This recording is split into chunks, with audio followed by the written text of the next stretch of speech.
Welcome to Ichiraku Ramen, and thank you for joining me for another journey into the world of shinobi.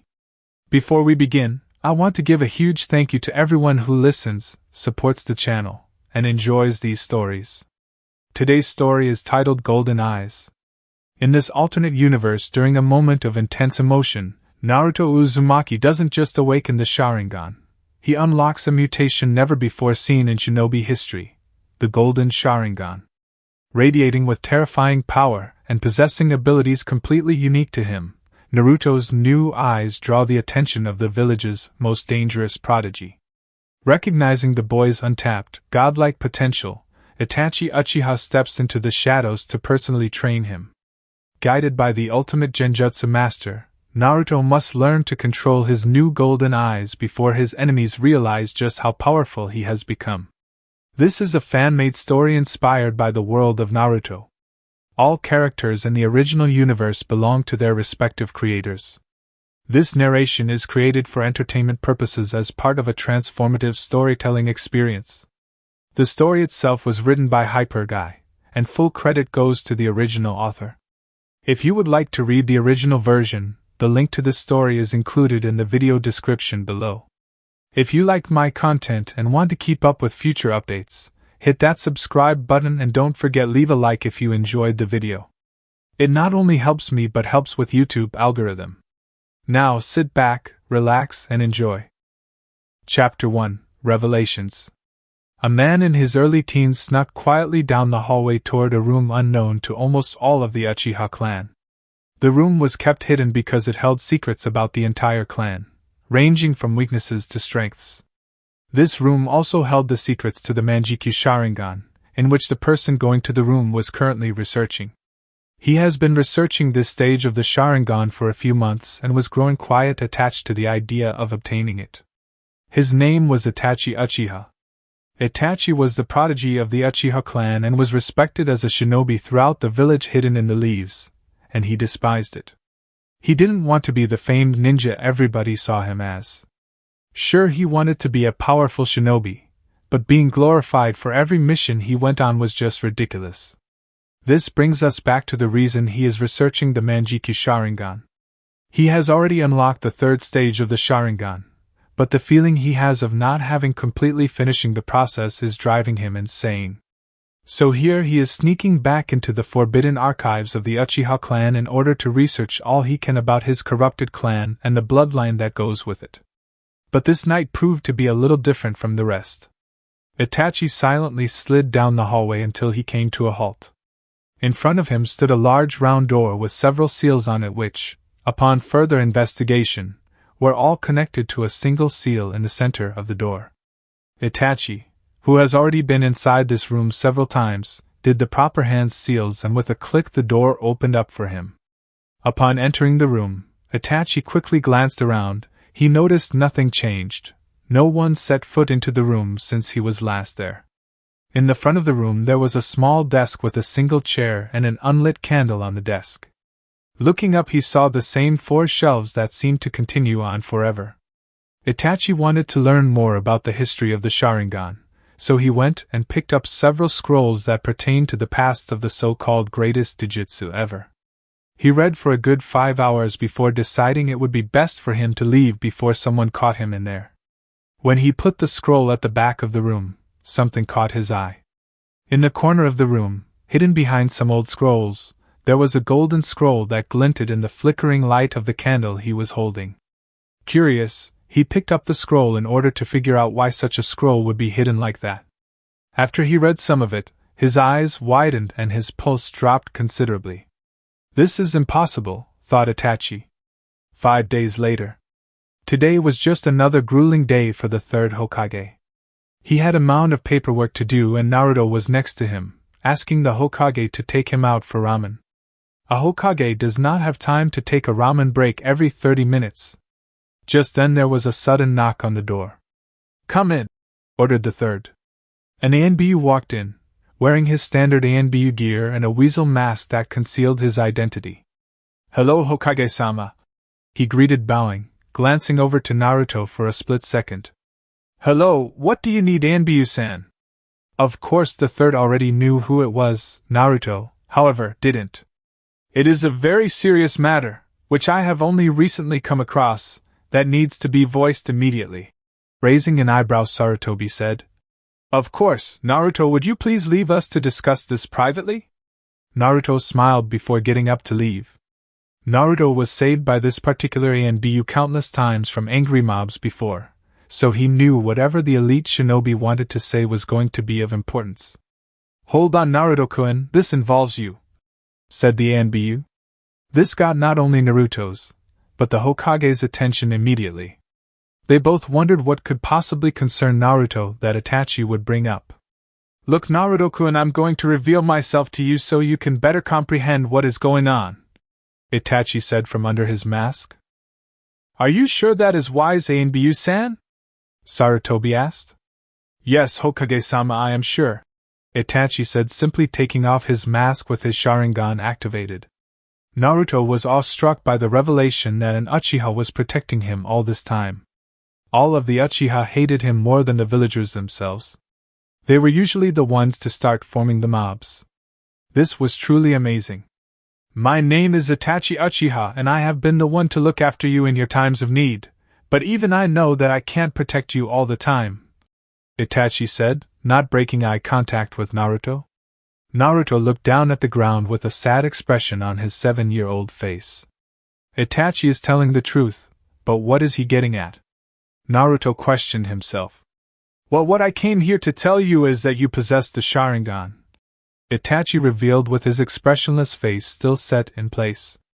Naruto's and Sarutobi's jaw almost fell to the floor upon hearing the ANBU's statement. The only thought that went across their mind was impossible. I know what I'm saying is rather unbelievable, but let me explain, Itachi said, taking their still shocked faces as the initiative to start.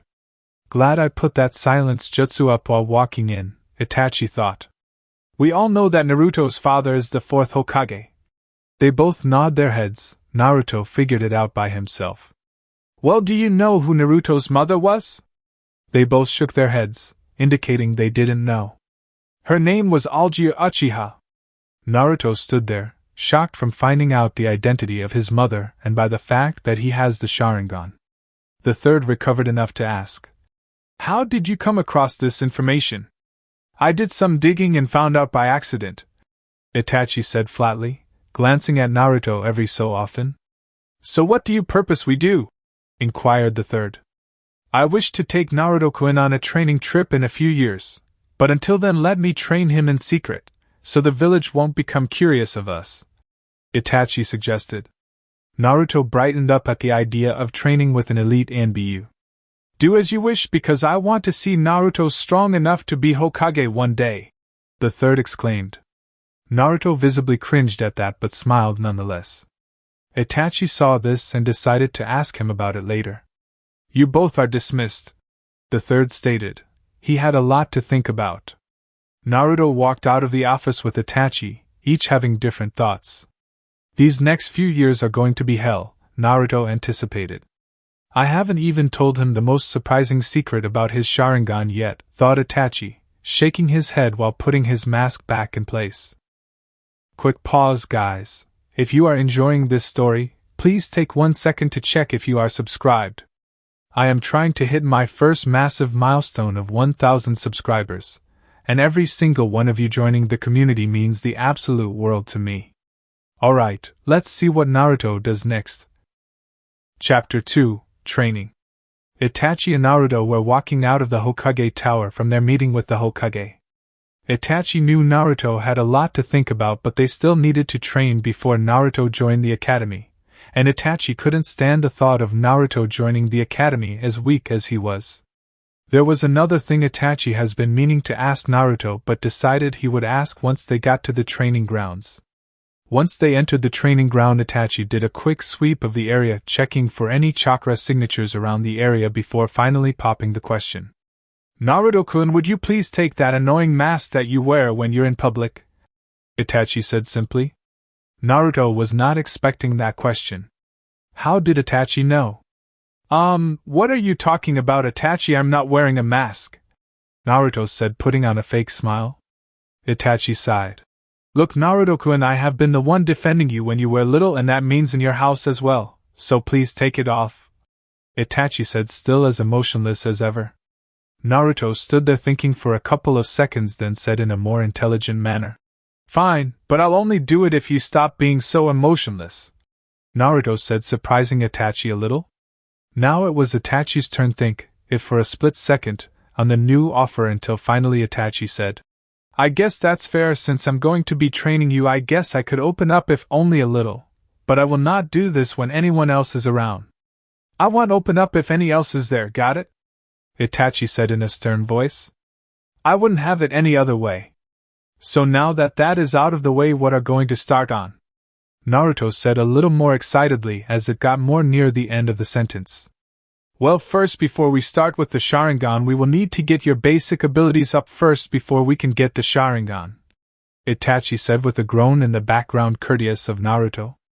I thought I might that reaction from you, but I would like to take a look at that seal keeping the QB sealed, Itachi said, moving toward Naruto. Surprising Itachi yet again, Naruto just shrugged and lifted his shirt up to reveal his stomach. How did Naruto figure out about QB already? Naruto-kun, how did you find about the QB? Itachi asked. Oh, that? He woke me up while I was sleeping in an alley after one of my more harsh beatings, Naruto said, looking at his stomach. Visibly Itachi cringed for being there to stop that one as well as many others that has been thrown Naruto's way. Is that so? Well, let me take the seal just to see how it works and learn a little more about, Itachi said, sticking his face up close to Naruto's stomach. It took maybe 30 minutes for Itachi to configure what was on Naruto's stomach, but finally realized what Naruto's father put on him. Naruto-kun, do you know what your father put on your stomach? Itachi said, his eyes a little wide from what he has just figured out. No, what did you learn? Naruto said, a little worried of what Itachi just figured out. The seal over time drains all of Kyuubi's chakra and adds it to your own, so over a course of maybe 1 year you will drain 10% of the demon's chakra, Itachi said, still a little awestruck at the design of such a masterpiece. Naruto was in no better position, as his jaw was slightly open. He was hating his father up until now. Wow, how the tables have turned. Wow, Naruto voiced at last. But I think there might be a downside this, Itachi said. What is that? Naruto said, curious. Well, while you are getting Kyuubi's chakra, his presence will start to go away. So? That means for incredible healing abilities will start to go away, Itachi said. Oh, well, I guess I will have to train until I won't need his healing abilities anymore, Naruto said with a smile, with a true smile Itachi hasn't seen since the last time he saved him. That's the way to think. First, though, we'll have to start with basics, and that being training you body and chakra control, Itachi said with any evil glint in his eye. But Itachi, I'm horrible at chakra control, can't I just not do genjutsu? Naruto said with hope. Oh boy, did he just open up the gates of hell. Naruto, you are of the Uchiha blood now, and that means you must be a master at genjutsu. This also means since you are my student, I will train you until you're better than me and everybody else in the Uchiha clan combined. Do you got that? Itachi yelled. Naruto was scared. He has never seen Itachi mad before. He has always been emotionless or nice to him up until now. Yes, Itachi-sensei. I will make you proud. Much better. Also note that you cannot under any circumstances tell anybody that you are of Uchiha blood or that I'm teaching you. Can I trust you? Itachi said, finally calm from his outbursts. Yes, sensei. You can count on me. Alright, let's begin your training tomorrow here at 6 o'clock sharp. I'll see you then, Naruto-kun. Oh, yeah, one more thing, we are going shopping for new cloths for you soon, Itachi said and disappeared in a swirl of leaves. He will have to teach me that when my chakra control is up to speed, Naruto grumbled as walked back to his apartment. The next day, Naruto arrived at the training ground at 6 o'clock sharp just like Itachi told him to be, but there was a problem. Where was Itachi? Naruto walked into the center of the field and felt a strange feeling. Something was off until he heard a whistling sound of a kunai coming straight for him. Relying on instinct, Naruto slid around in a circle, catching it in the process, and coming to a stop with the kunai held backwards in his hand. Naruto was ready for the intruder to at him for another assault until suddenly he felt a sharp metal against his neck. Very well played for a 7-year-old, but don't get overconfident, or it might be the end of you, Itachi said as he lowered his kunai as well as Naruto. Do not ever underestimate an opponent no matter how powerful you are. Always treat them as an equal and you surely win every engagement you are in. Thank you, Itachi-sensei, and I will remember that, said Naruto with an excited look on his face. Alright, there are some things I would like to check out before we start, Itachi said as he pulled out a piece of paper and handed it to Naruto. Here, put some chakra into that piece of paper. Naruto examined it before shrugging and applied chakra into the piece of paper. What happened next astounded both parties. The piece of paper split down the middle with one side crumpling with a reddish lighting around it, and the other side burning up in a black flame, which quickly dispersed out of sight. Itachi stood there awestruck, although still in his emotionless state, looking at the paper. Naruto was surprised by the ordeal because the colors were different, but other than that he had no idea of the significance of the flame, or the lightning. So he is quite abundant to the Amaterasu flame. But what is this discolored lighting? I'll have to research some more on this. I think I should Naruto along with me to read up on some of the Uchiha's legacy sometime. Very interesting. Well, let's start it on your basic training, which consists of physical training, chakra control, building up your chakra pathways, book smarts, and basic weapons training, Itachi said with an evil glint in his eye. This is not good, Naruto thought inwardly, crying on the next course of basic training. 1 year later. It has been a year since the beginning of Naruto's basic training with Itachi, and he has improved greatly of the course of the year. Naruto's book smarts has went drastically because Itachi made him go through the entire Uchiha secret archives with him and read every scroll in the room, except for one. Naruto knows everything they learn in the academy and the Uchiha clan. He knows what chakra is and the effects on a single person as well as the human structure, giving him an added bonus while using his weapons. One of the more major points is that he learned what the Manjikyu Sharingan is and what needs to be done to achieve it. But on a side note, that Itachi also want to gain this as well. His weapon training is up to speed with Itachi's, which means that it is perfect. They both throw a 20/20th kunai throw. He has also the basics of almost every weapon known to ninja and some that aren't. His chakra control are pinpoints, so he able to learn the Shushin no Jutsu but hasn't because that comes in his next set of training. He has lean tree walking and water walking. He seems to be a natural in genjutsu. His physical training and the build-up of his pathways are intertwined, and because the more he builds up the muscles, the more his pathways build up along with it. Itachi shaped Naruto's body to be lean but still muscular to hold his own. Itachi want to make Naruto's body into a perfect genjutsu user's body that is quick, stealthy, and deadly. Itachi has been training as well in all the same areas, but with the addition of his Sharingan training as well. It seems though that Naruto is a fast learner even without the activation of his Sharingan. Although Naruto is not up to his level yet, he's still a force to reckon with.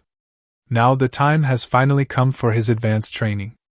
Wow, I can't believe it's been a year since we started basic training, Naruto said to Itachi while they sat under a tree at the training grounds.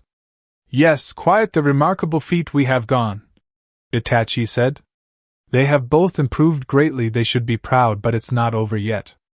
Alright, it's time for the awakening of your Sharingan, but there is a surprise, said Itachi with a grin. What's the surprise, and how am I going to activate the Sharingan if I have to go through a very stressful experience?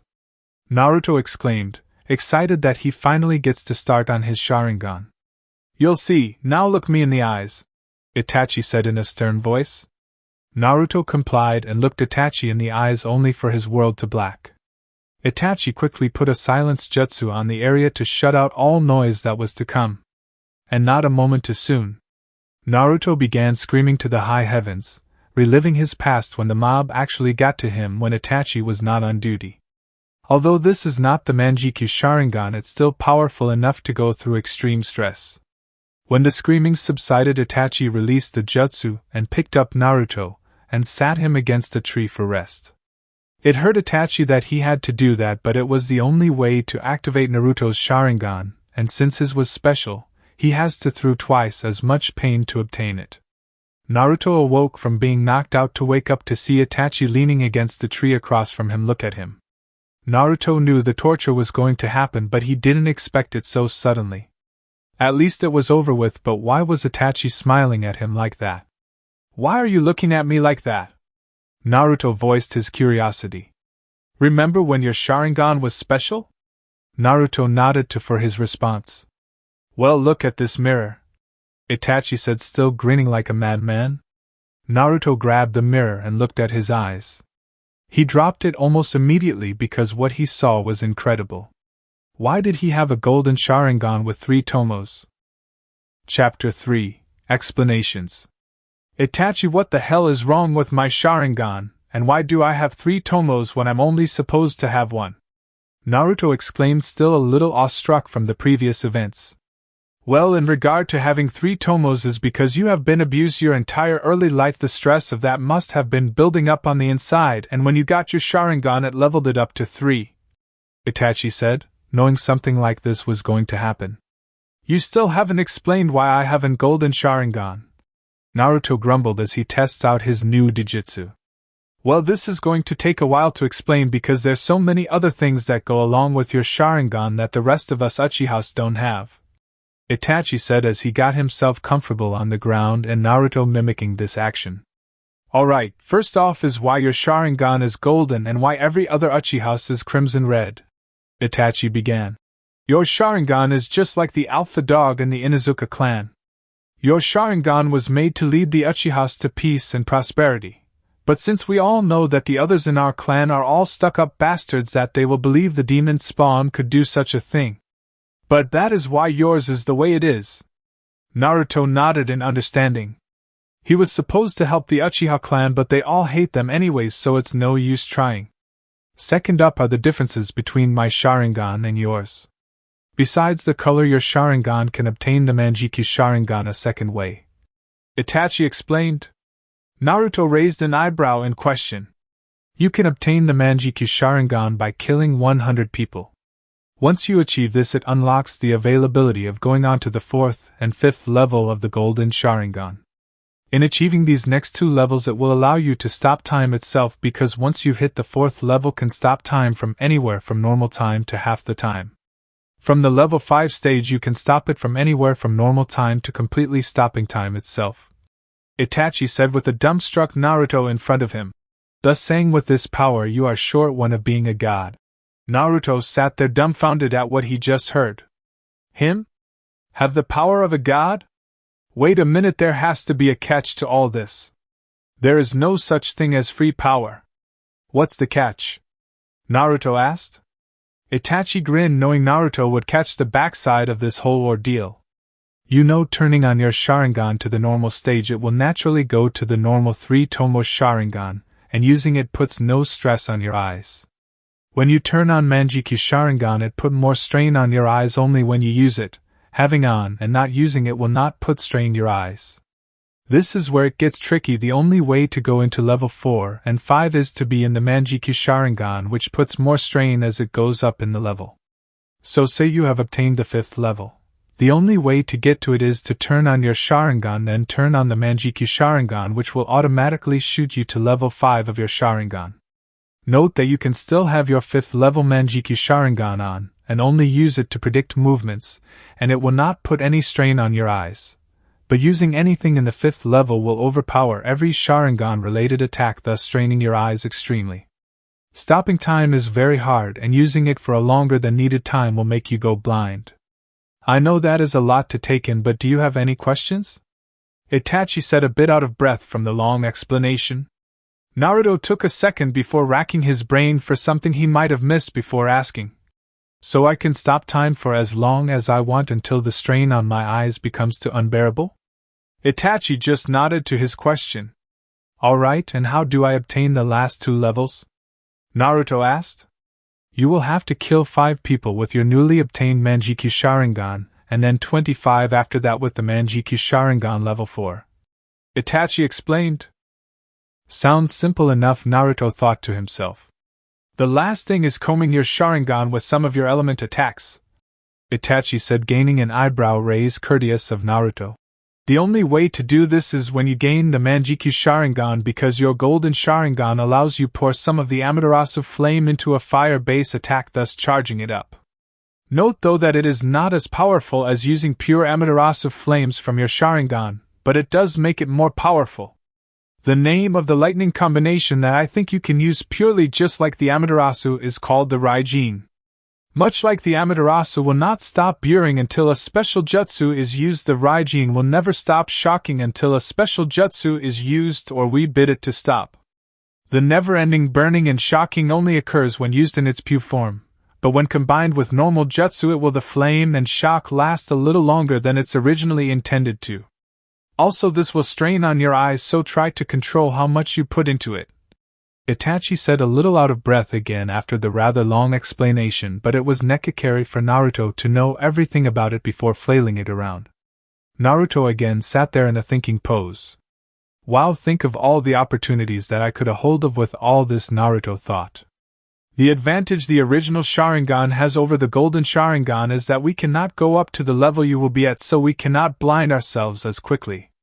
Also remember, Naruto-kun, even though you have all this power, do not underestimate an opponent, or he could still win even though you overpower him greatly, Itachi said in sensei mode.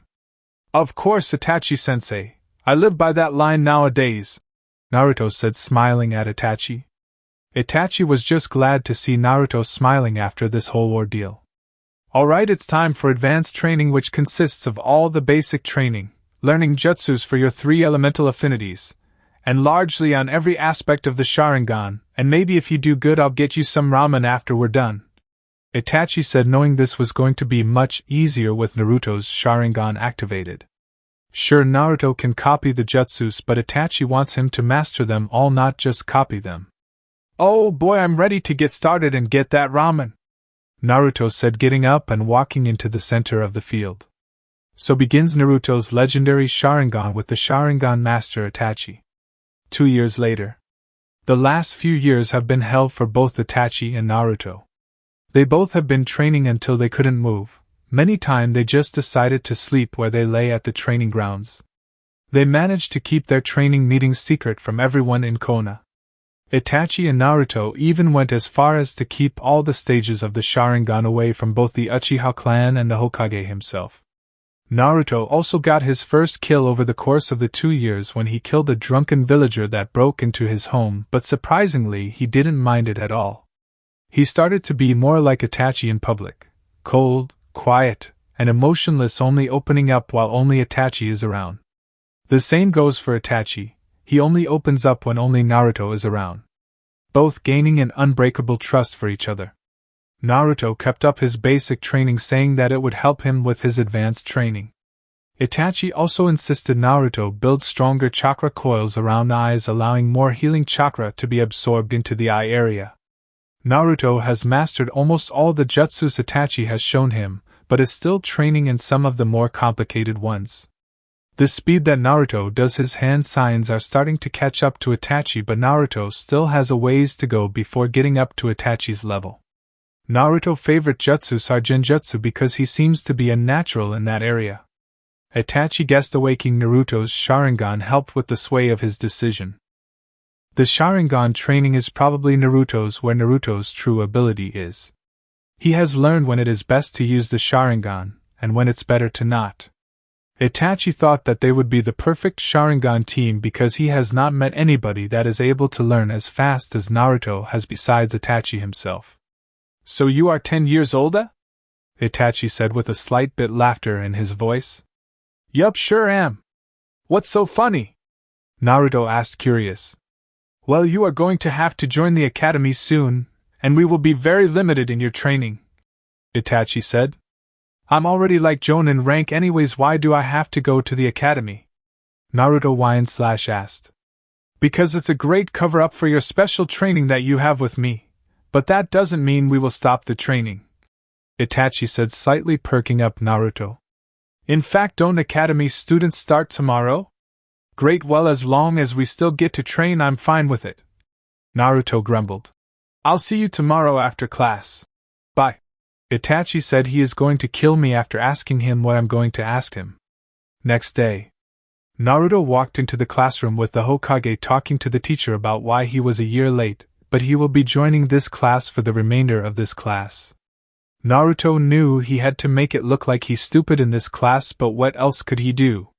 When the Hokage was done speaking with the teacher, he turned around and said, "Good luck, Naruto, and fail me," before walking out. Naruto sighed and looked at the teacher. "Hello, my name is Ichiraku-sensei. Would you please state your name to the class, please?" the teacher politely asked. Well, he was one of the few people that asked him politely, so not? "Hello, class, my name is Uzumaki Naruto," Naruto said, putting on his foxy grin. "More like Dobe of the Year," someone said from the back of the room as all the fangirls and stupid people laughed at the stupid joke. It was none other than Sasuke Uchiha, the stuck-up brat of a brother of Itachi that he hated. Where does Itachi see the light in this kid? "Hey, take that back!" Naruto yelled, killing himself on the inside. "Why does he have to act stupid? How about you make me?" Sasuke growled from his seat. Ichiraku finally broke it up by saying, "Sit down, Naruto, in the back of the room, and please both of you shut up," he yelled. Naruto complied and went to the back of the room. He sat at the other end of the row away from Sasuke. Naruto took one last glance around the room to find very few people not glaring at him. Naruto slammed his head into the desk. These next few years are going to suck. Chapter 4: New Friends. It's another one of those days, Naruto thought as he entered the classroom.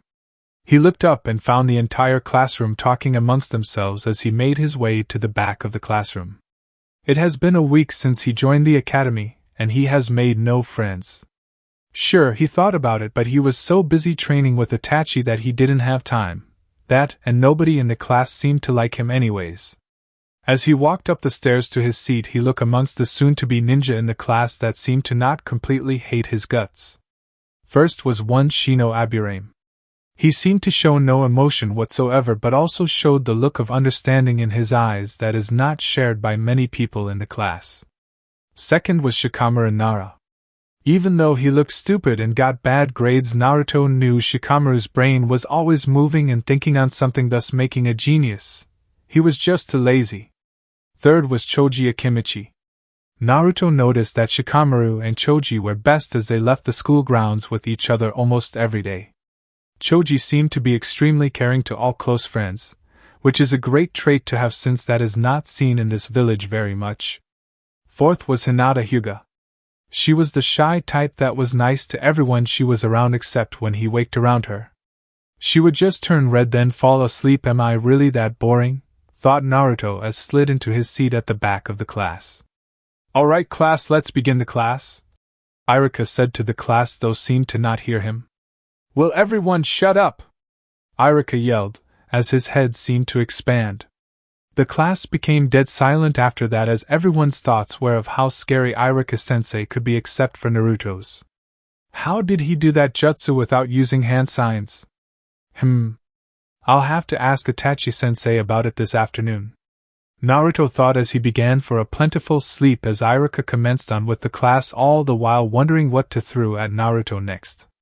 The bell rang for lunch as everyone got up to go to lunch. Naruto walked down the stairs to the front of the class and stopped, placing a staple on his desk as he kept walking toward the door. Nice throw, Ichiraku-sensei, Naruto called back over his shoulder, smiling. His relations with teacher have gotten tighter over the last few days. Ichiraku seemed to be a person you could to if you were need. Hopefully he would get to Ichiraku better of the course of the rest of the year. Thanks, I've training, Ichiraku yelled back, smiling as Naruto waved back over his shoulder. As Naruto walked out of the building and out onto the roof where he normally went to for lunch to get away from other people there. Shit, people have found the one quiet spot in the whole area. Well, better go searching for another spot, Naruto thought as he turned to leave, only to hear, Alright, give me all your money. Naruto stopped and returned to his hiding spot next to the already open door. And don't give me the excuse that you don't have any because you three are in three of the most famous clans in the village, said the bigger one of the group of five. Must be some bullies trying to get some quick cash, Naruto thought as he watched from his hiding spot. But we won't be able to eat tomorrow, Choji yelled. I don't care, give me the money, the leader yelled. No, Choji yelled as Shikamaru and Shino seemed to agree, but all three seemed scared. Well, let's hope your parents know first aid, the leader said, smiling evilly as he walked up to punch Choji in the face. Choji squeezed his eyes shut. He awaited the pain to smash into his face, but it never came. Choji slowly opened his eyes to find a hand twitching in pain in front of his face, and a hand held tightly onto the wrist of said hand. You know it's not a very good idea to assault a son of a clan head. 3 at that matter, making your trouble 3 times as worse, Naruto said in an emotionless voice as he tightened his grip a little more. At the moment Naruto guessed he broke the guy's wrist. Who the hell are you to tell me who I can and can't beat the shit out of for money? The leader spit out as Naruto let go of the boy's wrist rather harshly. Only an onlooker that can rat you out to a teacher, or worse, the clan heads, Naruto said with an ever so slightly smile at their reactions. They gulped at the thought of being punished by not 1, but 3 clan heads. Fine, we will leave them alone if you promise to not tell anybody, the leader said with scared eyes. Naruto loved physiological warfare. Deal, now leave before I do worse than break your wrist, Naruto said in his emotionless voice. The 5 bodies tripped over each other, running from the person threatening to rat them out. Naruto watched as they ran out of sight until he felt a poke on his shoulder. Remembering that 3 other people were still up here, he turned around to the 3 behind him. Thanks for the rescue, Choji said, smiling. I'm glad you stopped that guy from punching my friend in the face, Shikamaru said kindly. It's no problem. Naruto smiled his goofy smile. He was emotionless a couple seconds ago. Oh well, maybe just his way of treating mean people, thought Shikamaru and Shino. Well, my name is Naruto Uzumaki, what's yours? Naruto asked, already knowing their names, but he still needed to keep his stupid mask up. Man, did he hate acting stupid. Oh, sorry about that. My name is Choji Akimichi, and that is Shikamaru Nara and Shino Abirame, Choji said, pointing to each as he said their names. Neat.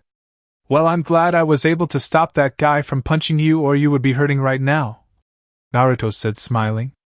Yeah, thanks again for that. Do you want to eat lunch with us? Choji asked with reassuring looks that seemed to agree with him, coming from Shikamaru and Shino. Sure. I never really ate with anybody before, so this would be new for me, Naruto said, a little excited that he got some new friends. Neat. So where is your lunch? Shikamaru asked. Well, I don't have any, Naruto said, frowning a little. I got some you could have, Shino said simply. Thanks, Naruto said as he was crying on the inside. This was the first time anybody, besides Itachi, has offered anything to him. So how did you move so fast? Shikamaru asked, curious of how Naruto got from one point to another so quickly.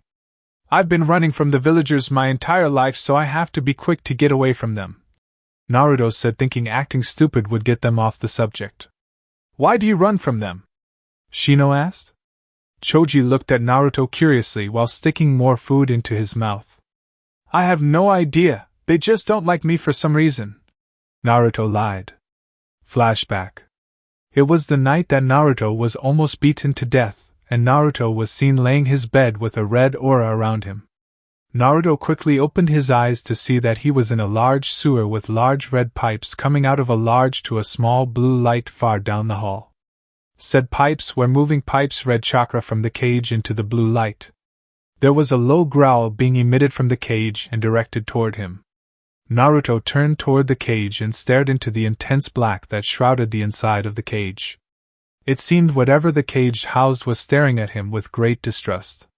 What is in this cage? Naruto said, more to himself than anything else, but apparently whatever was in the cage heard him and laughed at the comment. It was an evil laugh that only a demon could muster.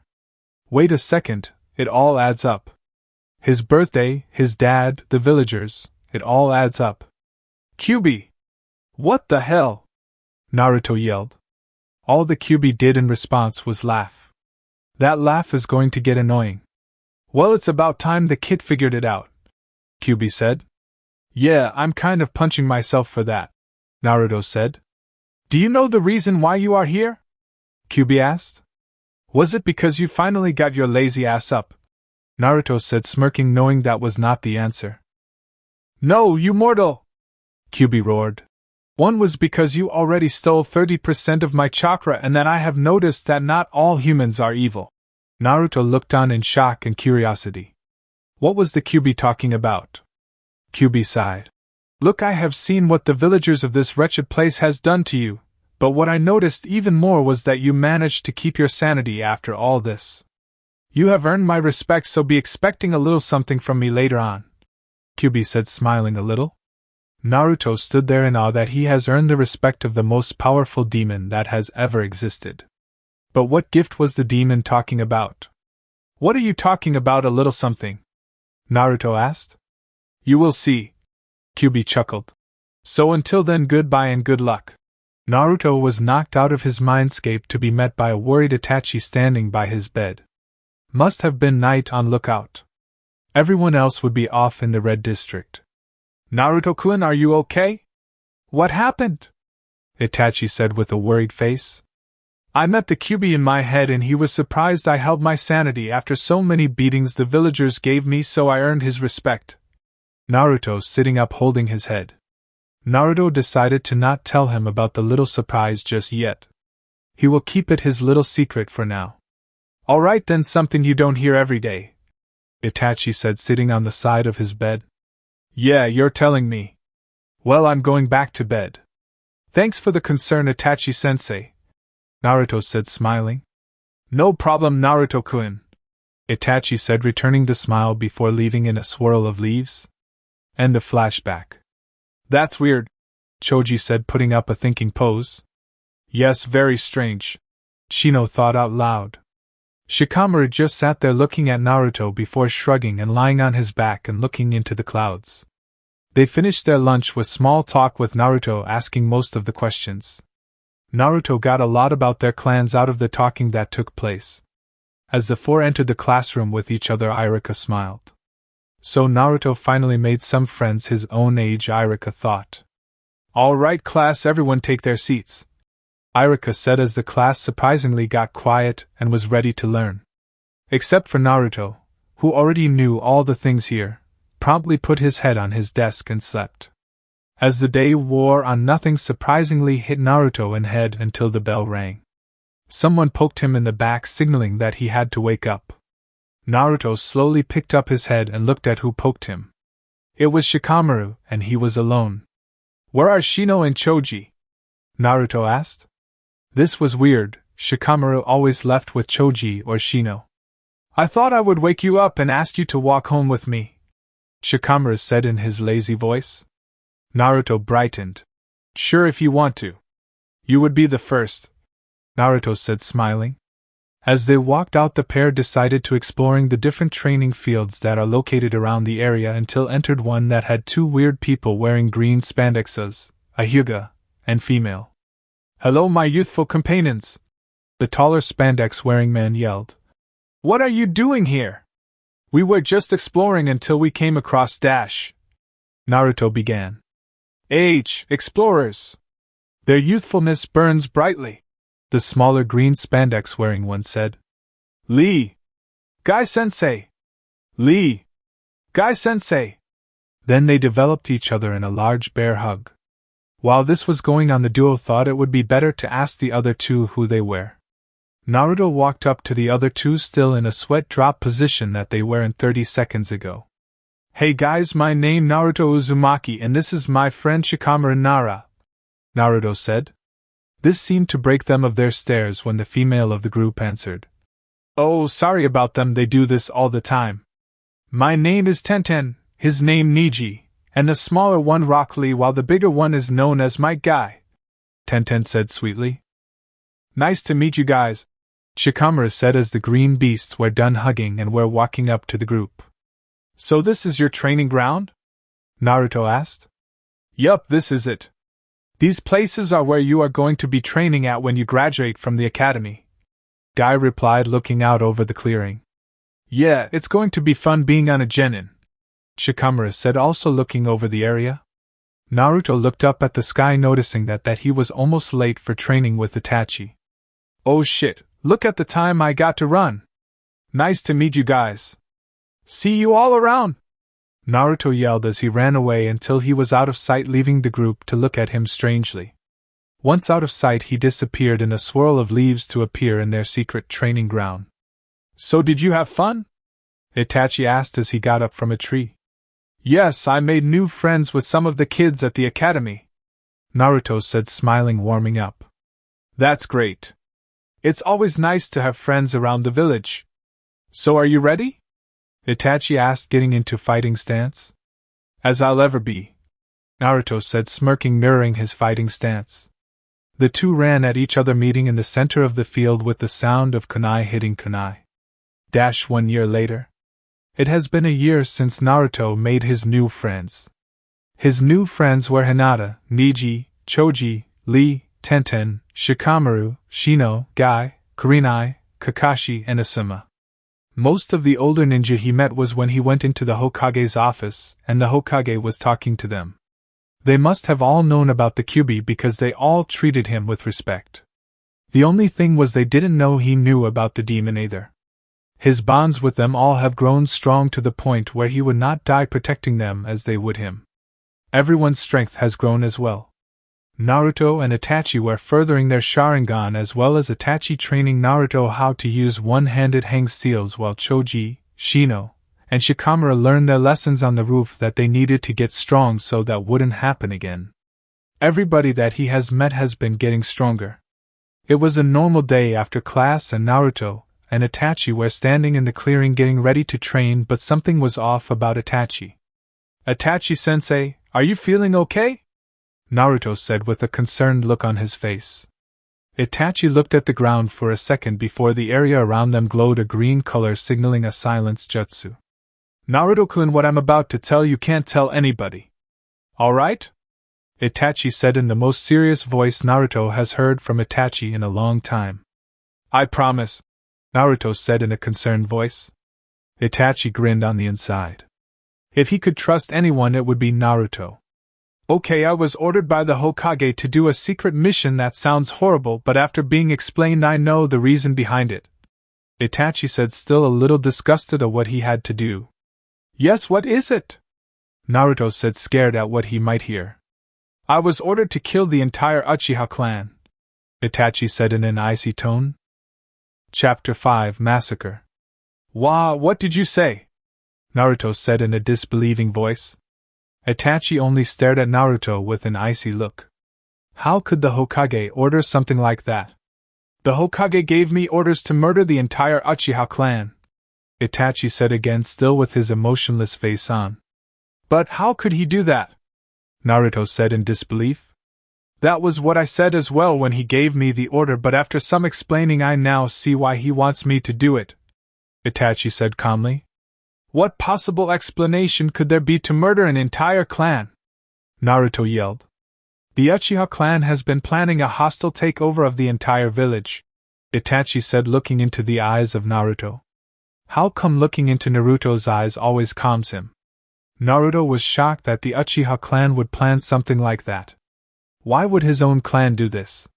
He assigned me to do this by myself because he figured that it would look like I went crazy and killed the clan to test my strength, Itachi said, knowing what Naruto's response would be. Oh hell no! If you are going through with this, then I won't let you go at this alone, Naruto yelled with confidence. Look, Naruto-kun, if you go through with this with me, then you will be marked as a missing ninja as well. I can't make you do that, Itachi said. You're not making me do anything.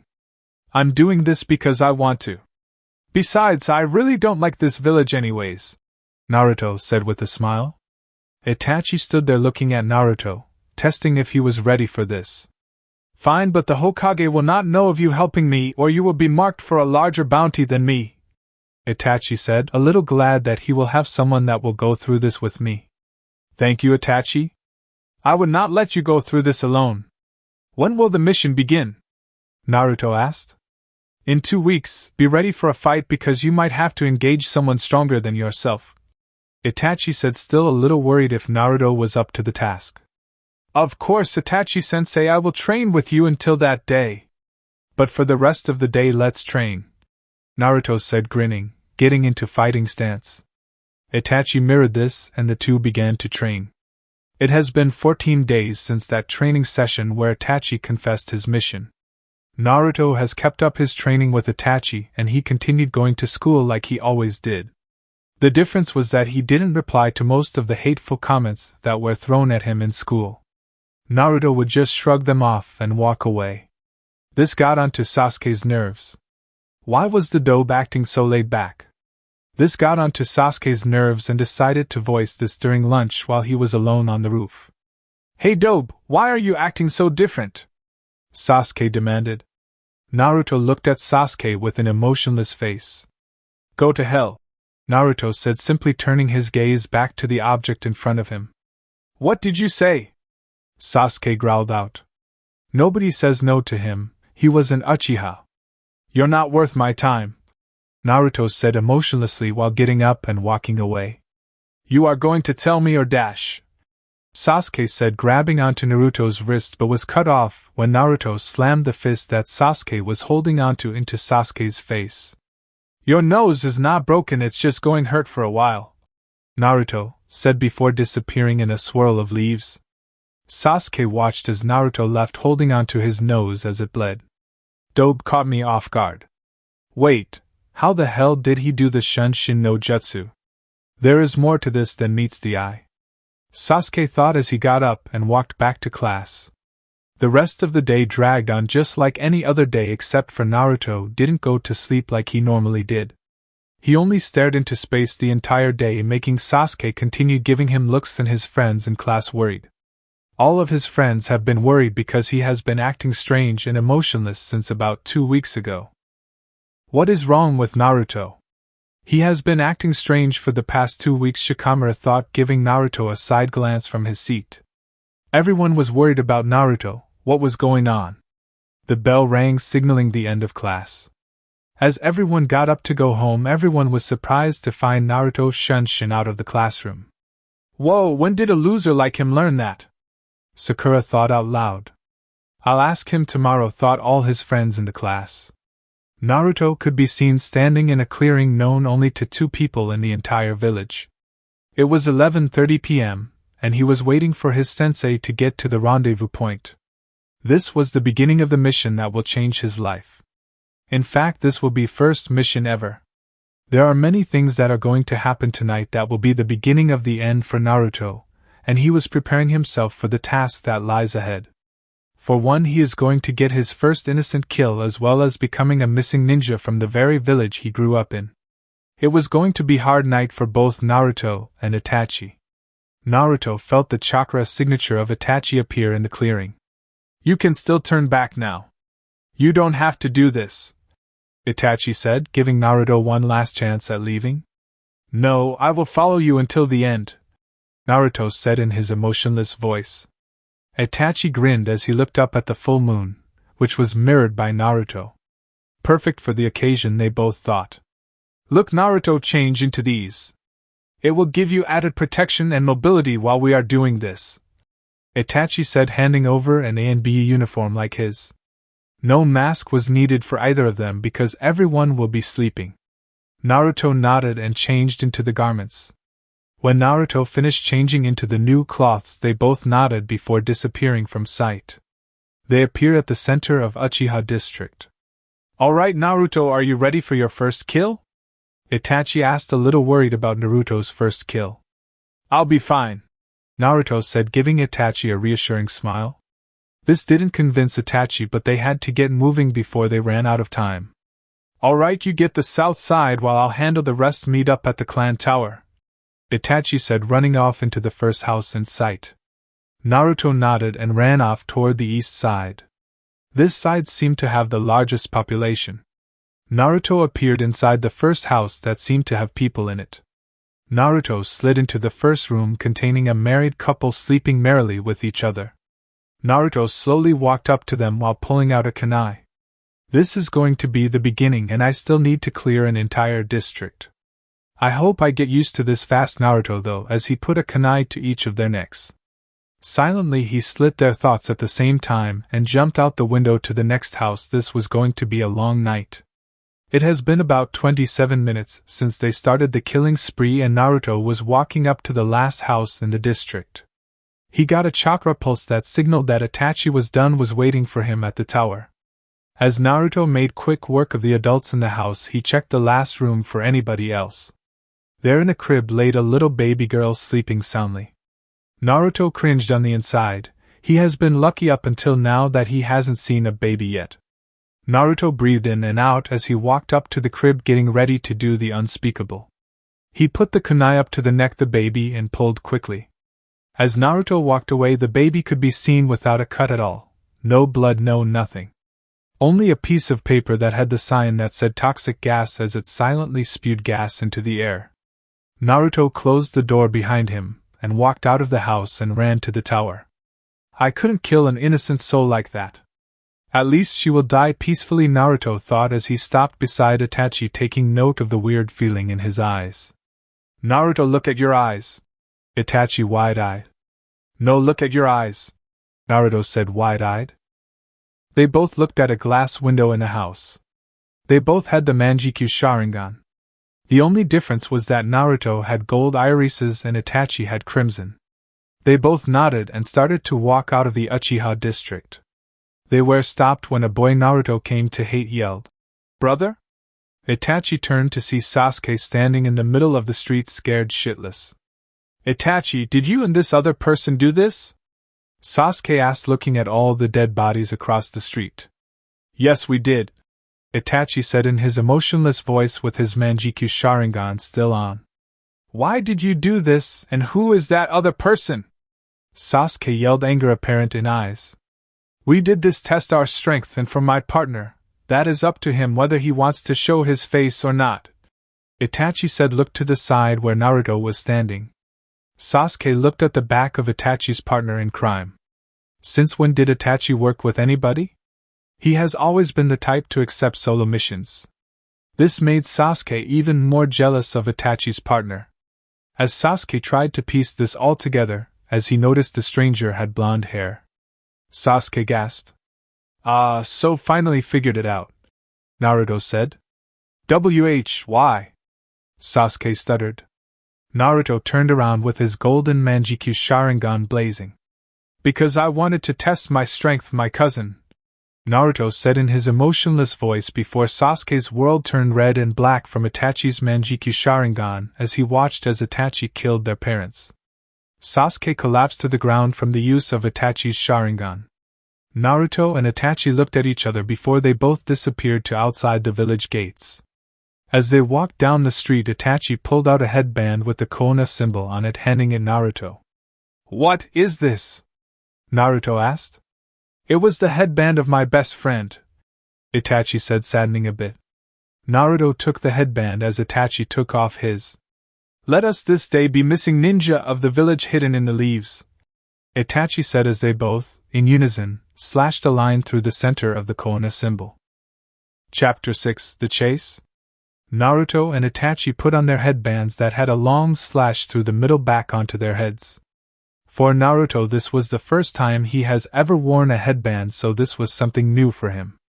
What are we going to do now? Naruto asked as they hopped from tree to tree.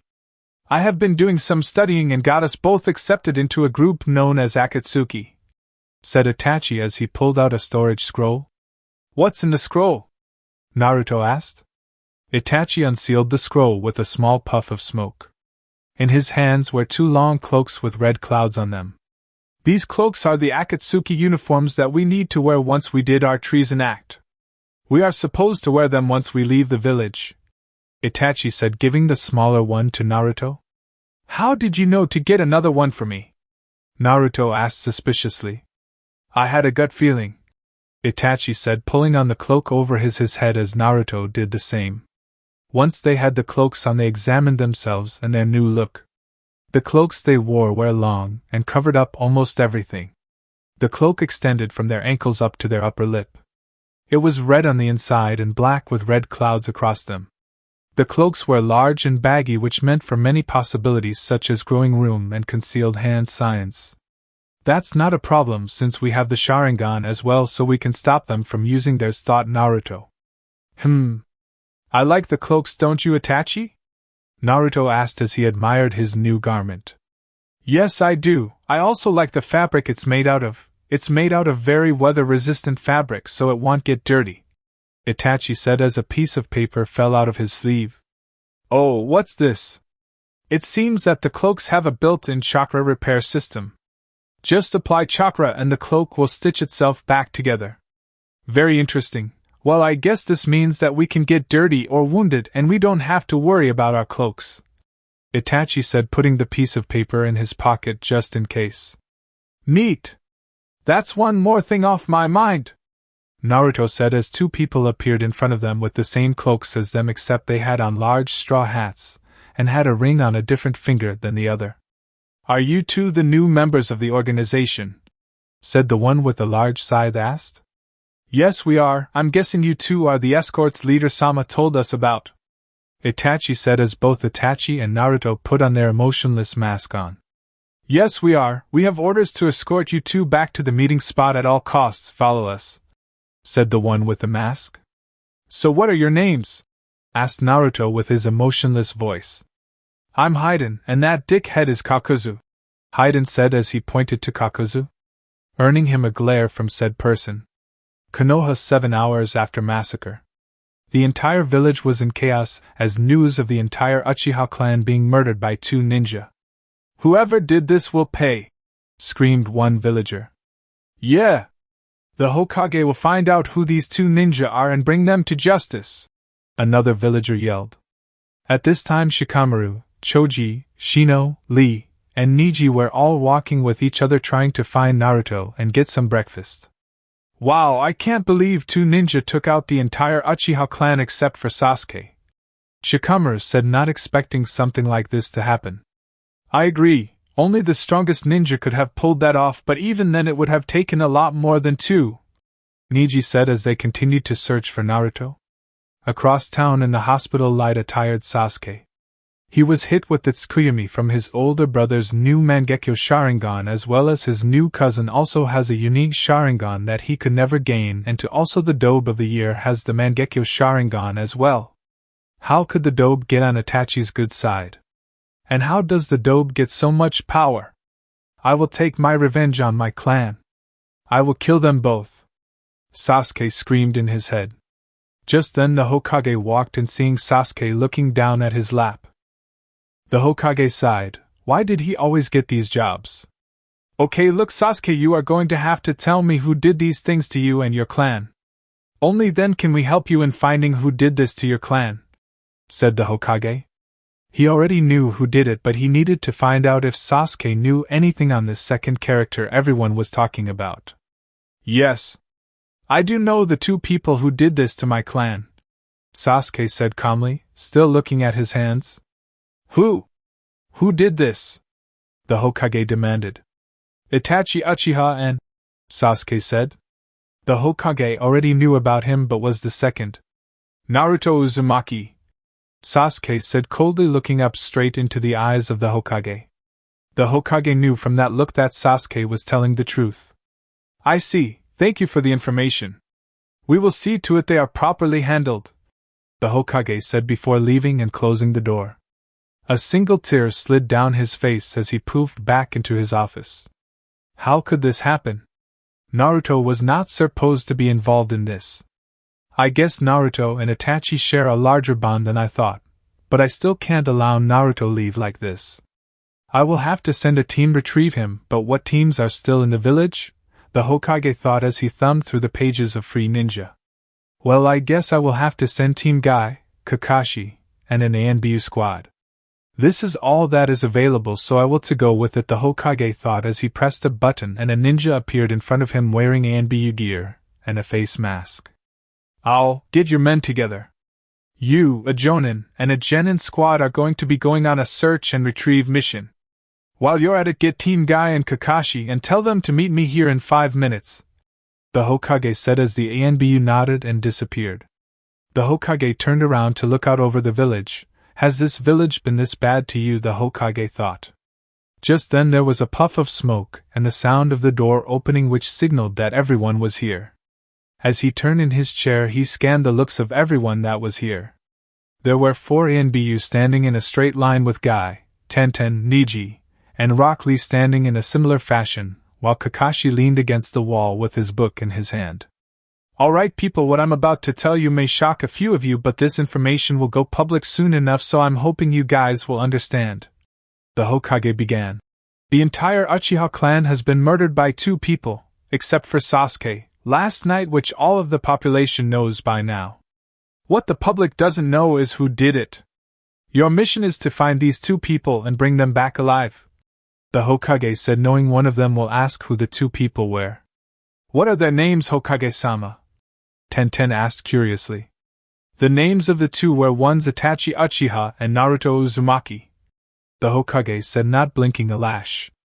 The group stood in shock as the ANBU stood in anger. How could that demon spawn and that traitor do that? Thought the ANBU in unison, while the rest of them thought otherwise. That's impossible. How could Naruto do something like this? The rest thought as Kakashi dropped his book with wide eyes. Your teams are to assemble at the West Gate in 30 minutes. May you have Kami's speed, the Hokage said before they all disappeared out the window. Round up the gang, we need to tell everyone what has happened, Tenten said through sniffs. As the 3 gathered all of Naruto's friends together, they all met at Naruto's favorite spot. Stopped the Yondumi's head. We have some horrible news to tell you guys, Niji said, frowning, holding back his own tears. How could he not cry for the only one to completely throw fate out the window? What is it? And where is Naruto? Asked Choji. That's what we got everyone here for. Have you guys heard that 2 people murdered the entire Uchiha clan last night, right? Well, we just got a mission with an ANBU squad and Kakashi to retrieve the 2 people who did the killing. Niji continued. Well, who did it? Shikamaru asked, hoping he was wrong for once in his life. Itachi Uchiha and Naruto. Tenten finished as her tears came free. Everyone sat there in shock.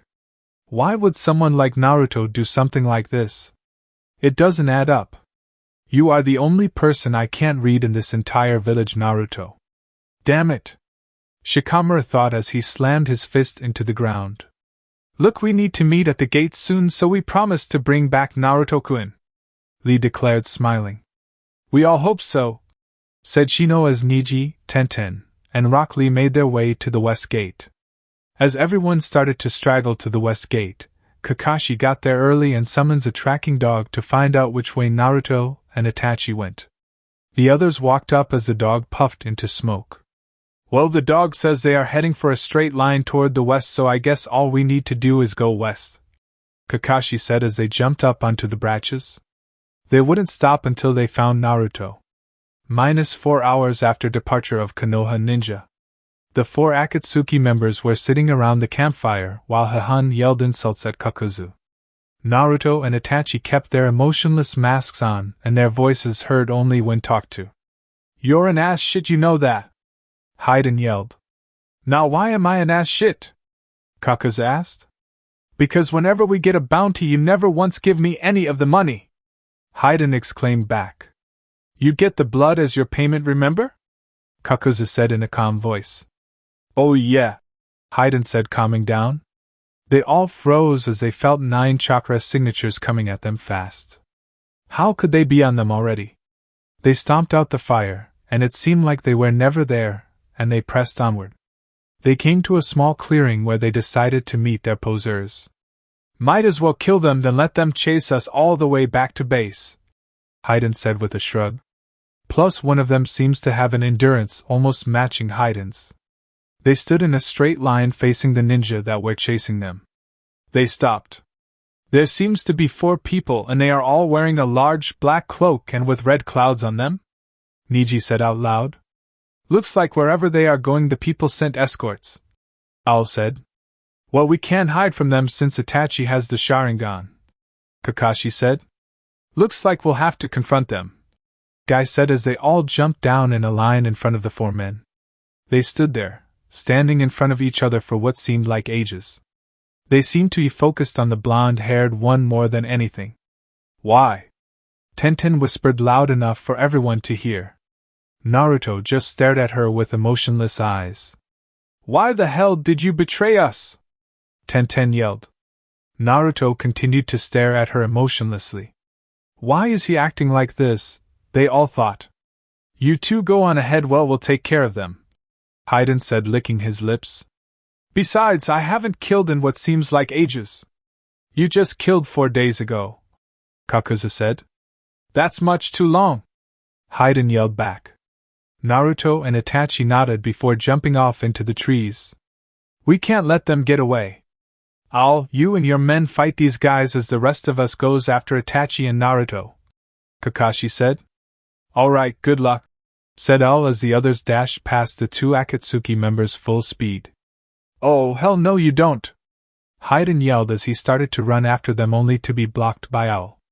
Your fight is with us now, said an ANBU member with a monkey mask from behind him. My Kami, fine. I will fight you guys.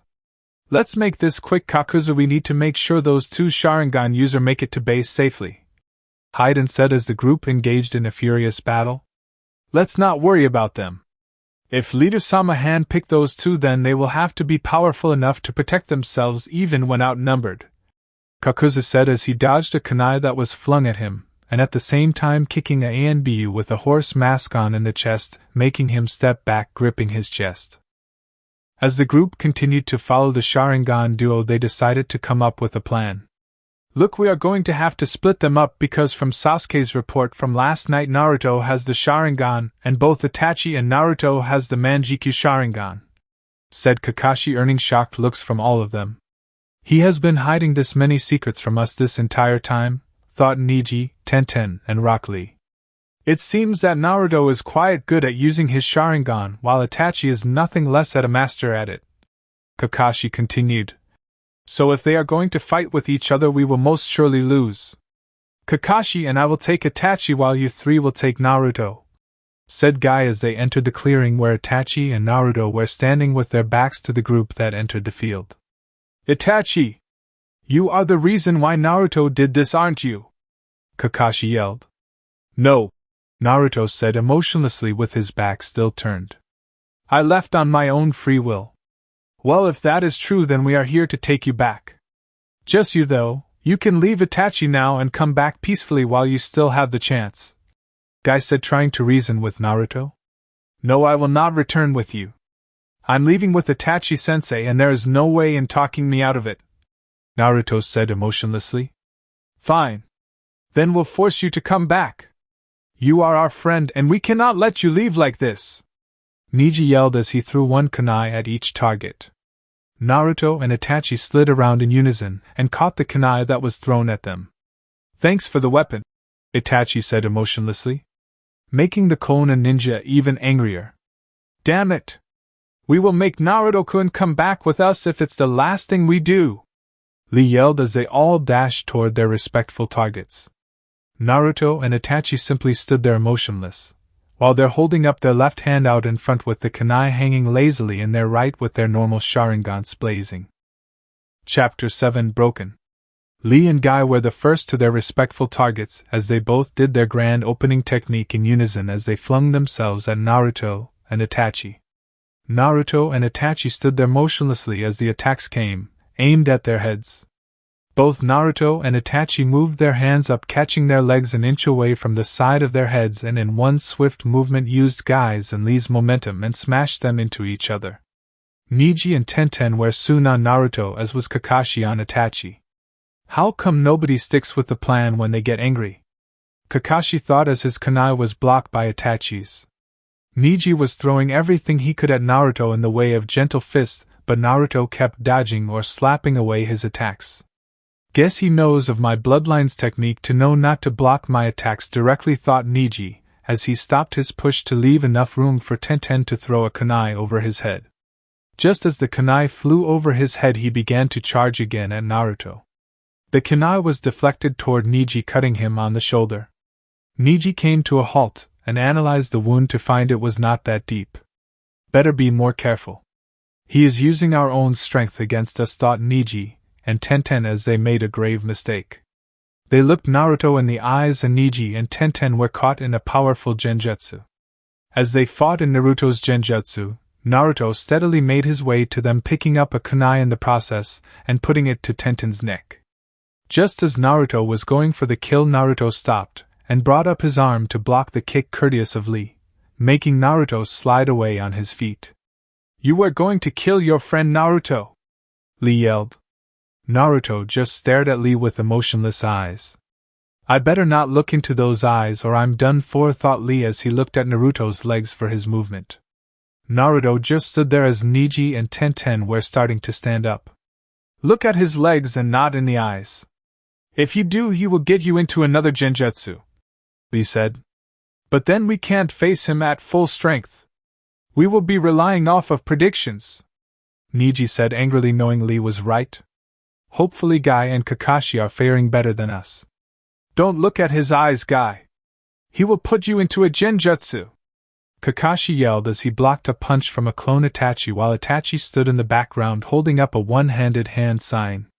"Water Dragon no Jutsu!" Kakashi yelled as a large water dragon shot toward Itachi. "Grand Fireball no Jutsu!" Itachi said as a large fireball shot towards Kakashi's dragon. The two forces met and made a large steam cloud in the middle. Itachi looked at the cloud, but suddenly Guy shot out of it quickly.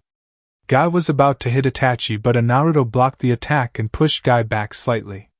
Itachi and Guy looked at Naruto, which was in the midst of blocking a bunch of weapons that were being thrown at him. How was he able to make a clone while blocking all those weapons? Guy thought, but was interrupted as an Itachi clone was sent at him. Naruto was in the middle of blocking Tenten's twin towering dragon technique, while Niji and Lee throwing in any attacks they could if he tried to retreat. I need to get out of this mess somehow, thought Naruto as he did one-handed hand signs at blinding speed and whispered, "Sinking Sand no Jutsu," effectively sliding him underground. "Where did he go?" Niji said as all three walked up to where Naruto slid underground. Just as they stopped at the spot, a thunderbolt shot Tenten and Lee from the side and knocking Niji off his feet. Niji tried to move but was unable to. Niji looked over at Tenten and Lee to find them both knocked out and Naruto advancing onto him. Why are you doing this, Naruto?" Niji asked. As Naruto was right over him, Naruto said, "To test my strength." All Niji saw was the bottom of Naruto's shoe before going into a harsh unconscious. Naruto looked toward Itachi and to see how his battle was going. Guy could be seen knocked out with blood coming from a cut above the eye and many bruises scattered across the body, along with his spandex suit torn up. Kakashi was no better, except for he was not knocked out like his friend was. He seemed to be charging up for his last attack as his hand had lightning shooting out of it. "Chidori!" Kakashi yelled. Naruto stood there copying the jutsu Kakashi just yelled. Interesting jutsu, Kakashi. I'll store that away for later, Naruto thought as Itachi and Naruto both felt the presence of two figures followed by what seemed to be 30 other chakra sources, all ANBU level. Guess the Hokage sent reinforcements, thought Itachi as he continued to stare at Kakashi as he continued to charge up his Chidro.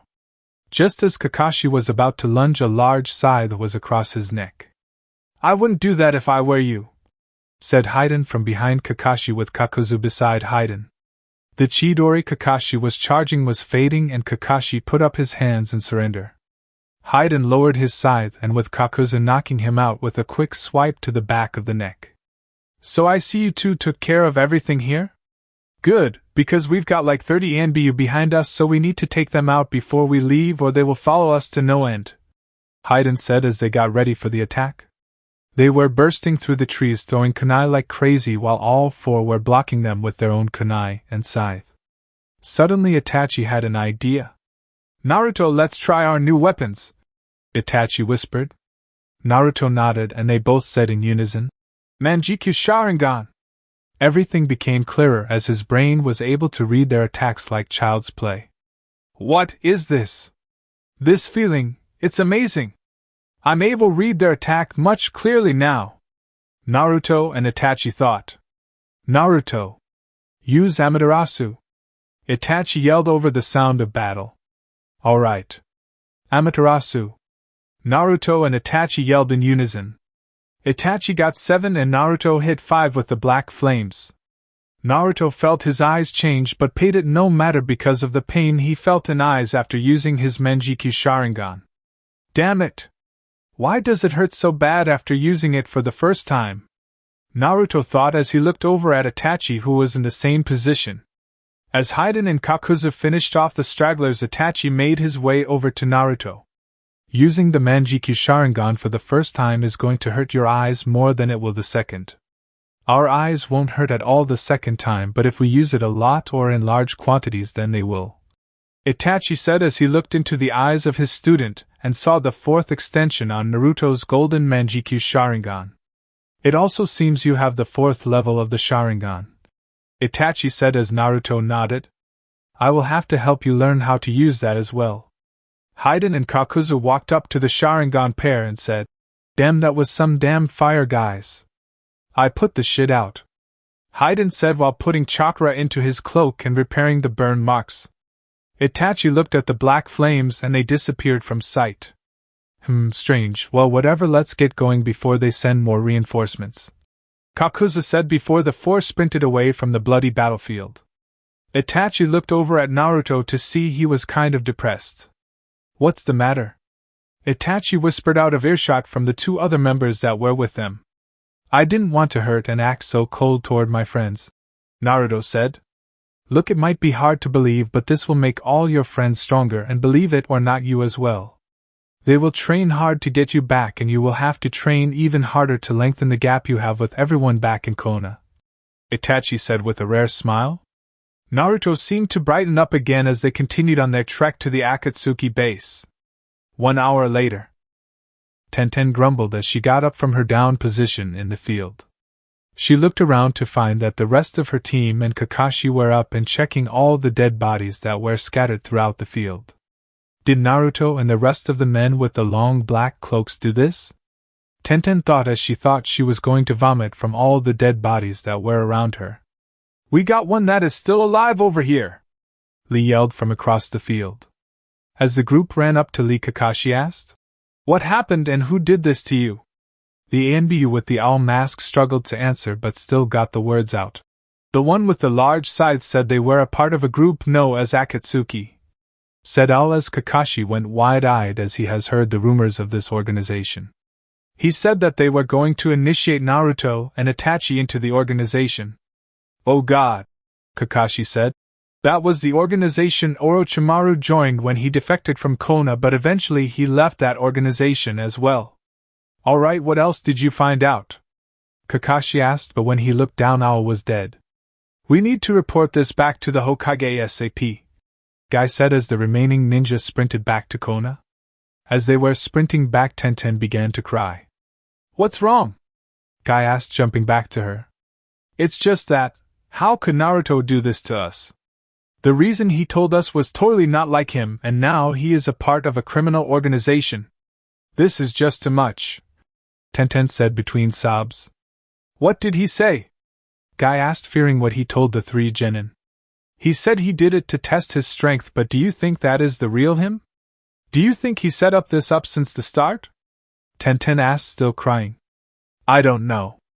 Only time will tell, Guy said sadly. Well, do you think we will ever see him again? Tenten asked desperately. Yes, I think we will see him again, and I hope he will be on our side, Guy said, looking up at the sky. He knew everyone else was listening to their conversation, but they needed to hear this as well as himself. The rest of the trip back was in silence as they all thought back to their fights and how powerful the pair of Sharingan users have gotten, and how much they have to train to bring back Naruto. Chapter 8, Joint Mission. He did what? The Hokage yelled as Kakashi gave him his mission report. How could Naruto kill like this? I thought he was just dragged into this by Itachi, but I guess he left willingly, the Hokage said out loud.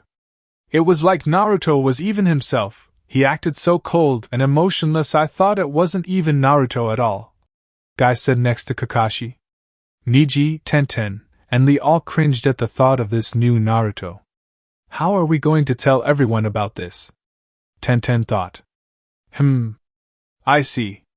Well, we are down 2 of our strongest ninja and we have to make up this loss with the new genin that are graduating in a couple of days, the Hokage said looking out the window. That's right. The academy graduation is in a couple of days. We better not tell the crew what happened and ruin their graduation, Lee said. Right, we will have to stay out of sight from everybody including the villagers because they were expecting us to back the Uchiha prodigy, Kakashi said. I will try to hold up the process here. The news of Naruto leaving with Itachi is out anyways, so you guys take it easy for a couple of days. I know you all need it after what happened, the Hokage said with a hint of sadness in his voice.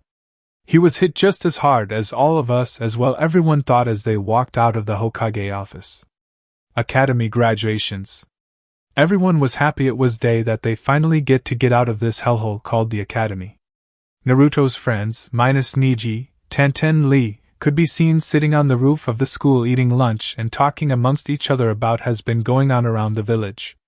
Sasuke just came back yesterday just as cold and rude as ever and with all his fangirls fawning over him as usual, Choji said in an annoyed tone.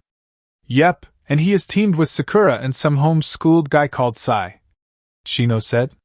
We all have a person we don't particularly like on our team, Shikamaru said while looking up at the clouds in deep thought.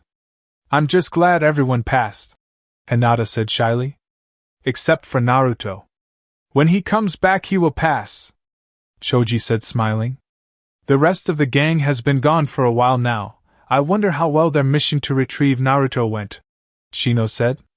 I have no idea, Hinata said, hoping the retrieval mission went well. Well, let's go back to class before we are late, Shino said. They all began to get up except Shikamaru, who looked deep in thought. Shikamaru. Hey, Shikamaru, wake up, damn it, Choji said, shaking him. Huh? Oh, sorry about that, I was just thinking about something, Shikamaru said, taking Choji's hand and getting up. What were you thinking about? Hinata asked. Nothing important, Shikamaru said. Damn it, Naruto. I think of anything that would fit you. I hate not knowing things. Well, if it has you thinking this hard then it must be important, but let's go back to class, Choji said as they began to walk back to class. Upon walking back to class they took a seat in their respectful seats, and waited further instructions from the teacher as soon as he walked into the classroom. Hey Pineapple Head, where is the dobe? I need to tell him something, Sasuke said walking up to Shikamaru. Haven't you heard? Naruto is a missing ninja now and left, Shikamaru said with his head still laid down on the desk. The dobe is too weak to be a missing ninja. He never had the potential that the Uchiha clan has, Sasuke said in ignorance. You mean had? Kiba mocked from behind him. Look, nobody asked you. So go scratch your butt or something, Sasuke said as he turned back to Shikamaru. Naruto left with your brother and killed your entire clan. With your brother. So please, I know nothing else about Naruto, Shikamaru said before nodding to Kiba, who punched Sasuke in the back of the head and walked back to his seat. All Sasuke did was give a death glare to Kiba, walk back to his seat. Alright class, let me go over the teams once more before you all head out, Ichiraku said. Team 1. Team 7, Sasuke, Sakura, and Sai. Team 8 Foot Kiba, Shino, and Hinata. Team 9. Team 10, Choji, Shikamaru, and Ino. Alright class, I hope you all stay safe and being a ninja and you respectful senseis will be here to pick you up. And with that said Ichiraku got up and left. After class Neji, Tenten, Guy, and Lee were seen outside the academy waiting for everyone to file out with their senseis. Team 8 and Team 10 walked over to Team Guy to see how they were doing. Hey guys, my name is Kiba, nice to meet you, Kiba said smiling. Likewise, Neji said. Where is Naruto-kun? Hinata asked. Team Guy saddened at this and everybody knew what happened, except for Kiba, who was confused. Naruto and Itachi are too strong for us. He got away and now we need to train to get stronger to bring him back, Tenten said looking depressed. What happened to Naruto? Kiba asked. We'll tell you later, Shino said. So how are we going to tighten the gap Naruto and Itachi have gotten between us, because Naruto is at least Kakashi's level if not stronger? Guy said, surprising everybody except for Team Guy. Wait, did I miss something here? Naruto is stronger to Kakashi? How is that? Kiba asked, still a little surprised. Naruto has the Sharingan and seems to have heightened his skill and power of it, as well as being completely different from all the other Sharingans. Guy said, earning a gasp and from everyone, except for Team Guy. How did Naruto get so much skill on how to use the Sharingan? Shikamaru asked. It seems that Naruto has been training with Itachi for years on all aspects of how to be a ninja, and he joined an organization named Akatsuki, which is a criminal group consisting of all S-rank missing ninja that had only 8 members then, now have 10. Guy said. Everyone was shocked at the until Lee said. So all we have to do is train hard enough so we can bring him back the next time. Everyone brightened at this. They all agreed, including Ino and Kiba, that they would hard so they could bring Naruto back. 1 month later, Team 7 was seen inside the Hokage's office after completing a D-rank mission. Good job bringing back that cat again. Now let's see if we can find you another D-rank mission, the Hokage said. No, this is stupid. I demand a C-rank mission so I can get stronger, Sasuke demanded. The Hokage looked at Sasuke and was about to reject him completely until remembered the client that just came in that needed protection while building a bridge. Fine, this one should be easy for you guys. You will protect this man until he done with the bridge in Wave Country, and for support I will send a couple more squads because they aren't doing anything right now and could use their first C-rank mission, except for Team Guy. I will add Team Guy, Team 10, and Team 8 to go along with you, the Hokage said as the bridge builder walked into the office. My name is Tazuna, the Super Bridge Builder, and I expect you all to give me super protection, Tazuna said, holding a liquor bottle. You guys will go rally up everyone and bring them to East Gate. Good luck, the Hokage said before Team 7 and Tazuna walked out the door to get the others and ready up for their mission. Team 7 were the first ones at the gate, and was surprised to find that Kakashi was the first one there. Kakashi-sensei? What are you doing here? You're never here first? Sakura asked.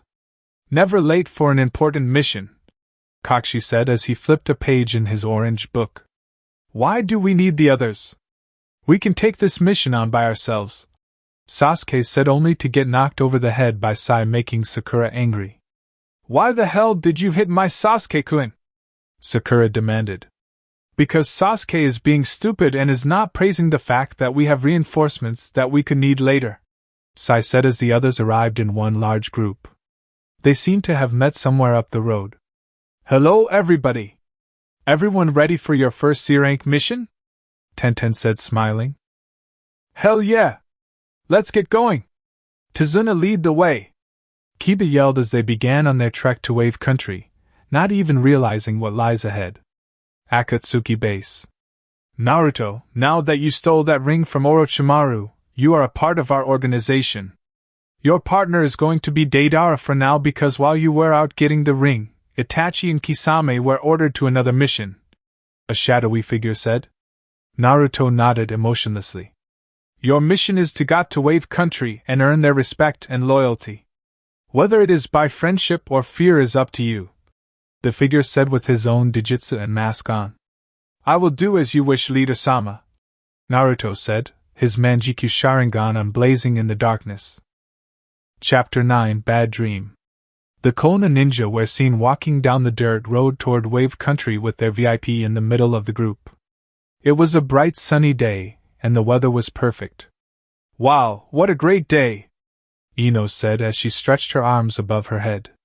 Yeah, it is, Choji agreed. As they walked past a small puddle in the center of the road, all the Jonin knew someone was up to something, as well as Shikamaru, Niji, Hinata, and Shino. The moment they walked past, 2 people shot out of the puddle and wrapped their chains around Kakashi and tore him in half. All the genin, except for Niji, Tenten, and Lee, stood stock still while the Jonin and the 3 older genin got ready for a fight as 3 mercenaries jumped out of the bush. Get ready for a fight, Asuma said as he got his trench knives ready. But what about Kakashi-sensei? Sakura asked, still shocked. Just get ready, damn it! Asuma yelled, which shook everyone out of their shock states, and the genin got into ready position. Alright, we will take the two with the chains while the rest of you take out the mercenaries without chakra, Kurenai said as the demon brothers and the mercenaries charged the group.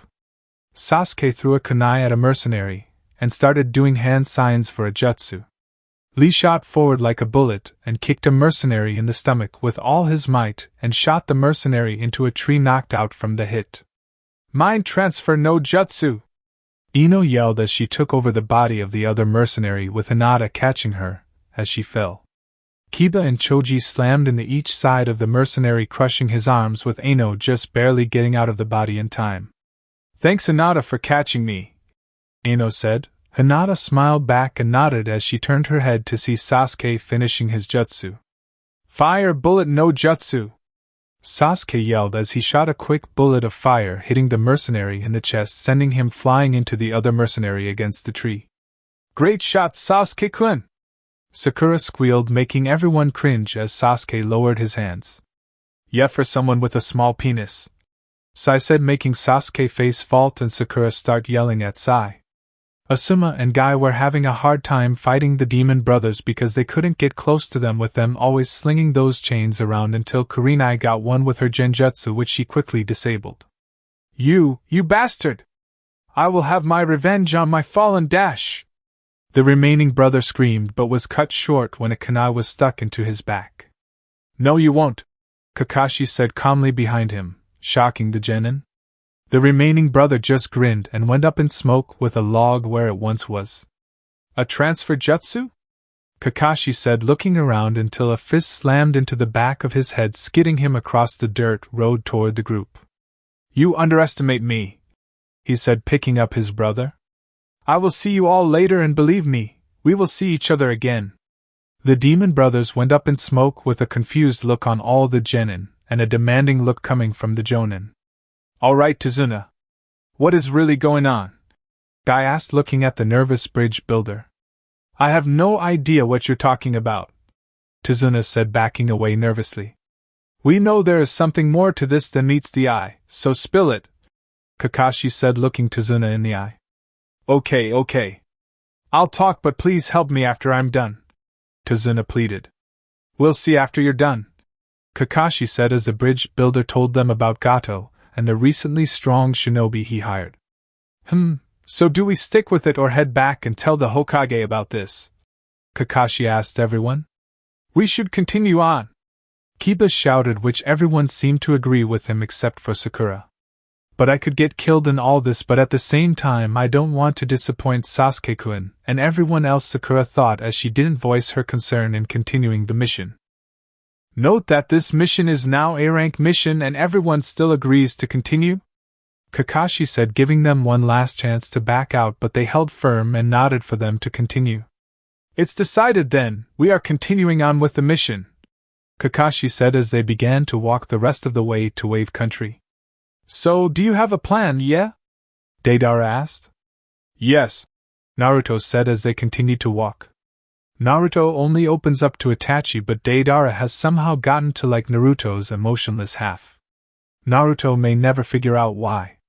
Well, my plan is to rain bombs upon them to make them all fear us, yeah, Deidara said as he started to daydream about blowing up bombs. You only say that because you like blowing stuff, Naruto said back emotionlessly. Shut up, Deidara said in a comical fashion. Naruto simply shook his head as they continued to walk. Well then, what's your genius plan, yeah? Deidara asked, curious.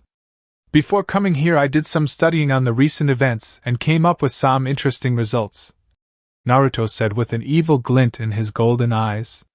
Yes. I love it when Naruto-kun has that glint in his eyes, yeah, Deidara yelled as Naruto told him his plan. Thanks for the ride, Tazuna said as they all got off the boat. Anything to save this land, said the driver as he drove the boat off into the thick mist. So what's the plan now? Guy asked. Let's make clones of Tazuna and make each squad go in different directions toward a random spot. Once they're dispel the clone and regroup at Tazuna's house, Kakashi said. Good plan, but where is your house? Kurenai asked, looking at Tazuna. Do you all have maps? Tazuna asked, getting nods from all the jonin. Let me mark where my house is on the map so you can regroup there, Tazuna said as he started marking the maps. As he was busy with that, Asuma asked, So who is going to take the real Tazuna? I will, Kurenai said, voting herself. No, Kakashi said, making Kurenai. Why not? We need a more seasoned jonin to take him since there are pretty strong ninja looking for him, Kakashi said, looking at Guy. You or me? Guy asked. I will, Kakashi said, getting a nod from Guy in understanding. Kakashi made the 3 clones and hinged them into Tazuna. See you guys back at the rendezvous point, Asuma said as they all went in different directions. Kakashi's team. Team 7 were walking down a path toward Tazuna's house when they heard a brushing noise coming toward them. Kakashi's eyes widened. Everyone down! Kakashi yelled, dragging down Tazuna in the process. Everyone hit the deck as a large steel blade hit right above them. A body appeared next to the large cleaver with a sick smile. Do you think tricks like that will trick me? Zabuza said, grinning. Zabuza of the 7 Swordsmen. What are you doing here? Kakashi asked. I came for him, Zabuza said, pointing toward Tazuna. Which scared said man shitless. What do you want him for? Kakashi asked. That's my own business, so will you hand him over peacefully or will I have to take him? Zabuza asked, knowing the answer that was to come. We will not hand him over, Kakashi said coldly. Just as he said they would say, Zabuza thought.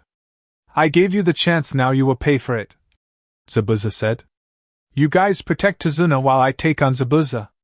He is too powerful for you 3 to take on, Kakashi said as Kakashi and Zabuza engaged in a fierce battle, just like the battle before except for the end, and it was Sai and Sasuke that did the trick to release Kakashi.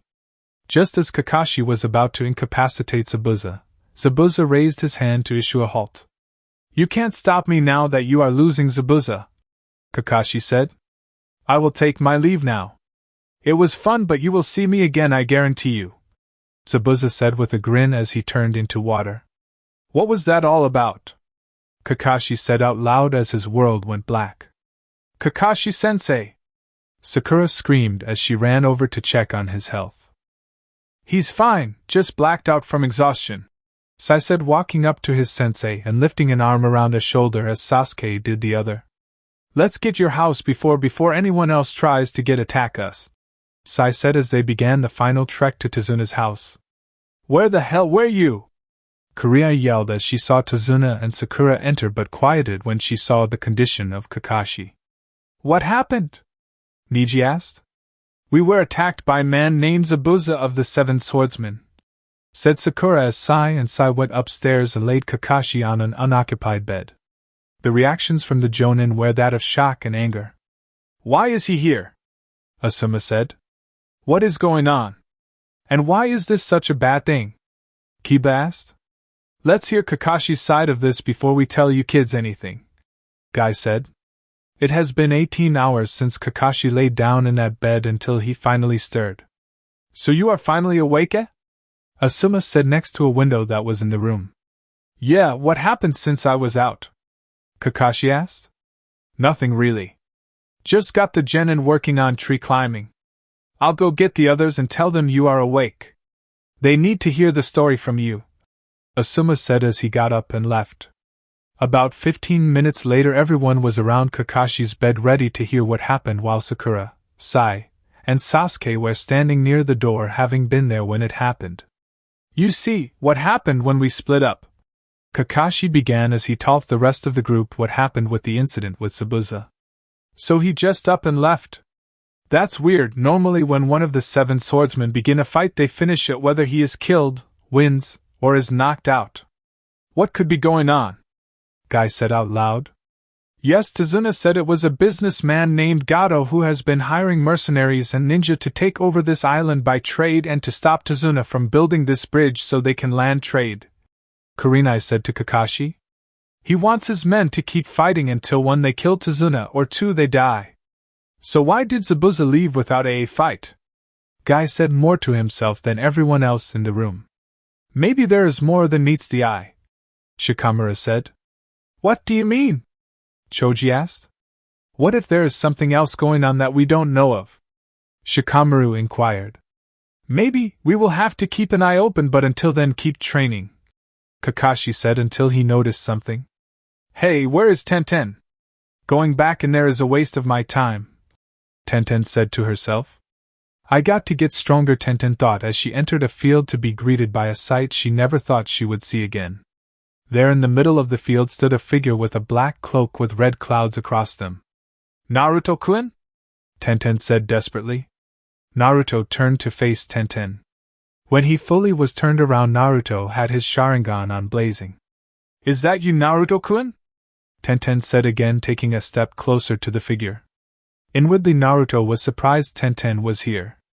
I knew a Kona team was escorting the bridge builder, but I had no idea it was them, Naruto thought, staring at Tenten emotionlessly. Please, Naruto-kun, everyone is here. Niji, Shikamaru, Choji, Shino, everyone. Please don't leave us again. Don't leave me again, Tenten said, whispering the last part. Naruto heard it nonetheless, and knew the emotions behind her words. I got to end this conversation now, or I will have to knock her out. I am not really here, Naruto said emotionlessly. What? Tenten asked, staring at Naruto as he walked closer. This is a dream. You trained too hard and you managed to pass out from the exhaustion, Naruto said, stopping less than 4 inches away than the frightened girl in front of him. And oh, this can't be. It all feels so real. Please, you can't leave me. I love you, Tenten yelled, blushing furiously. Naruto leaned over and whispered in Tenten's ear. I know. As a clone knocked her out into Naruto's arms that gently put the girl down in the center of the field. Well, this complicates things. I knew Hinata and Haku had these feelings for me, but Tenten? Who's next? Ino? Conan? Man, that would be the day. Naruto thought as his clone went up in smoke and Naruto disappeared from sight. XXXXX 1 hour later. Tenten! Niji yelled as he looked around for Tenten. Where could she be? Niji thought as he entered a clearing with a body lying in the center. Tenten! Niji yelled as he ran over to check on her. Upon running up to Tenten, he noticed she was awake and crying. What's the matter? Niji asked, sitting beside the fragile girl beside him. I just had possibly the worst and best dream of my life, Tenten said as she continued to look up at the cloudy sky, crying. Want to talk about it? Niji asked. No, I'll be fine, just give me a while, Tenten said, getting up. All right, if you say so. Let's get back to the house. Dinner is almost ready, Niji said, getting up with Tenten and walking back to the house. Today is the day of rescanning, as everyone was walking to the bridge to get ready for the final fight. How do you today is the day? Kiba asked, not completely sure how they know today was the day. It will take Zabuza a little while to heal from our fight. He was just as exhausted as I was when we finished, so would have taken him a little bit to heal, Kakashi said, answering Kiba's question. When they entered the bridge site, they noticed something was off. Where are the workers? Tazuna asked, looking around. Hello again, I promised you I would be back now, wouldn't I? A familiar voice rang across the bridge. Hello, Zabuza. Are you by yourself? Because if you are, then you aren't going to win against all of us, Kakashi said, trying to figure out where the voice was coming from. Of course not. I brought friends me. Some you might have seen before, Zabuza said with a laugh, as he appeared about 15 feet in front of them, followed by a Mist Hunter ninja, then by the Demon Brothers. Hey, remember us? The younger one said, looking straight at Kurenai, making her shiver under his gaze. After that, 3 IWA and 2 Cloud Missing Ninja appeared. Finally, 2 people appeared they didn't want to see. 2 Akatsuki members appeared behind the line of missing ninja before them, wearing their traditional black cloaks that go down to their ankles with red clouds and the straw hats that shadow their entire head. The Kona ninja were shocked that 2 Akatsuki members were hired to stop them from building the bridge.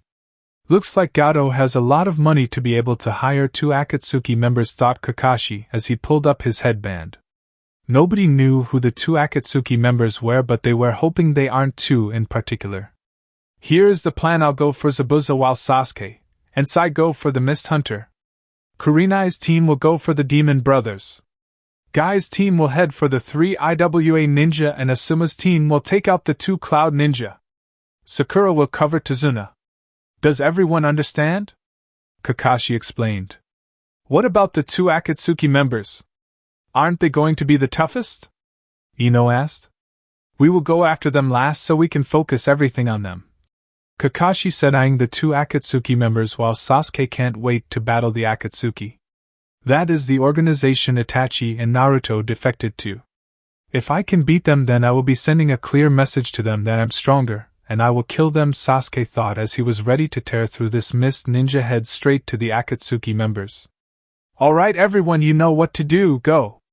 Kakashi yelled and everyone ran to his or her respectful targets, while the 2 Akatsuki members simply stood there watching with interest from under their hats.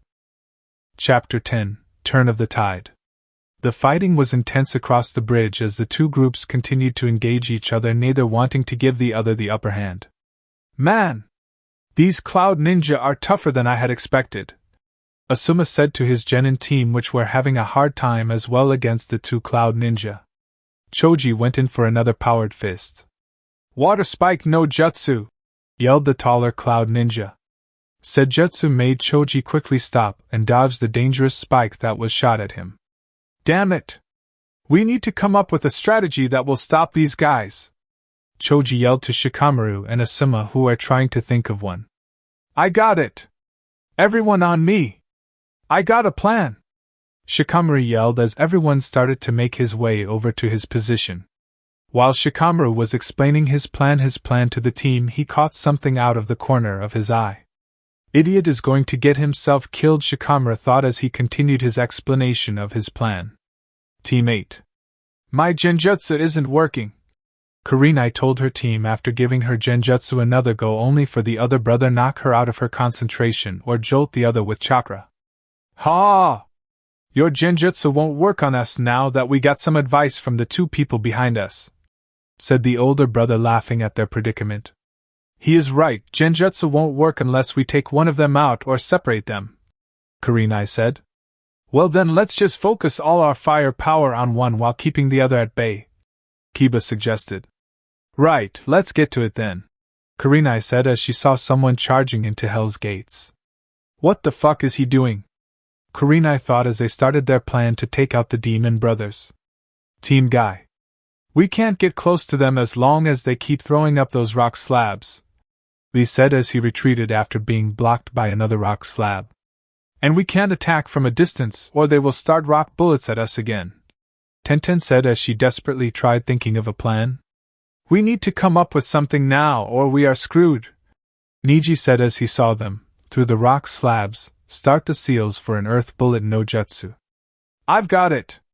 But it will push us to the limits, Guy said, looking at his students who nodded in approval. Alright, here's what I've got, Guy said as he started to explain his plan, only for him, his students, and the missing ninja from IWA to pause as they watched someone run toward the 2 Akatsuki members. Son of a bitch! We need to finish this fast, Guy thought as he explained his plan to the Genin, while the IWA ninjas shook their heads and returned their attention back to Guy's team. Kakashi. Even though I'm copying his moves, it all boils down to a stalemate in the end. What is Zabuza up to? Could it have something to do with the Akatsuki members? It seems like he is just stalling for time, Kakashi thought as the 2 once again were in kunai sword clash, struggling for dominance. I know what you are thinking, Hataki, and you seem to be thinker of the group as well as that kid with pineapple-shaped hair, Zabuza said, looking into Kakashi's eyes, and with a pushed back Kakashi, signaling the end of that struggle. What are you up to? There is something else bigger than Gato going on here, isn't there?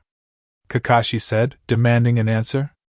We are getting paid to take out that bridge builder. Nothing more, nothing less, Zabuza said, grinning while smashing his sword into Kakashi's kunai, making it another power struggle. Kakashi looked over to see how everyone was doing when he saw a figure charge out of the fray and beelined it straight toward the Akatsuki members. What is he thinking? Kakashi thought as returned his attention back to Zabuza. Looks like your student is a little rash, don't you think? Zabuza said, taunting Kakashi. We will see, Kakashi said back with a cold glare. I need to finish this quick in order to stop Sasuke from getting himself killed. Sasuke and Sai. At first chance I will take out those 2 Akatsuki members and send a message to Naruto and Itachi that I am stronger than they are, Sasuke thought as he fought the mist ninja who could seem to make ice out of water. Look, Sasuke, I know we really don't get along, but we need to band together to defeat this enemy because we haven't made any progress and he has made plenty, Sai said looking at Sasuke. Sasuke looked at Sai like he was crazy. Like hell I would team up with a dope like you, Sasuke said as he saw his chance to attack the Akatsuki members and took it, leaving Sai to take on the Mist Hunter ninja. Just as Naruto-kun said he would. Now let's put my mission into action, the Mist Ninja thought, looking at Sai who was wearing an annoyed face. Sasuke. I'll kill you! Sasuke screamed as he charged the Akatsuki members. He's hopeless, Naruto thought as Sasuke jabbed his fist at Naruto's face, which he easily blocked. Sasuke was getting annoyed at the shorter Akatsuki member. Why can't I hit you? Sasuke screamed as he continued his offensive, which was failing miserably. Sasuke's fired a few fire jutsu, but his offensive came to a halt when the shorter Akatsuki member grabbed Sasuke's wrist and twisted. Sasuke used this momentum to go for a kick to the top of the head. The shorter Akatsuki member countered this by slamming Sasuke into the ground. The Akatsuki member lifted him up by the neck until Sasuke was face to face with him. Sasuke could still not see underneath the hat. Hello, Sasuke, the shorter Akatsuki member said emotionlessly. At that instant Sasuke knew who it was. Naruto? Sasuke strained to say with a fierce anger building in his eyes. The shorter member of Akatsuki lifted his just a little to reveal his golden eyes with the regular Sharingan active. You bastard! I'll fucking kill you for you've dash! Sasuke screamed but was cut off as a fist smashed into his stomach. Your brother told me to give you a message from the both of us, Naruto said as his eyes spun into the 4th level Manjikyu Sharingan. What kind of Sharingan is that? Sasuke gasped as he coughed up some blood from the hit to the stomach. One day you will see. Manjikyu Sharingan! Naruto said loud enough for only Deidara, Sasuke, and himself to hear. Where am I? Said out loud as he was standing in a world that was black and yellow. Imagine the normal Manjikyu Sharingan world except for the red, it is yellow. You are in my world now, Naruto said emotionlessly as Sasuke somehow was posted up onto a cross with many Narutos around him. This world I control everything. Mass, gravity, even time itself. I control it all. You will spend the next 72 hours here, Naruto said as he stuck a sword into Sasuke's chest. You are weak, Naruto said as he stuck another sword into Sasuke. Why are you so weak, cousin? Naruto said. I hate you, Sasuke muttered. Foster your hatred, cousin, despise me, Naruto said emotionlessly as he stuck another sword into Sasuke's heart. Sasuke! Kakashi yelled as he blocked another hit from Zabuza's cleaver. We'll get him! Asuma said as him and Ino ran to get Sasuke as Naruto dropped him to the ground and walked back to his partner's side. We are going to need more help if we are going to take out these guys. Asuma yelled over the sound of battle as he got into fighting stance as Ino carried Sasuke back to Sakura Tazuna. Zabuza glanced over at Haku, who seemed to be done with his conversation with Sai. Getting a nod from Haku, Zabuza said, Let's end this little fight, Kakashi. This is getting us nowhere. Kakashi was surprised but nodded because he knew that this fight was pointless. Alright, but you must tell me who you are working for because I know you aren't working for Gato anymore, aren't you? Kakashi asked. Yes, I don't work for Gato anymore, I work for those 2 over there, Zabuza said pointing toward the 2 Akatsuki members. Then you are our enemies! We are currently trying to find one of our ninjas that defected from to that organization, Kakashi yelled, getting angry. Hee hee, you'll see what happens in a few seconds, Zabuza said, dissolving into water as Haku did the same over by Sai. What is he talking about? Kakashi thought as he and Sai dashed over to Asuma, who was sweating bullets in front of the 2 Akatsuki members, alone. As Kakashi made his way over to Asuma, he saw Guy's team all lying on the ground exhausted from the battle and 3 dead IWA ninja. Choji was also knocked out as well as Shikamaru as he stood up shakily. "Looks like we are your only backup, Asuma," Kakashi said as he looked at Sai. What was Sai talking about to the Miss Ninja? Kakashi thought. "Do you think this is enough?" Asuma asked. "Do you want me to tell the truth or lie about it?" Kakashi asked. "I see," Asuma said, looking down at the ground. "We will have to hold them off until Guy's team can stand again, then we will be able to beat them," Kakashi said, brightening Asuma up a little. "Right, we can at least do that," Asuma said, looking forward again. "Your charges aren't enough to blow the bridge, correct?" Naruto said from under his hat, still looking forward. "Correct, the bombs won't blow the bridge, yeah," Deidara said, a little saddened from under his hat as well, both looking at the desperate ninja in front of them. "Good," Naruto said. "Play it defensively until the rest of the group is able to fight again, or Kurenai's team is done with the demon brothers. We can't let them dash," Kakashi explained until he was cut off. "We don't want to fight," Naruto said to the ninja in front of them. "What are you talking about? You work for Gato, so you are paid to kill Tazuna," Asuma yelled back. "Wrong, we came here on our own will, yeah," Deidara said. "Then why are you here and why did you knock out one of ninja?" Kakashi replied. "We knocked him out because he attacked us. So we retaliated," Naruto said emotionlessly. "Where have I heard that voice from?" Kakashi thought. "You still didn't explain why you are here," Kakashi demanded. At that moment, a short, pudgy man could be seen at the edge of the fog at the back of the unfinished bridge. "They are here because I paid that organization a shitload of money to bring out 2 of their members. That's why they are," Gato said, smiling. "But I can't give them the money because by the end of this they too will be dead as well," Gato said as the wind blew away the fog behind him to reveal 150 mercenaries. "We won't let you control our country any longer, Gato," Inari said as the island populace gathered onto the bridge. "As you can see," Naruto said, still facing Kakashi, "we are on the same side in all this." "So it seems," Kakashi said, not liking the idea of teaming up with them.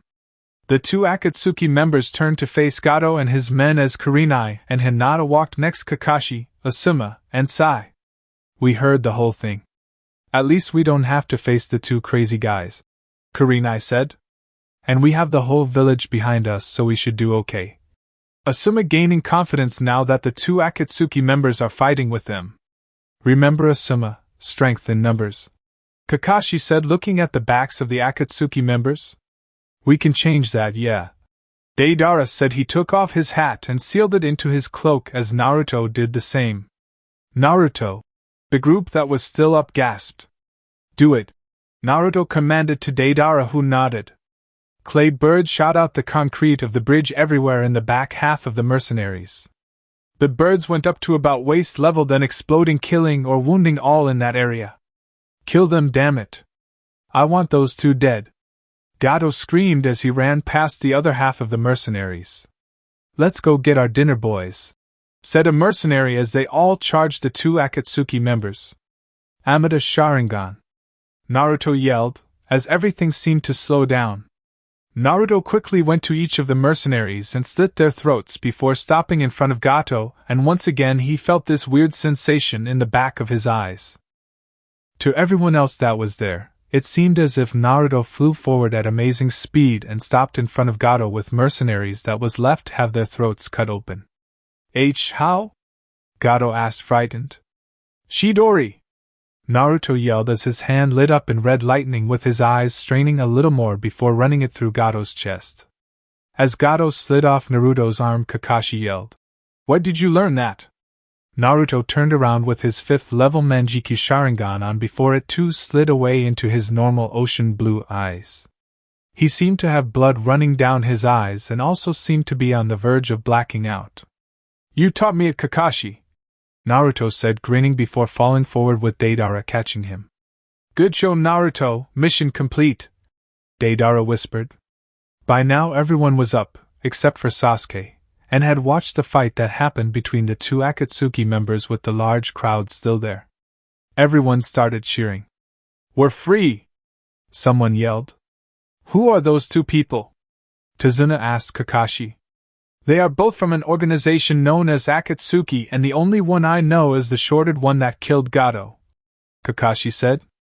Interesting. I think I'll go speak to them," Tazuna said as he started to walk toward the two battered men. "Wait, let us escort you. They are both dangerous missing ninja," Asuma said. "Walk up, Tazuna." "No, they aren't dangerous. They just freed this land, so I doubt they will attack me, and besides I need to speak with them alone," Tazuna said as he continued forward.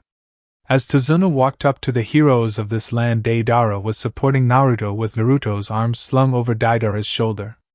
"Thank you for what you did here today," Tazuna said. "It's no problem. We didn't want to get involved in all this, but it had to happen, yeah," Deidara said. "You guys aren't the evil organization everyone says you guys, are you?" Tazuna said. "Well, some of us aren't, but there are some that are, yeah," Deidara said as Naruto began to awake. "What is your name?" "I already know Naruto's name from the ninja back there," Tazuna asked, pointing to the Konan ninja that were watching them closely. "My name is Deidara, missing ninja from IWA, yeah," Deidara said, as Naruto was now able to support himself. The blood from his eyes now dried. "Well, if you guys want, you can stay here while you guys heal," Tazuna offered loudly for everyone to hear. The crowd cheered in agreement as the Konan ninja wanted to see Naruto some more. "I'm sorry, but we must leave. We are needed elsewhere," Naruto said emotionlessly, eyes still twitching from the pain of going up to another level in his Manjikyu Sharingan. The crowd and the ninja seemed to dampen at this. "Well, you guys are welcome anytime. We will forward for a safe return," Tazuna said, brightening the crowd. "Thank you," said Naruto as they left in a swirl of leaves. They were far enough away to speak without anyone hearing them. "Well, your plan worked, yeah," Deidara said as they met at the rendezvous point. "Well, did everything go okay?" Haru asked, a little worried about what happened to Naruto's eyes. "Yes, mission completed. Thank you for the help," Naruto said as he tossed a bag of money to Zabuza. "Thanks, but there is something I need to speak to you about," Zabuza asked. Naruto said, waiting for an answer. "I know what you and Itachi are doing. That organization and Mihaku want to help," Zabuza said, looking straight into Naruto's eyes. "Fine, we need more people. So far we only have 4, Naruto said. 4? Who are the other 2? Haku asked. "Deidara here and," Naruto said. Everyone was still on the bridge after the fight, talking and laughing about how their lives are going to be easier now that Gato is taken out of the picture. "You planned this whole thing, didn't you, Naruto?" Shikamaru and Kakashi thought as Tenten approached Guy. "Well, you were right, Guy-sensei," Tenten said as she leaned on the railing that Guy was standing next to. "Right about what?" Guy asked, confused. "That the next time we saw Naruto-kun he would be on our side," Tenten said, smiling. "Yeah, I'm glad to see that Naruto isn't completely evil. Even if it was by accident," Guy said, looking up at the sky as the fog started to dissipate. "Let's go talk with the villagers and see how much they are enjoying themselves," Tenten said as she sprinted toward the crowd. "I know what I am going to name the bridge," Tazuna yelled across the crowd, getting their attention immediately. "What is it going to be called?" Kiba asked. "The Great Naruto Bridge!" Tazuna yelled as the crowd went wild.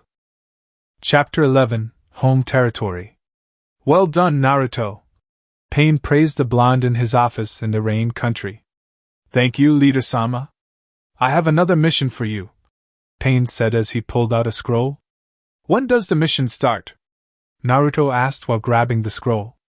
"All the information is inside," Pain said with a smirk on his face. Oh, how he loved to torture the young blonde. "What? Does it have to be on that date?" Naruto exclaimed. "Yes, sorry, but everyone else is out on a mission, and your teammate will be Kisame," Pain informed the teen, noticing a twitch from Naruto. "I guess we haven't gotten him yet?" Pain inquired. "No, but we will soon," Just needs a bit more work until he will crack. Naruto answered with a slight upturn on the corners of his lips. Then this mission should be a perfect chance for you then, Pain said with an evil grin on his face. 1 week until Chunin exams. So, are you guys taking a shot at the Chunin exams? Kiba asked as Team 7, 8, 9, and Guy walked toward the barbecue restaurant they always went to. Everyone nodded in reply. It's strange that Team 7 started coming with us. They never wanted to before and now they are part of the group, Shikamaru thought as they entered the restaurant. This year is going to be tough because of all the new ninja coming in, Choji inferred. Yup, but we'll be ready for them, Kiba declared. Shikamaru, do you have any information on the other genin that are going to compete? Ino questioned. I heard there are strong genin teams coming in from the Sand and Sound villages, Shikamaru informed her. When we become Chunin, what are we going to do? Tenten wondered out loud. Getting cocky, eh? Sakura remarked with a grin across her face. No! But if we do become Chunin, what are we going to do first? Tenten queried while blushing from embarrassment. I never really thought about that, Lee confessed. I will continue to train in order to try to bring Naruto-kun back to our village, Hinata declared with surprising conviction. I will too, Tenten proclaimed. This initiated nods from everyone else in the group, except for Sasuke. I will kill that bastard. I hate him even more than Itachi. I will make sure he burns in the deepest part of hell, Sasuke roared inside of his mind. When did you start to like Naruto, Sakura? Ino marveled. Well, ever since the Wave mission, when Kakashi pulled me to the side and told me what his life has been like. And how the way I treated him the academy just made his life worse. It was because of people like me that he left. I hope that he forgives me, Sakura revealed. If you tell him like that, then I'm sure he will, Hinata supported. Well, I think we better get going before it gets dark, Niji manifested while he got up. Alright, we'll see each other again at the Chunin exams, Choji proclaimed as they all split up and went off to their own homes. Naruto was traveling to the rendezvous point where he was supposed to meet Kisame. Upon entering the clearing, Naruto saw his temporary teammate leaning against a tree with his hat on. You are Kisame, I presume? Naruto asked with his emotionless mask set up. And you are Naruto? Wow, you act so similar, Itachi. Emotionless, calculating, and you have a weird Sharingan as well, Kisame remarked, seeing Naruto's Golden Sharingan. This works out great then. I already have some experience working with a Sharingan user, so we should be able to work well with each other, Kisame conjectured. Seems so, Naruto uttered in his monotone voice. What is our mission then? Leader-sama said to get the mission information from you when we met up. Our mission is to steal a scroll that is of high value to a certain group of people. The mission begins in 6 weeks' time, so we should scout out the area before the mission starts. Okay, you lead, Kisame said as they both disappeared from the clearing. Day of the Chunin exams. The 4 genin teams met at the front of the exam building so they could enter together. I wish for you to challenge you to a fight, Lee confronted Sasuke. I would be honored to face an Uchiha. Fine, if you don't mind losing, Sasuke retorted. They faced off with the other genins watching. Most were thinking it was a bad idea. Lee disappeared from view only to reappear behind Sasuke and kick him in the back. Sasuke went skidding across the ground, finally coming to a stop when he hit the wall. Sasuke soon got up and charged Lee, doing a roundhouse kick aimed at the other's head. Lee quickly grabbed the attacking leg and, using the momentum, threw Sasuke into the air. Lee then jumped up and started to wrap bandages around the helpless Uchiha, only to be stopped when Guy's fist smashed into Lee's face. You shouldn't even think of using that technique on a comrade, Guy bellowed furiously. Sorry, Guy-sensei, I got caught in the moment, Lee apologized while getting up. I hope to never see such disobedience from you again, Guy asserted before leaving the group to continue their way up to the stairs. Once getting to the second flight of stairs, they noticed the numbers on the sign had a genjutsu over it. The group silently moved past only for Sasuke to say, You're not fooling anyone. Sai slapped Sasuke over the head. Dumbass, they were trying to thin out the numbers for us. Now the people behind us know about it as well. Shikamaru sighed, shaking his head. HN was the Uchiha's only reply before going on ahead of the group, with rest following soon after. Is this what you to put up with every day? Ino interjected Team 7. Sakura and Sai both sighed at the same time. Unfortunately, Sai orated, shaking his head. Once at the top of the stairs they were met by Kakashi. Hey Kakashi-sensei! Sakura blurted out, running forward. Yo! The perverted man greeted. Are you here to check if we would show up? Sakura asked. Yeah, well, good luck. I have a mission I need to get to, so I might not see you guys for a while. See you guys later. Kakashi dismissed himself before disappearing in a puff of smoke. Well, that was weird, Sai remarked. Whatever, let's get going, Kiba proclaimed before opening the doors to the exam room. Only to be met by the eyes many enemy shinobi. Looks like we have our work cut out for us, Shikamaru mumbled. We have been scouting this damned village for days. Why can't we just move in there now and take the damn thing? Kisame whined. Over the past couple of weeks Naruto and Kisame have been getting close and are now good friends. Just like Kisame's relationship with Itachi, Kisame leaves most of the thinking to Naruto. This is what sprouted a great friendship between the two. We have to wait until the time for the mission to start to actually do anything, Naruto explained. Well, I still don't see why we can't just go in there with guns blazing, the blue man complained. Naruto sighed as he shook his head. Why do I get stuck with this idiot? Preliminaries. So, what exactly happened to Sasuke? Neji interrogated as they walked toward the meeting room. Some guy from the village hidden in the grass bit him on the neck, and then he started to change. He really started to scare me, Sakura answered, shuddering from the image of this new Sasuke. Shikamaru hummed, trying to figure out a reason as to why all this happened. Well, whatever the reason, we still have the finals on our hands, so let's get to it, Choji exclaimed.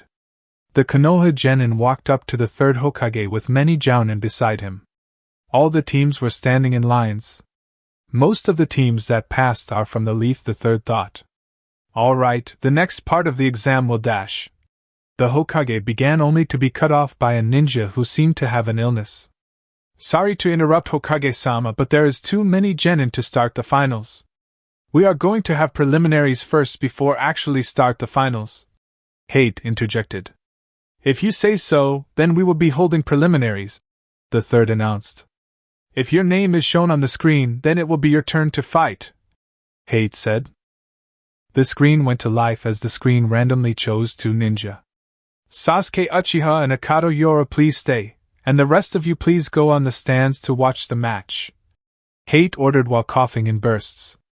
The rest of the preliminaries went, as they should, except for Sai beating Kiba being the only difference. The winners were standing in a straight line in front of Hate as, one by one, the genin walked up to the box picking out whom they will be going up against. The pairings will be just like canon, except Sai is facing off against Neji. Day of the finals. So, today is the day, huh?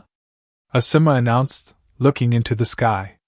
Yeah, I hope everyone does well, Kurenai desired while they both walked down a busy street during lunchtime. Most people were on break and were hurrying to get a bite to eat before they had to return to work. As they were walking down the street, something caught their eye, two figures drinking tea in a restaurant, in particular. The only reason the pair caught their eyes was because of the cloths they were wearing. They were both wearing black cloaks that started at their noses and went all the way down to the ground and hats that covered their faces, making it impossible to determine their identity. Did you see those guys? Kurenai asked quietly. Yeah, we should follow them and see what they are up to, Asuma suggested as they took to the roofs. The duo soon got up and left the restaurant. They then started to make their way to the more isolated part of the village. Kakashi passed them, but he was so caught up in reading his orange book that he didn't notice the strange pair. As soon as they entered an area that had no other people in it, the Leaf Jounin decided to make their presence known. What do the Akatsuki want in the Leaf Village? Kurenai demanded as they shined in front of the criminals, blocking their path. It has been a while, Asuma-san, Kurenai-san. The shorter Akatsuki member greeted. How do you know our names? Kurenai was irritated with them already. Well, these ninja are a couple of hotheads now, aren't they? The taller Akatsuki member remarked. You haven't answered our question yet, Asuma interjected. We won't answer your question, the taller one replied. Then at least tell us who you guys are, Asuma ordered. The smaller Akatsuki member simply took off his hat and sealed it into the sleeve of his cloak. Naruto? Kurenai stuttered out. Well, it looks like you all know each other, so I guess I should introduce myself as well, the taller Akatsuki member proposed, taking off his hat and sealing it away as well. You're Kisame Hashigaki. You're wanted for committing crimes with the 7 Swordsmen of the Mist and trying to assassinate the Mizukage with said organization. You're now known as a S-class missing ninja in the bingo book. What are you doing here? Asuma interrogated, knowing Naruto didn't come here to pay them a visit. Please do not interfere with our affairs, Naruto requested emotionlessly with his normal Sharingan blazing. You came here for a reason, so either tell us or we'll make you, Asuma threatened. Kisame had his hand on his sword, ready to attack. It looks like we have no option other than to fight you then, Naruto resolved as Kisame raced forward, slashing his sword at Kurenai. Asuma blocked the sword with his trench knives, but he felt a little more weak. What are you doing? Asuma questioned as realization hit him. It's draining my chakra. Just now figuring it out. Kisame laughed as Asuma pushed the sword off him and backed up. While this was going on, Kurenai was putting a genjutsu on Naruto. Kurenai pulled Naruto against a tree with thick branches wrapped around him. Kurenai put a kunai to Naruto's neck. You lose, Kurenai claimed while still attached to the tree. Before she could do anything, the tree went up in black flames and was being burned alive while still stuck to the tree. Your genjutsu is at too low of a level to affect me, Naruto stated emotionlessly as he made one-handed seals and made a shadow clone that shot off into the distance. Just then Kakashi appeared behind Naruto and Kisame with kunai to their backs, along with one helping a staggering Kurenai. Naruto, what are you doing here? Kakashi inquired from behind Naruto. Just came for a pickup, Naruto responded, not moving an inch. What are you picking up? Kakashi pressed. Nothing of your concern, Naruto answered emotionlessly. It wouldn't be Sasuke, would it? Kakashi demanded, trying to break him. My weak cousin is not what came here for, Naruto replied coldly. Then what did you come here for? Kakashi asked, knowing that he wouldn't get the answer. None of your concern, Kisame. We must finish this and be on our way. We have a schedule to keep, Naruto mandated as another Naruto appeared behind the Kakashi that was behind him and destroyed the clone with a kunai to the back. Of course, Kisame affirmed, smiling as a water clone shot toward Asuma. Kakashi's clone jumped forward and blocked the advance, only to be cut down by another clone. The 3 Konoha ninja regrouped in the river that they were next to, and Naruto jumped over to Kisame. All the remaining clones either went up in smoke or splashed into the water. We didn't come here to start a war, this will end now, Naruto said as he closed his eyes. Kakashi's eyes widened. Everyone, look at his feet, now! Kakashi yelled as he closed his regular eye and kept his Sharingan eye open. What? Why? Asuma asked. Naruto is about to activate his Manjikyu Sharingan. If he has achieved the 5th level of his Sharingan, then he is possibly one of the strongest shinobi in the world. The only thing keeping him from that title is the training that goes with it, and I'm sure he's been training with Itachi for a while now, so be on your guard, Kakashi warned in a frightened tone. Naruto slowly opened his eyes to reveal the 5th level Manjikyu Sharingan. Just then Kisame was blown back to the other side of the river by a green blur, but stopped when Naruto blocked the punch aimed at his head.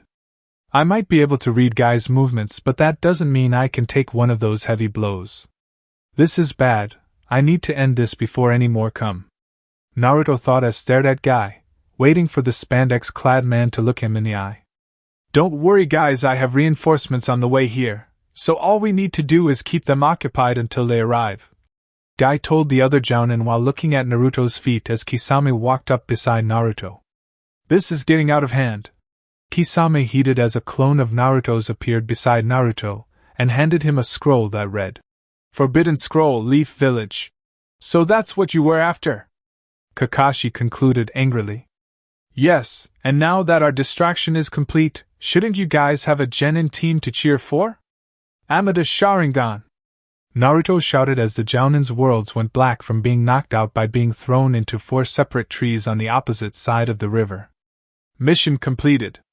Let's get out of here," Naruto commanded as they unsealed their hats and jumped away. Chapter 12: A New Ally.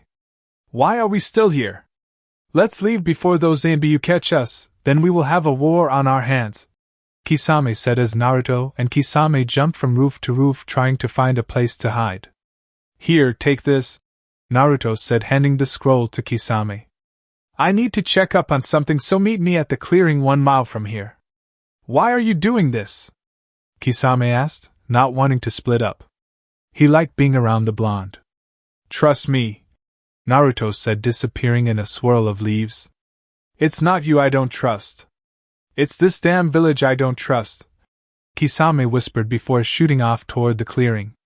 "Begin," Kate said as Sai and Niji started to battle. "You aren't going to be able to defeat me," Niji as he got into ready position. "Sure I can. I can change my fate just like Naruto can," Sai said, also getting into ready position. "The only person that has defied fate was Naruto, and I don't see you doing what he has accomplished," Niji growled as he charged Sai. Sai started to draw tigers on his scroll, making them become lifelike. The tigers shot toward Niji, trying to stop Niji's advance. Niji sliced them in half with a kunai as he continued to run towards Sai, never missing a beat. Sai and Niji clashed with Niji's kunai, trying to gain the advantage. "What do you mean what Naruto has accomplished?" Sai asked while they were still in the power struggle. Niji pushed Sai off, sending both genin skidding back a couple of feet. "Naruto is the only one I know that has defied fate like he has. He was supposed to be the dead last from the very beginning, but over time we became friends, but that doesn't change the fact that he was dead last. When Naruto left the village with Itachi, and my team had to bring him back, I saw that he was no dead last. Even on the bridge, he killed many mercenaries in less than 5 seconds, Niji said, laughing near the end, confusing Sai and many of the people in the stands. And I thought he was a dead last, Niji whispered. So why can't I achieve that level? Sai asked, glaring. It is simply impossible for any of us to take him on now. Until we have a decent time to train, then we might be able to face him again, Niji said as he again charges at Sai. Niji ended up beating Sai into a pulp after a rather rude comment about Naruto. All the battles happened as they were, with Sasuke still being late. The time has come for Sasuke's battle with Gaara, and Sasuke was still nowhere in sight. Where the hell is that bastard? Kiba yelled, getting really angry that Sasuke isn't there. I'm sure he'll show up just on time like Kakashi-sensei, Sakura said, a little nervous that Sasuke is this late. Up in the Hokage's quarters, the two Hokages were having a grand time watching the matches until an Inbu appeared behind the Leaf Hokage and whispered into his ear. We have problem. It seems 2 Akatsuki members stole the Forbidden Scroll from our archives. This is unfortunate. Get a couple of ANBU teams together and get back that scroll. The third whispered back, getting a nod from the ANBU before disappearing in a swirl of leaves. Just as the time was 5 seconds from being up, Sasuke and Kakashi appeared in the center field in a swirl of leaves. Kakashi looking badly beat up. Just in time! Lee cried out as the other Jonins walked up to their students, also looking beat up. What happened to you guys? Ino asked, looking at all of their sensei's condition. Oh, it was nothing, Guy said, shaking his hands in front of him. Well, alright, but you guys need to tell us later, Tenten said before turning back to the fight that was to happen. Now that Sasuke has arrived, we can start our battle between Sasuke Uchiha, getting cheers from a section of the crowd, and Sabaku no Gaara, getting cheers from another section of the crowd. Begin. Kate yelled as he jumped back. Sasuke took the offensive and charged Gaara, sending kicks and punches only for Gaara's sand to block every attack. Sasuke backed off and decided it was time to try something he copied from a teammate. Sasuke stood up and put a hand behind his back with his other hand outstretched in front of him. "Hey! That's my style!" Lee yelled. Sasuke shot forwards at an incredible speed. The next thing Gaara knew, he was kicked in the side, sending him skidding across the field. "So, he is using that other guy's technique, but I must kill him. Mother says so," Gaara thought as he shot sand across the field towards Sasuke. Sasuke dodged the sand attack and sprinted toward Gaara, only for Gaara's sand to block the kick and shove Sasuke back. Sand started to surround Gaara and pack into a thick sphere. "Damn it, Gaara, you can't use that technique yet," Temari whispered. "I wish Gaara wouldn't be like this." Sasuke looked at the sphere of sand with his two Tomo Sharingan to try and see what Gaara was up to. Sasuke threw a kunai at the sphere only for it to bounce off. Well, if that didn't work, I'll have to try other tactics, Sasuke thought as he charged the sand sphere. As soon as he was close enough, sand spikes shot out of the sphere towards Sasuke, cutting him on the leg. Sasuke jumped back to his original spot and thought this whole ordeal over when an idea struck him. Sasuke ran to the top of the wall and started to unclip his arm restraints. As soon as they were off, he started to charge up an attack that had loud chirping sounds. "Kakashi, why did you teach that to him?" Guy asked. "I knew he had to go up against Gaara, and I also knew of his famous defense, so I thought Sasuke would need a technique that would penetrate said defense," Kakashi explained as Sasuke started to run down the wall. Sasuke was almost to the sphere when spikes started to stick out of it. The spikes cut Sasuke up but didn't stop him from penetrating the sand with his Chidori. There was a blood-curdling scream as the Gaara from inside of the sphere started to yell. "What is this warm stuff? It's blood!" Gaara screamed from the inside of the sphere as Sasuke desperately tried to yank his hand out of the sand. As the onlookers watched the match, an Akatsuki member appeared in front of the Leaf Hokage. The two ninja behind said Hokage were surprised to see an Akatsuki member in front of them, and readied themselves for an attack. "I have some info that Leader-sama wanted delivered," the cloaked ninja said as he tossed a scroll to the Hokage, only for one of the ninja to catch said scroll. "Let me see the scroll," the Hokage said. "But what if it's a trap?" the ninja asked, still glaring at the Akatsuki. "Let me see it," the Hokage said, standing up and grabbing the scroll and sitting back down. Also noticing the Sand Hokage was sweating bullets. Once the third opened the scroll and read the contents. His eyes widened. "Is this true?"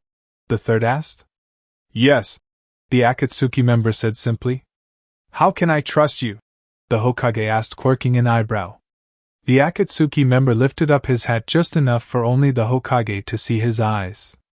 He met by a pair of Golden Sharingan eyes. "This is why," Naruto said, pulling his hat back down. "Right," the Hokage said as he turned to the match after hearing a horrible scream from the sand sphere in the center of the stage.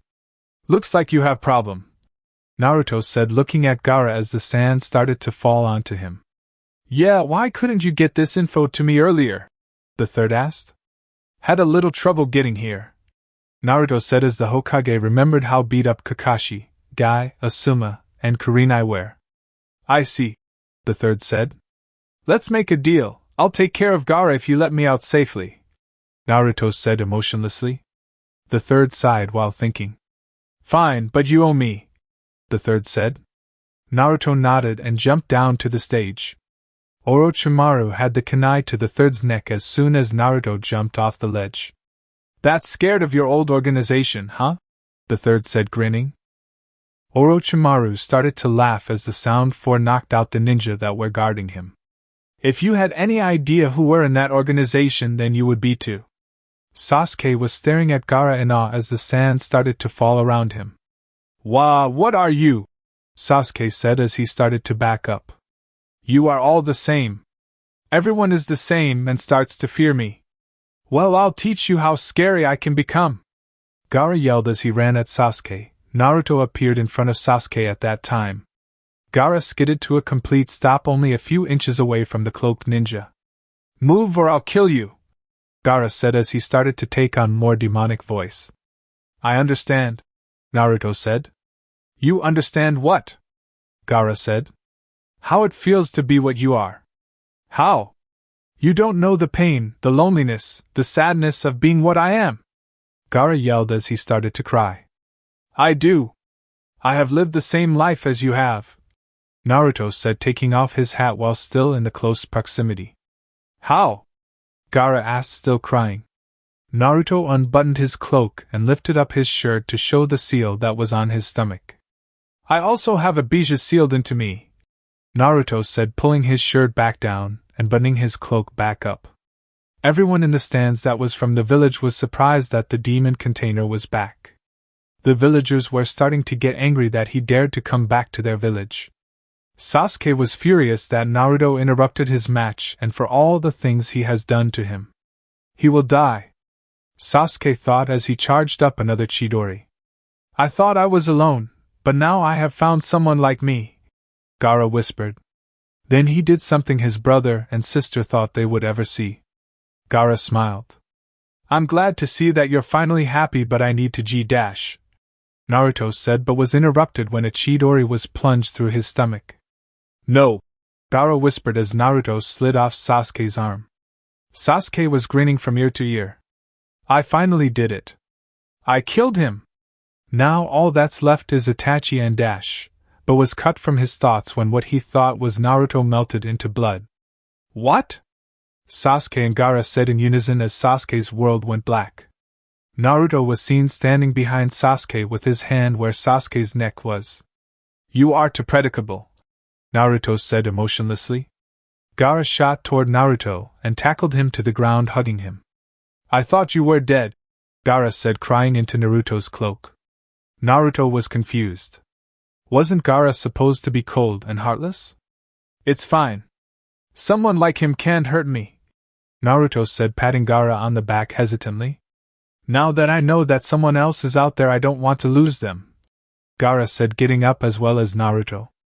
I hate to hurt your feelings, but I need to go, Naruto said as he turned around to leap off, only for Gaara to grab his sleeve. I don't want to stay here. Please let me come with you, Gaara pleaded. Naruto turned around and looked Gaara in the eye. If you come with me, then you will be subjected to more hate than you will ever imagine, Naruto said. That's fine, as long as I'm with you, then I will make it, Gaara said, smiling his second smile as he slashed through the center of his headband. What is this warm feeling in my stomach? Gaara thought. Naruto sighed and nodded. Let's get going before we get caught in all this mess, Naruto said as the two Jinchuriki jumped onto the nearest roof and to the rendezvous point. So, this is the path he has chosen. At least Gaara has found someone like himself, Temari thought as she watched Gaara jump off onto the roof while the genjutsu was being placed onto all of the villagers. What is going on? Kakashi thought as the genjutsu was placed on all the people who couldn't release it. Just as all the ninja released the genjutsu, the attack was sprung and everyone was in combat. As everyone was combating their own battles, Kakashi was able to back up into the corner where 4 genin were guarding themselves from attack, and out of the corner of his eye he noticed Sasuke get up and follow Naruto. The 4 that were in the corner were Neji, Hinata, Sakura, and Shikamaru. You guys are going to have follow Sasuke and make sure he doesn't hurt himself. He is in over his head, Kakashi explained as he dodged a stray kunai. What a drag, Shikamaru said, sighing as the 4 genin jumped off to stop Sasuke and hopefully talk to Naruto. Naruto and Gaara appeared in a clearing with another person that was wearing another cloak just like Naruto. Who is that? Kisame asked as he took off his hat and sealed it away. Gaara, meet Kisame. Kisame, Gaara, Naruto said emotionlessly. Gaara scooted toward Naruto slightly at the mention of his name. Why is he getting so shy? Naruto thought. Okay, well, what did you do? Kisame asked. Just had to make a delivery is all, Naruto said simply. Another thing. How did you manage to get him to come along?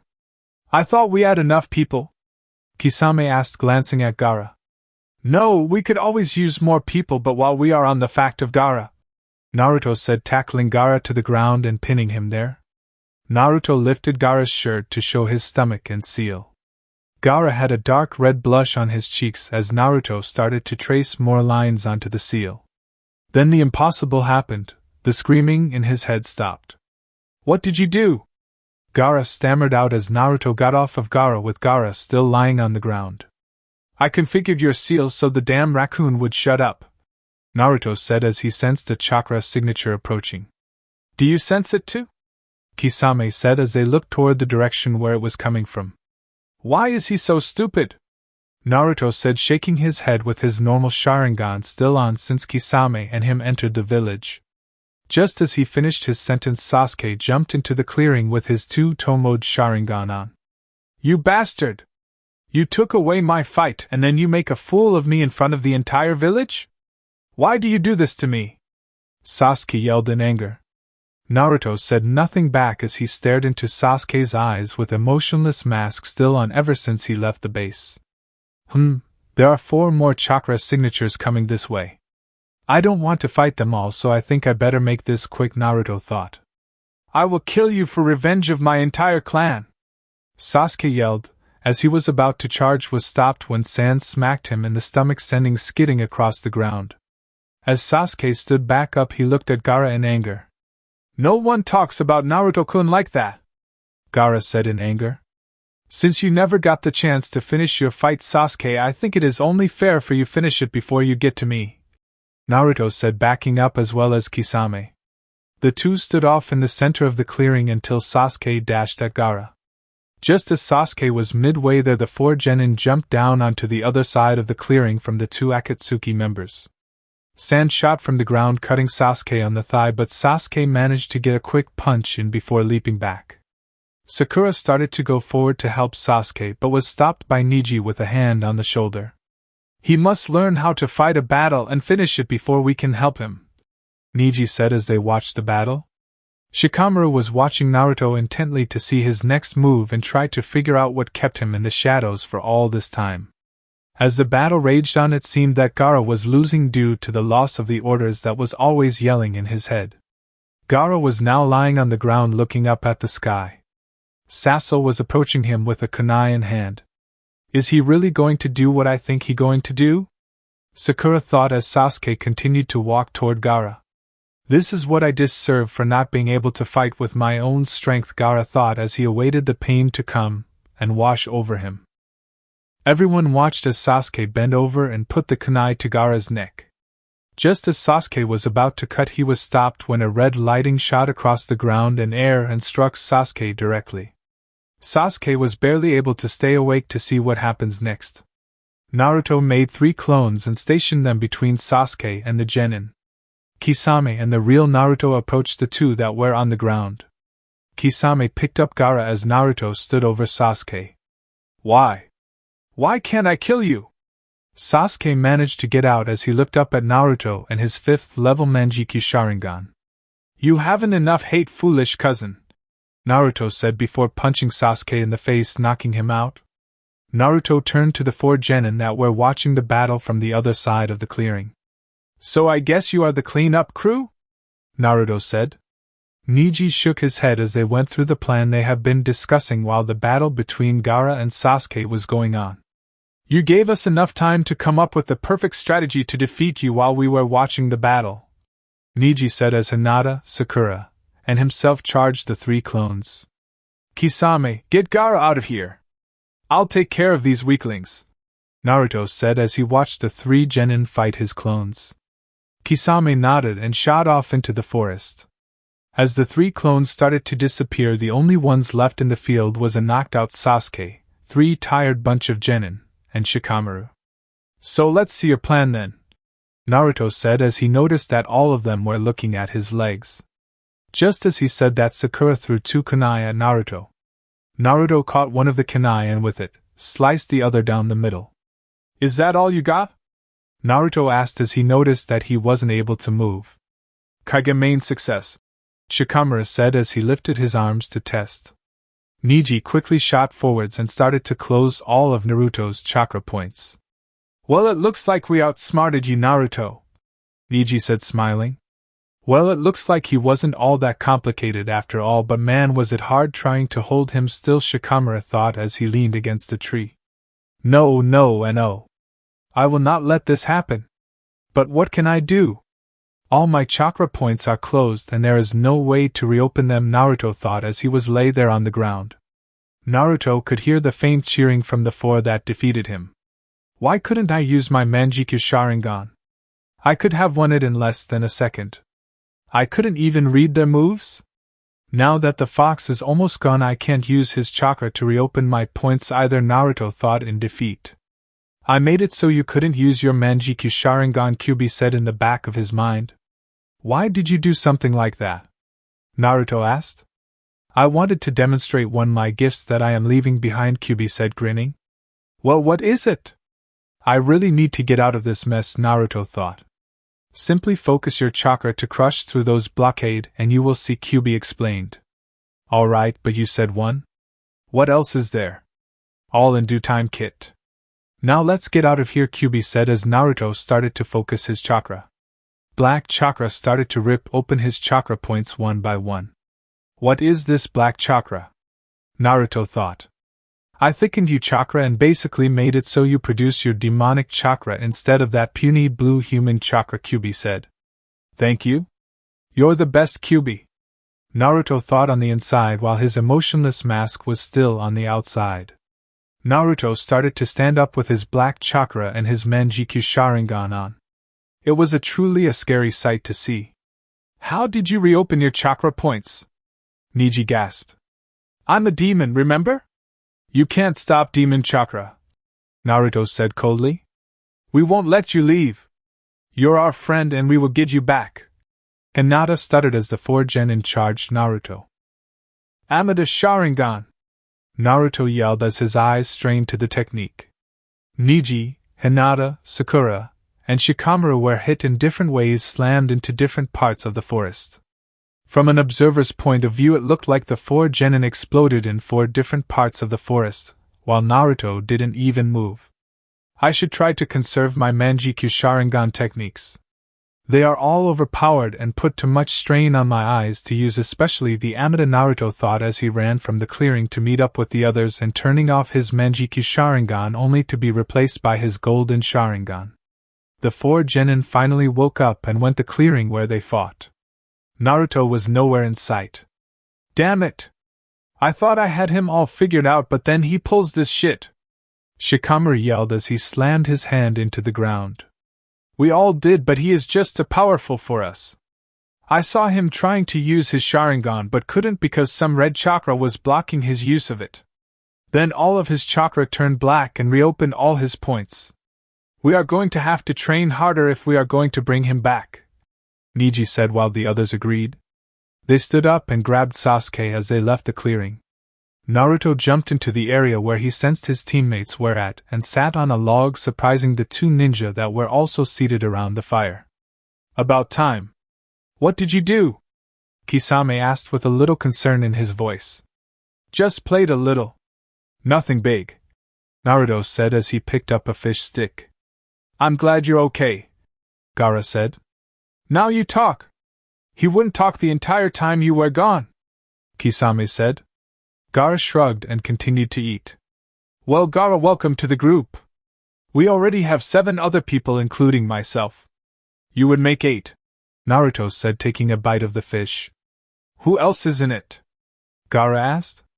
Itachi, Deidara, Zabuza, Haku, Naruto, you, and well, let's not say his name just yet, Kisame said, smiling. Gaara looked down and started to cry. I'm so glad to with other people that like me, Gaara said. Naruto and Kisame looked at each other and smiled. It was a good choice, bring him along. Chapter 13, Calm Before the Storm. For years after Chunin exams. Have you heard that the Akatsuki has captured another Jinchuriki? Sakura said to Tenten, Hinata, and Ino. They have been of the demon that resides in Naruto a little over a year ago, and their view on Naruto hasn't changed a bit. I think that was like the 6th one, right?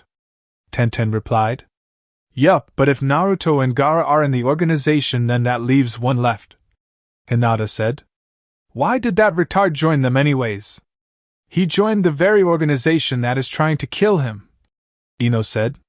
Haven't you heard the rumors? Sakura said, smiling. No, what is going on? Tenten asked, closing the space between the two. Well, rumor has it that a part of the Akatsuki have defected from them and made their own organization. They are now battling each other, Sakura whispered. Really? It's about time some of them got some brains and left, Ino said. Who left the organization? Hinata asked. By what Jiraiya's spy system, the list goes like this. Sakura started, smiling. Deidara, Kisame, a guy named Pain, and Naruto as their leader.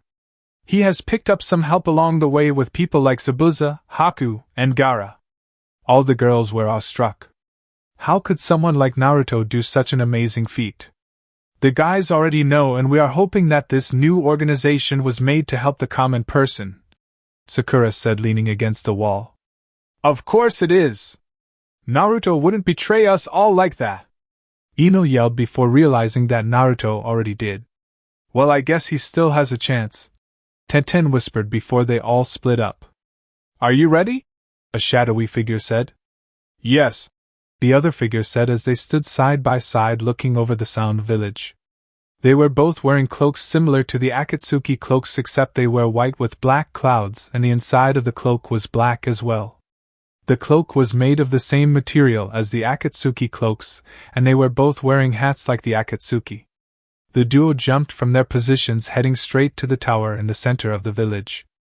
They jumped from roof to roof, heading straight for the tower where their target waits. The ninja passed many Sound Ninja, but they were angry with the way there has been and discouraged their leader.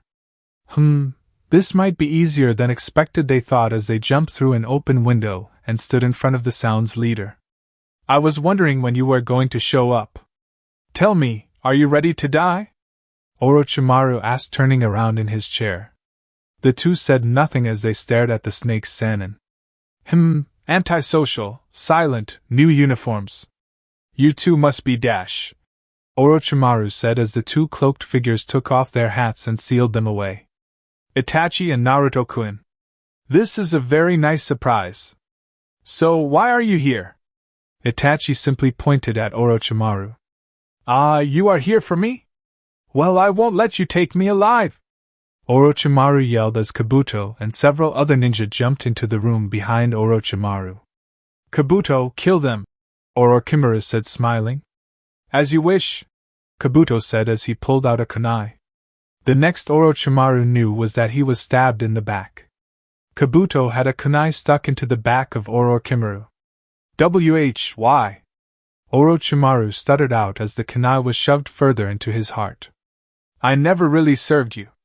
I always served Naruto-sama. Ever since the Chunin exams, Kabuto said, grinning as one of the ninja that was with him put a kunai to his neck and slit his neck, causing blood to shoot out. Good job, Itachi said emotionlessly. Thank you, Itachi-sama. The Sound Village is now under your control. Everybody here has made preparations for your takeover, Kabuto said, getting onto one knee as the other ninja followed suit. We must call a meeting with the entire population of the village. They must know what they are getting into before we take over. Also, find the runaway and bring him to me, Naruto said. Kabuto and the other ninja bowed and dashed off to gather the village. When they were gone, Itachi turned to Naruto. Are you sure about this? Putting other people's lives risk is very unlike you, Itachi said, looking at Naruto in concern. Naruto never puts other people's lives at risk for his own gain. It's so unlike him to be doing this. Yes, this must be done. I'm going to ask them before they accept the offer. They will know what will happen to them, Naruto said as he walked over the large chair and sat down. If you think this is a good idea, then I believe you. You have earned that from me over the years, Itachi said as he walked over to the window and looked out to the streets. Itachi saw Kabuto and the other ninjas spreading the word about the death of their old Hokage and Naruto being the new one.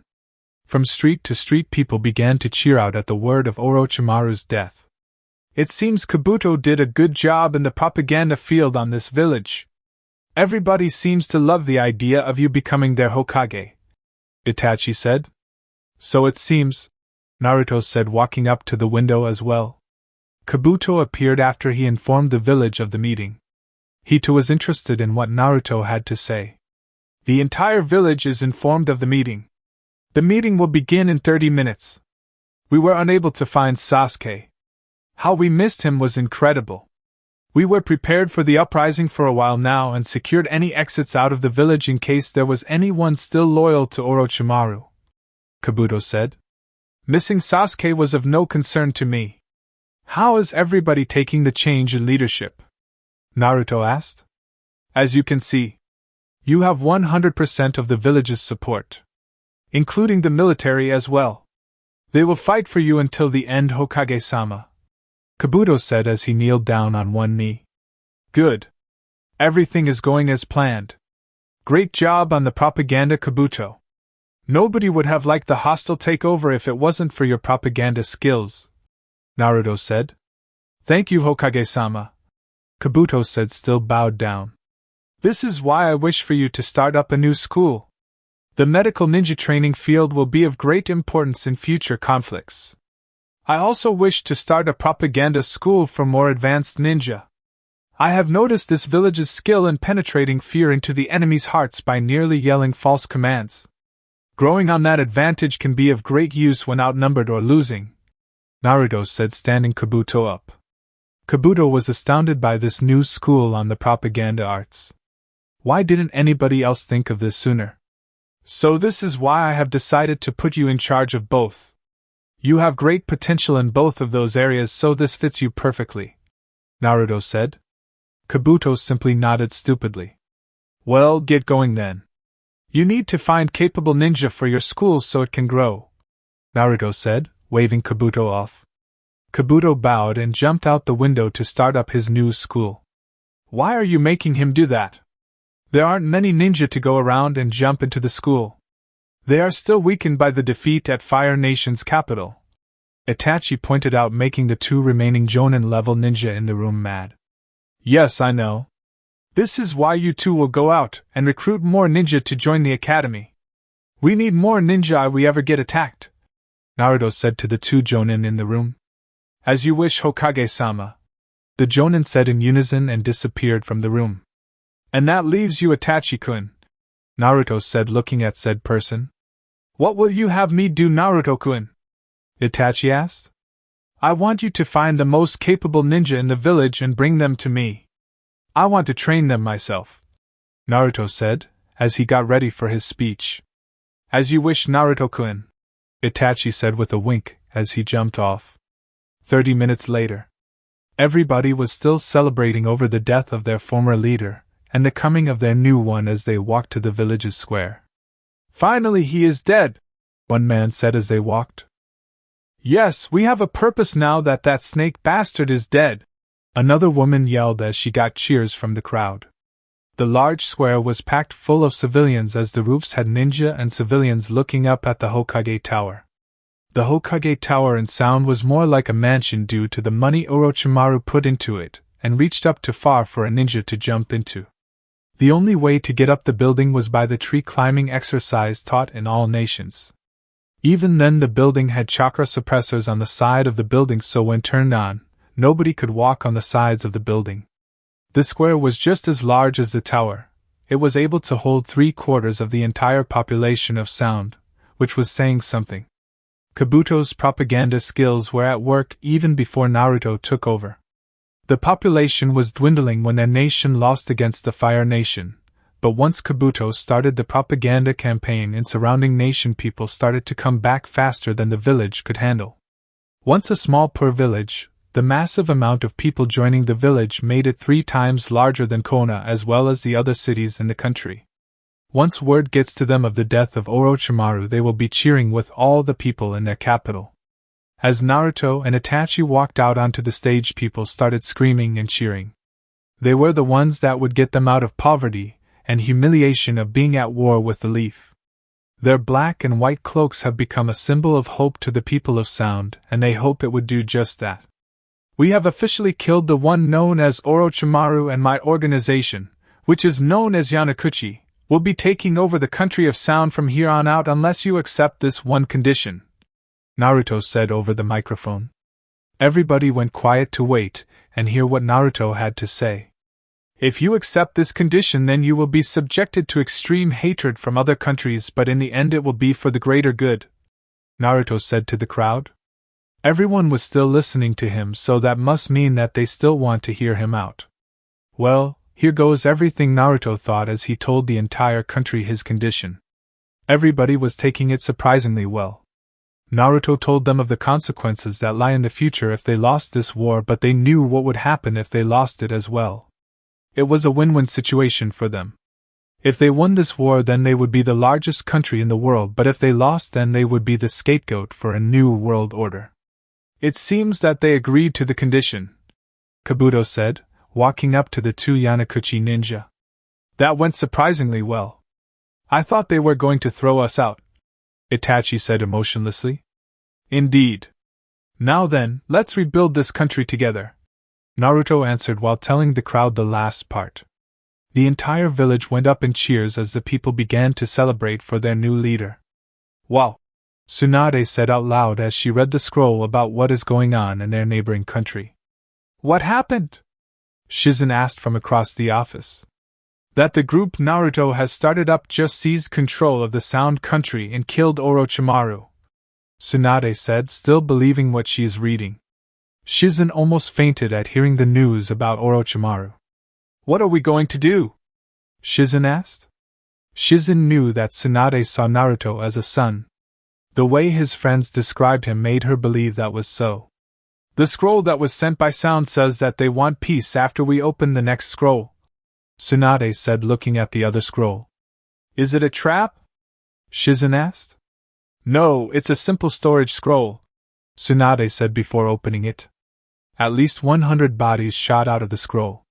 The top one had a note on his back reading, "No more spies or they will end up like this." Tsunade sighed at this. What could she do? It was either stay at war with Sound, try and find their capital, or make peace with them. Call the council. We need to talk, Tsunade said before walking to the council room. What is this all about, Tsunade-sama? An elderly council member asked.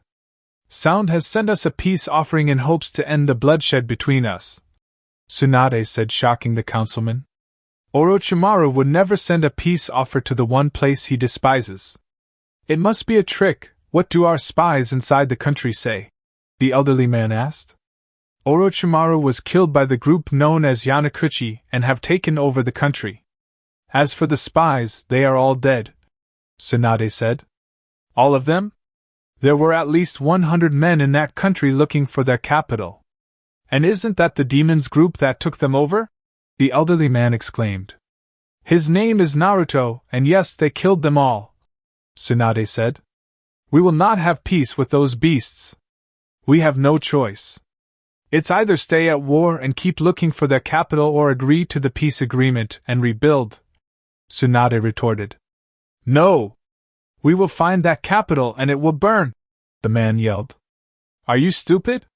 It will take years to find that capital, and once we do, it will be heavily defended. It will only weaken us and leave us open to attack from another country. Also, holding on to the village would be next to impossible because of the people's fierce devotion to Naruto. They think of him as a symbol of hope, and they would all die trying to hold that city, Hayashi exclaimed after reading the scroll Itachi has sent to them. The civilian council began to talk amongst themselves. Fine, we agree to the peace. We still have some rebuilding after the harsh attack on our village anyway, the elderly man said as both the ninja and the civilian halves nodded in agreement. If everybody is in agreement, then we now declare this war over, Tsunade yelled as the entire council went up in cheers. Several days after peace was made with the Sound, everybody has heard about the takeover by Yanakuchi. The Leaf Village's general population was not so happy with the way the war turned out. All that happened was their village got sacked by Sand and Sound, and they got away with it. The villagers were not so much angry with Sand but was furious with Sound. Sand was tricked by Sound into fighting with them, and they lost a Hokage as well. Overall, Sand lost a Hokage, Leaf lost a Hokage and was dealt major infrastructure damage, and Sound got away with a clean slate. Part of the peace treaty was that the war stopped between the two and no repetitions had to be paid by Sound, thus angering them further. IWA seemed to have taken a liking to Sound and started open trading with the nation. Sound quickly agreed to the trade between them. Wave Country, now one of the largest trading countries, for some reason cut trading with Rain and opened up Sound. Again, Sound agreed quickly. Sound is really coming out of the hole that it dug, Niji said as the large group consisting of Hinata, Tenten, Kiba, Sakura, Ino, Shino, Choji, Shikamaru, and himself lie across the fourth Hokage's head watching the sunset. Naruto is doing a great job in handling the situation there, Tenten added. But people here hate the Sound more than ever because of him, Ino said. Nothing much we can do about that, Kiba said. Troublesome, Shikamaru said while watching the sun go down. Our village is pretty deep in department trying to repair the damage that was done, but we are almost done. Only a week or two is needed before we complete the repairs, Sakura told the others. We will pay it off once we are done with what is needed, Niji said. Do you think we will have another war with Sound? Tenten asked, looking at the ground. No. Naruto won't start another war, but I don't know about us though. The general population hates their guts, so if we do go to war with them, then we will be the ones that start it, Shikamaru said. Yeah, Naruto wouldn't start anything like that, Kiba exclaimed. But how are we going to get back Naruto-kun and Sasuke-kun? Sakura asked. We can track down Sasuke's Hawk group, but getting Naruto back now is almost impossible, Niji replied. Everybody seemed to get a little depressed at hearing it is almost impossible to get Naruto back. We can still get him back. If there is just a sliver of a chance, then we can do it. We have been training for this long for that very purpose. Nothing can stop us, Kiba exclaimed, smiling. This seemed to brighten everybody up. Once I see you again, I will bring you back, Tenten thought as the sun finally went behind mountains. XXXXX -1 year later. The year has been great for the economy of Sound. They are now exporting more than they are importing. Their military has grown to be the top number in the world. The general ninja goes as follows. A Sound Genin is equivalent to a low Chunin in Leaf. A Sound Chunin is equivalent to a low Jonin in Leaf. And a Jonin is equivalent to a low Anbu in Leaf. The training system has intensified, giving the ninja more experience in the field. Naruto has specially trained a small group of ninja to be the elite of the elite. They wore a cloak similar to the Yanakuchi and Akatsuki, except the entire cloak was red and the inside was black. They didn't have the hats, but the cloaks were made of the same metal. They have been trained to never speak a word unless the Naruto tells them to. The people have come to love Naruto and the rest of the Yanakuchi members. They have devoted their lives to helping him in any way possible. Sound was not the only one improving themselves. Leaf, stone, sand, lighting, and water have all been growing their numbers. Although nowhere near the amount that Sound has, the other countries still have a large amount of ninja on their side. Leaf was able to complete their repairs and pay half of their debt off. It seems everybody was finally at peace. Although the countries were still concerned about the extremely large amount of ninja Sound controls. Sound simply told everybody that it was a precaution for being squished in between two large powers. Still, that was a large amount. Is the new tactic complete? Naruto asked one of his best strategists. Yes, this new tactic you have come up with is brilliant. Hopefully the other countries will back off and not interfere, the Sound ninja said. The other nations are so used to the old style of fighting and warfare they will never see this coming, Naruto said with his Manjikyu Sharingan swirling into appearance as he looked over a map of the continent. Chapter 14. As Darkness Spreads. Naruto, Pain has delivered the message to his nation. They have all agreed to the condition, Deidara said as they looked over the Sound village from atop the Hokage Tower. Good. We need Pain's help in all this if we are going to achieve our goal, Naruto said, turning to Deidara. What is your plan? Deidara asked Naruto. He was generally worried what he was planning. You will see, Naruto replied, smiling before disappearing from the rooftop. Deidara sighed. You better not hurt yourself, Deidara thought before returning to his men. Fuck! Why did you do this, Naruto? Tsunade yelled from her office. What happened? Shizen asked, rushing into the office. Naruto invaded Star and Swamp! Tsunade screamed while smashing the desk in front of her. What? That makes our border with them longer. How are Star and Swamp holding up? Shizen asked, hoping that they will be able to hold Naruto off. Not so well. They haven't got to their capital yet, so they got time to defend. What is he doing? Tsunade asked out loud. What do you mean? Shizen asked.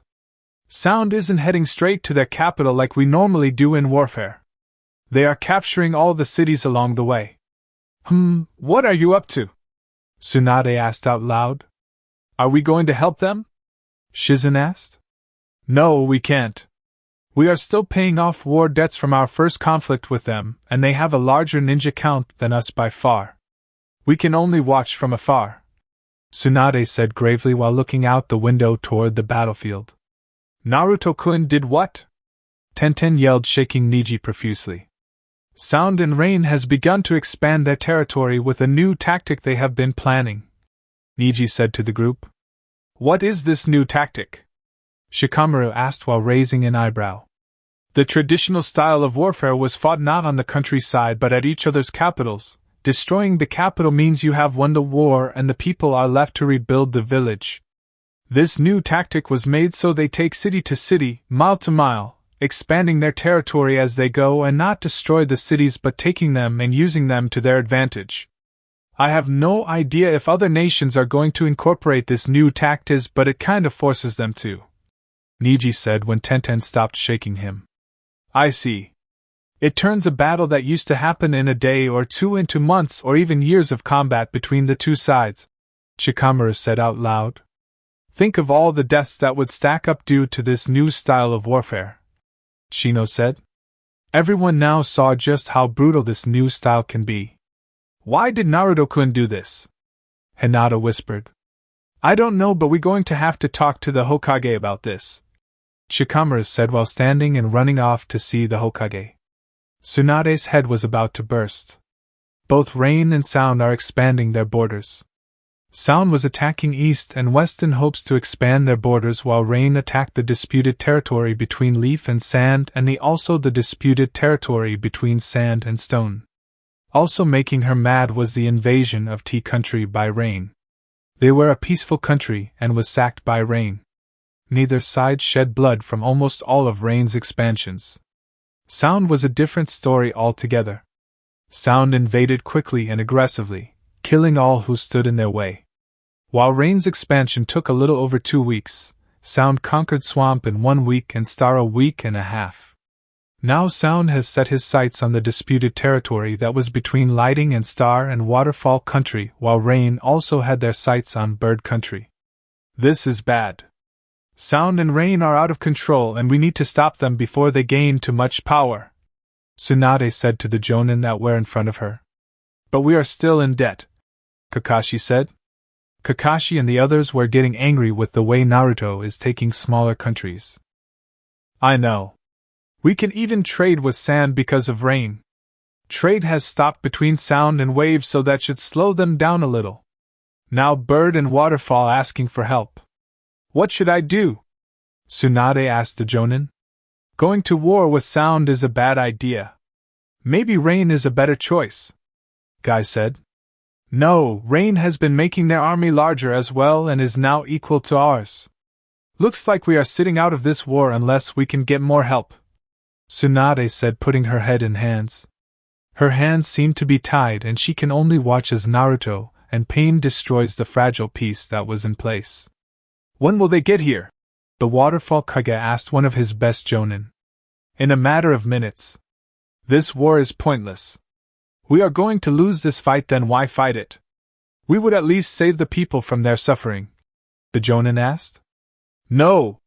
We are proud people of Waterfall. We will fight until our last breath, the Kage exclaimed. Fine, but whatever happens to the people after the war is on your head, the Jonin spit out before returning to the wall. Sounds sent messages to the leaders asking them for their surrender or continue a war they weren't ready for.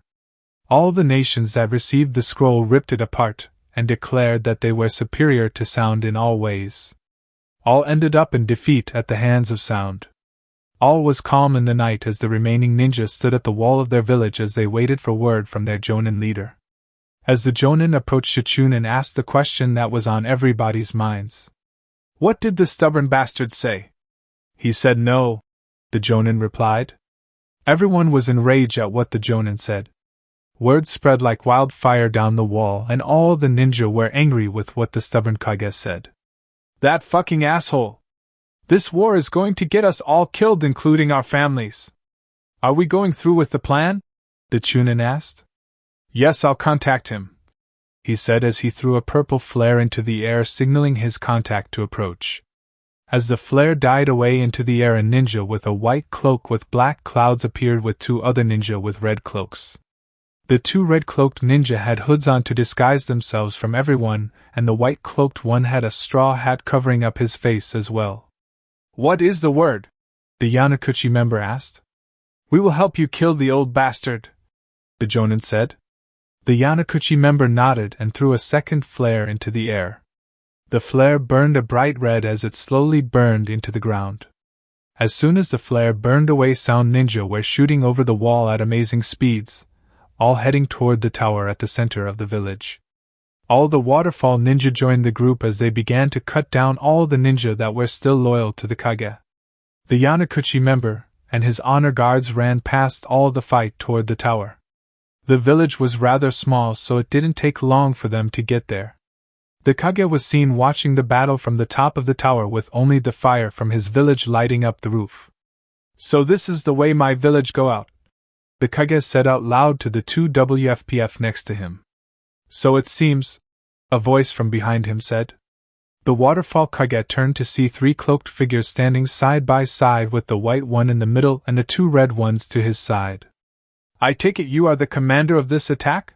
the Kage asked. "Yes," the white-cloaked figure replied. "Then you will be the first to die. WFPF, kill them!" the Kage yelled as he pointed toward the Yanakuchi member. The WFPF dashed toward him, completely set on ripping out his guts. The two red-cloaked figures dashed in front of the Yanakuchi member, and clashed kunai with the WFPF halfway. The Kage jumped over the power struggle and ran the rest of the way toward him. "Do you know who I am?" the Yanakuchi member asked. "No, and I don't very much care," the Kage yelled as he went for an uppercut only to be dodged and kicked in the stomach, sending skidding across the ground. The Kage got back up and dashed at the Yanakuchi member, sending a flurry of punches. "I am one of the 3 survivors of my clan," the Yanakuchi member said as he dodged another punch and sent one back. "And I am one of the more dangerous ones." The Kage stopped and backed up a bit. "Are you the leader of the Sound, Naruto?"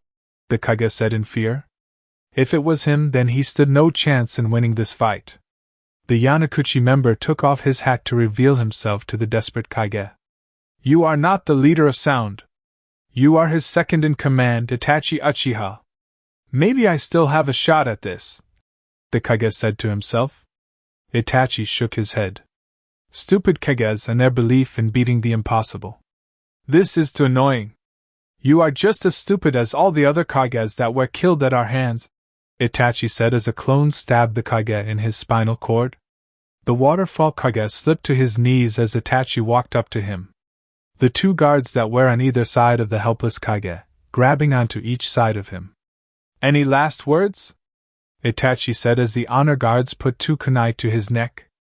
"May all of you burn in the deepest part of hell," the Kage spat out before the 2 kunai slit his throat.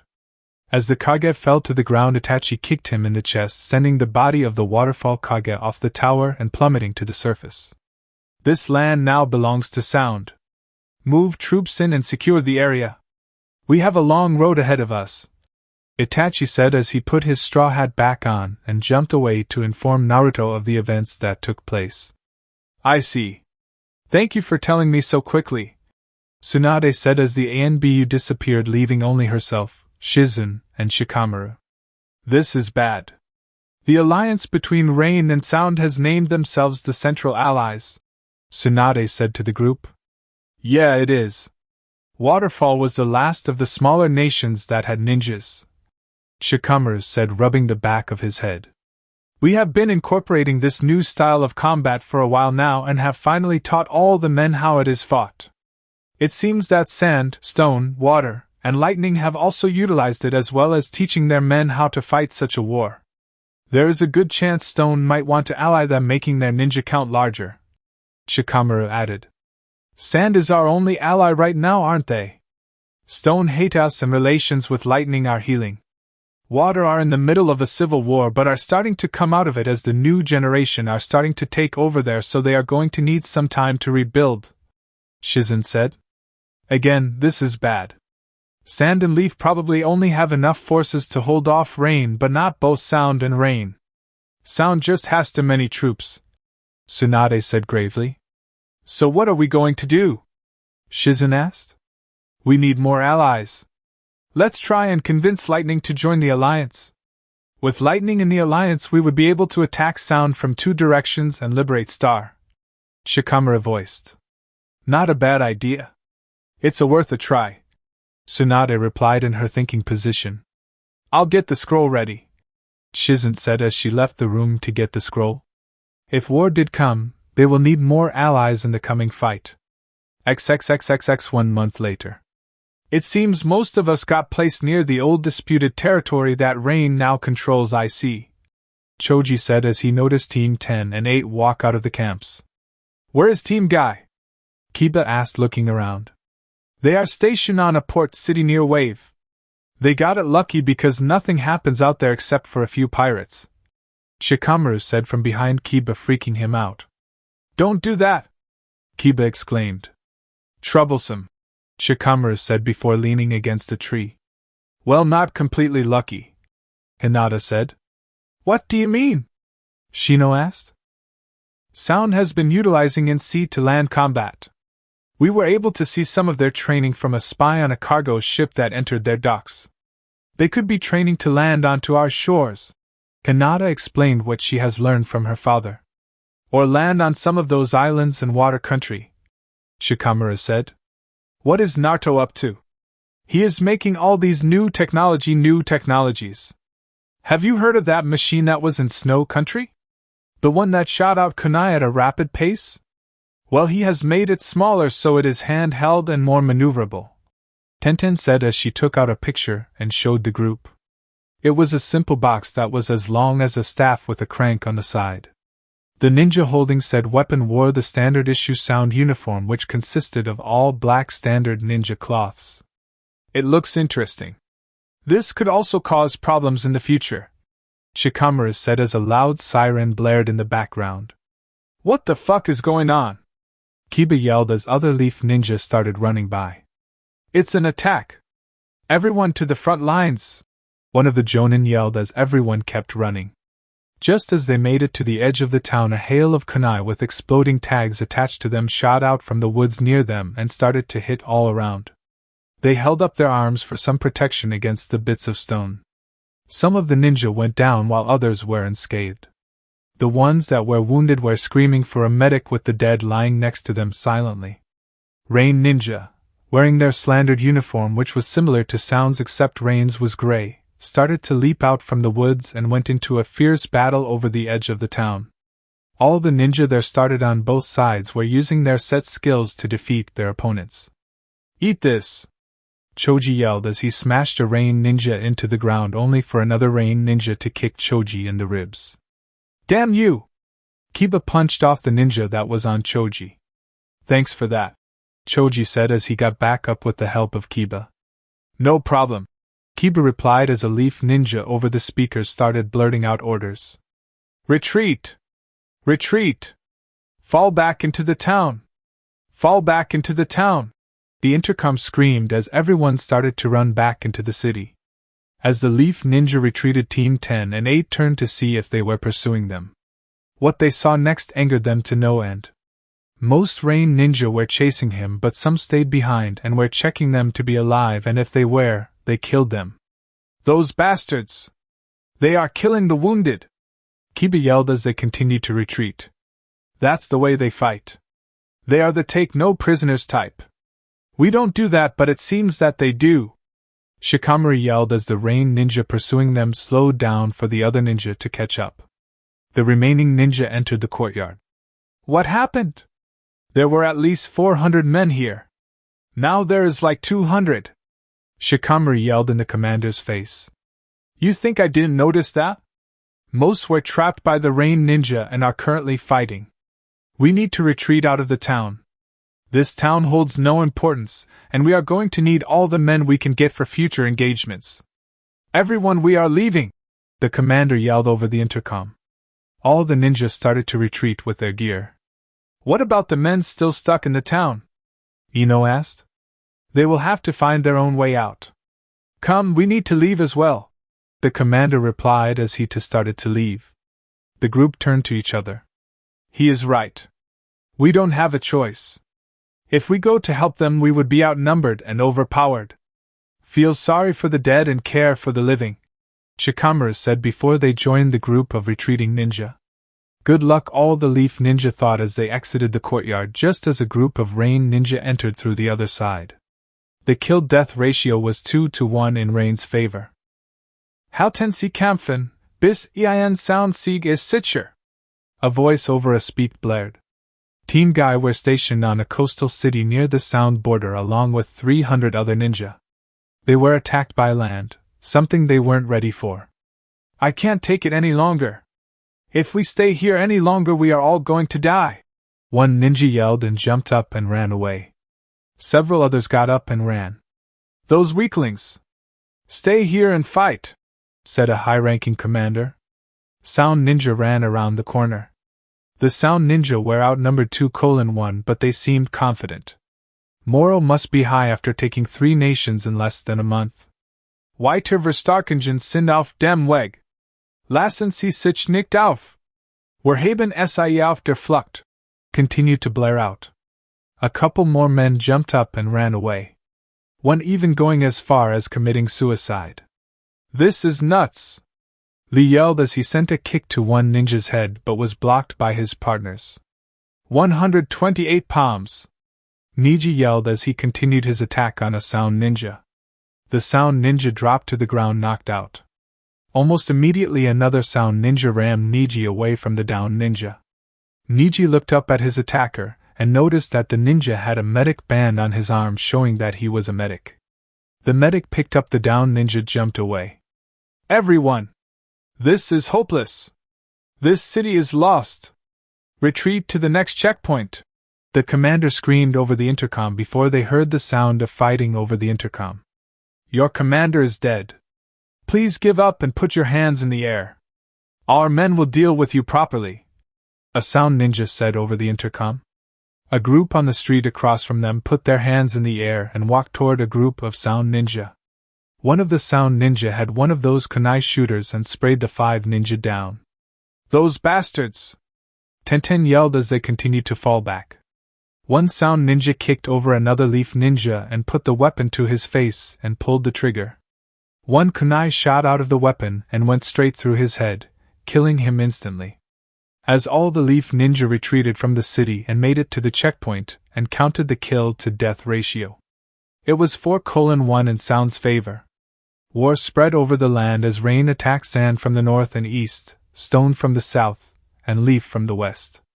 Sound attacked Stone from the east, Lightning from the south, Water by sea on all sides, and Leaf from the north. They attacked everybody at the same time in hopes of confusing them by the surprise attack. It worked as the kills mounted up in the Central Allies' favor. As the world was plunged further into darkness, all hopes seemed to be lost for the Allies. Chapter 15 Decisive Battle. Keep fighting! This is our last position! If we lose here, we are all going to die! Screamed a Stone commander over the megaphone. They were fighting for a key mountain, deep into Stone territory on the eastern side of Stone. These mountains held many crop-producing fields that were used to produce food for the Stone ninja, and since trading with other countries was out of the question, they had to rely on themselves for supplies. The Stone ninja were being pushed back up the mountain by the Sound ninja, and many were falling down on the ground as the fierce battle continued. Just as Stone ninja were at the edge of the cliff, the Sound ninja stopped pushing and came to a halt. Are they going to let us surrender? They are known for taking no prisoners, so why are they doing it now? asked Chunin as the commander came out of the Crows of 75 and stood in the ground between the two forces. We would like to ask for surrender. We have nothing left to fight with. Please let us live, the commander pleaded. They didn't want to die here, of all places. Sound ninja started to part away to let their commander through. As the last of the ninja parted, a Yanakuchi member gradually walked out in front of the crowd. He was flanked by two figures wearing their famous red cloaks, the honor guards as they were called. The Yanakuchi member took off his hat and sealed it away. You bastard! How could you betray your homeland like this? There will be no forgiveness for what have done, the commander yelled. Deidara smirked and snapped his fingers. The entire side of the kill went up in a large explosion. All the sound ninja covered their faces, as the three cloaked men didn't move an inch. That was true art! Deidara yelled, making most of the sound ninja sweat drop. Our company leader is retarded, said one of the sound ninja as they began to set up camp on the mountain. I hope everyone else's campaign is going better than mine. These mountains are a bitch to get through, Deidara said to one of the honor guards, who in return simply nodded. Bloody sand sprayed everywhere as sand ninja began dropping in all directions from sand shooting from the ground and crushing them. The one responsible was a Yanakuchi member with a large gourd on his back with several rain ninja watching from a distance. This battle was being fought over a trading town in the middle of the desert. I'm sure glad that I am on his side, one of the rain ninja whispered as another sand ninja tried stabbing him in the back and screaming demon, only to be blocked by more sand and thrown into a wall. Pathetic. Come, we must move quickly if we want to capture the rest of the town, Gaara commanded as they went to capture the rest of the town. So this is the lightning supply factory, huh? Haku said out loud to his two honor guards as they looked at the walls of supply factory from a distance. The factory was placed in an enormous city that was ready to be defended at all costs. Yup, lightning has pulled all of their remaining forces into this one spot. Be prepared for a long fight, said one of the honor guards. So that is why we hardly had any resistance up until now. They were trying to pull us here, Haku said. So it seems, said the other honor guard. Get the men ready to attack in 2 days' time and call reinforcements in. I have a feeling we are going to need them, Haku said gravely. It's great to be home, Kisame yelled as he stretched out his limbs. Shut the fuck up. We have a job to do now that we got all those other damn islands out of the way. We can go on to our real objective, Zabuza said while smacking Kisame over the head. Right, kill the Mizukage thing. I got it. Well, let's get to killing then, my blade needs some fun anyways, Kisame said, smirking with the sound ninja close behind him and wanting some blood. So, what is the status report? Tsunade asked Shizen as she looked at a map of the continent. Sound has been pushing Leaf back further and further while rain has been stopped. It seems they are pushing us back in the north but slowing down. Sound is almost to Kona while we have stopped rain in their tracks, even turning them around in some places, Shizen explained. Why is sound slowing down? Tsunade asked. We aren't completely certain, but we think their men are spread out too thin for them to attack at full strength like they have during the beginning of the war, Shizen explained. When will they reach here? Tsunade asked. In a matter of days, Shizen replied gravely. Then let us be ready, Tsunade replied as she wrote down on a scroll and rolled it up. She called in an ANBU after she was done writing. Give this to a runner and tell him to run this to the Western commander, Tsunade told the ANBU. The ANBU nodded and jumped away. We won't let them take this village no matter what, Tsunade told Shizen, who nodded in agreement. So they are well defended? Itachi asked a shady figure in the woods outside of Kona. Yes, the weak points are located here, here, and here, the figure said, pointing at points on a map of Kona. Thank you. I'm glad I got Haku to ask you to join us, Naruto said as he walked up behind the spy. The spy jumped into the moonlight breaking through the trees to reveal Sai. It's no problem, but please don't scare me like that, Sai said, rubbing the back of his neck. When will the attack begin? Sai asked. Soon, Naruto said as both he and Itachi puffed out of existence. Tsunade was seen leaning against a post atop the Hokage Tower with teams 7, 8, 10, Guy and their leaders. Even Jiraiya was there. They normally meet up on top of the Hokage Tower to talk and catch up. The teams have been stationed back here for the incoming attack on their capital. Sound being so close makes me worry, Sakura said to everyone. I know how it feels. I didn't think they would make it this far, Tenten replied. It's not like they can take the village because they don't know our weak points, Kiba yelled victoriously, making Sai flinch. Stone has finally stopped Sound's advance and counter-attacked. We have finally met up with Sand to the west. Rain is basically in full retreat. Sound is at a stalemate with Stone but is still advancing everywhere else, including here, Shizen said. I hope they don't make it here. The villagers are already mad enough at them, including the ninja, Hinata said looking down. All the countries that are fighting Sound and Rain are all blaming Naruto for what is happening. At least they aren't completely crazy. The people still want peace, so there might be a chance, Tsunade said with hope. Out of the corner of her eye she saw a glimpse of a cloaked figure.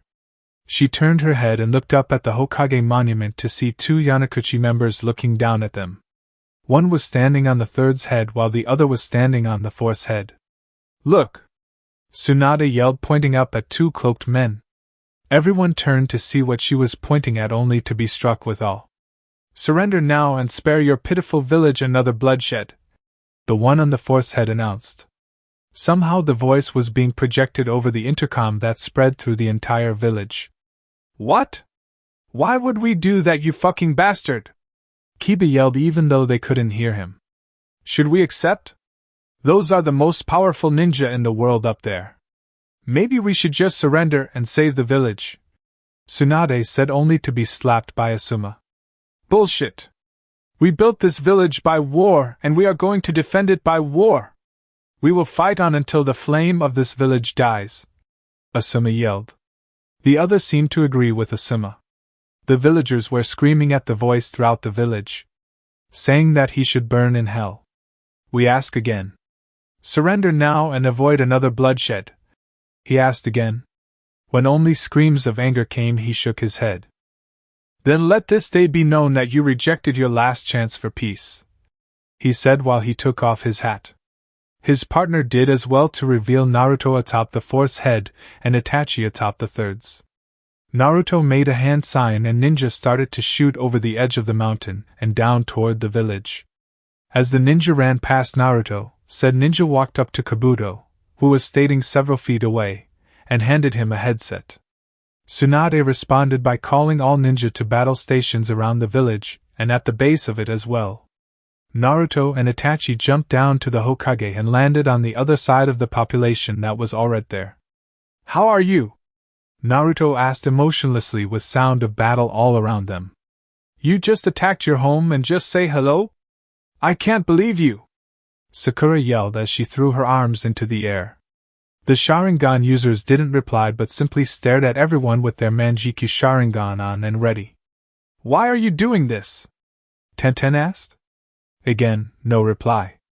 Damn it, say something! Tenten screamed. If I told you, then it would be all for nothing, Naruto replied emotionlessly. Well, we can't let you leave without a fight, Jiraiya said smirking. As intended, Itachi said, as Kiba was the first to dash at them. Kiba, wait! Ino yelled but was too late. A red blur shot from the side smashed into him. Where Kiba once was, there was a red-cloaked man in the same position that he hit Kiba in. As the honor guards slowly got up, 7 more appeared behind him. Damn it! Team 7, 8, 10 and Guy, take those men out. The more of them we take out now, the less we have to face later, Tsunade commanded, getting nods from the group. What are we going to do? Jiraiya asked, already knowing the answer. We are going after Itachi and Naruto, Tsunade said as she glared at the 2 former Leaf Ninja who still had their Leaf Ninja headbands with the slash through them on. It's going to be tough. Are you sure we should go at them alone? Jiraiya asked. We can at least weaken them so Kakashi and the others can finish them off, Tsunade said as they started to walk over to the missing ninja. Naruto and Itachi watched as the two remaining Sannin walked toward their hardest fight they will ever have. So, the two great Sannin have honored us with a fight?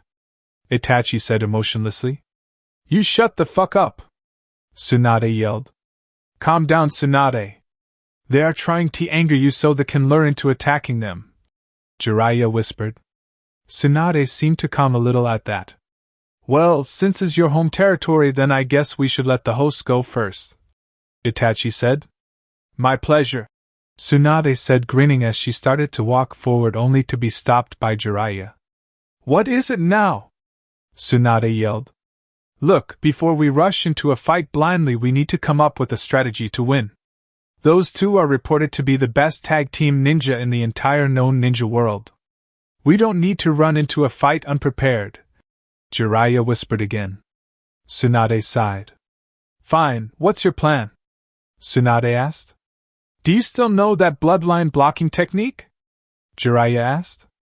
Tsunade seemed to be catching on. I see what you're up to. Yes, I still know it.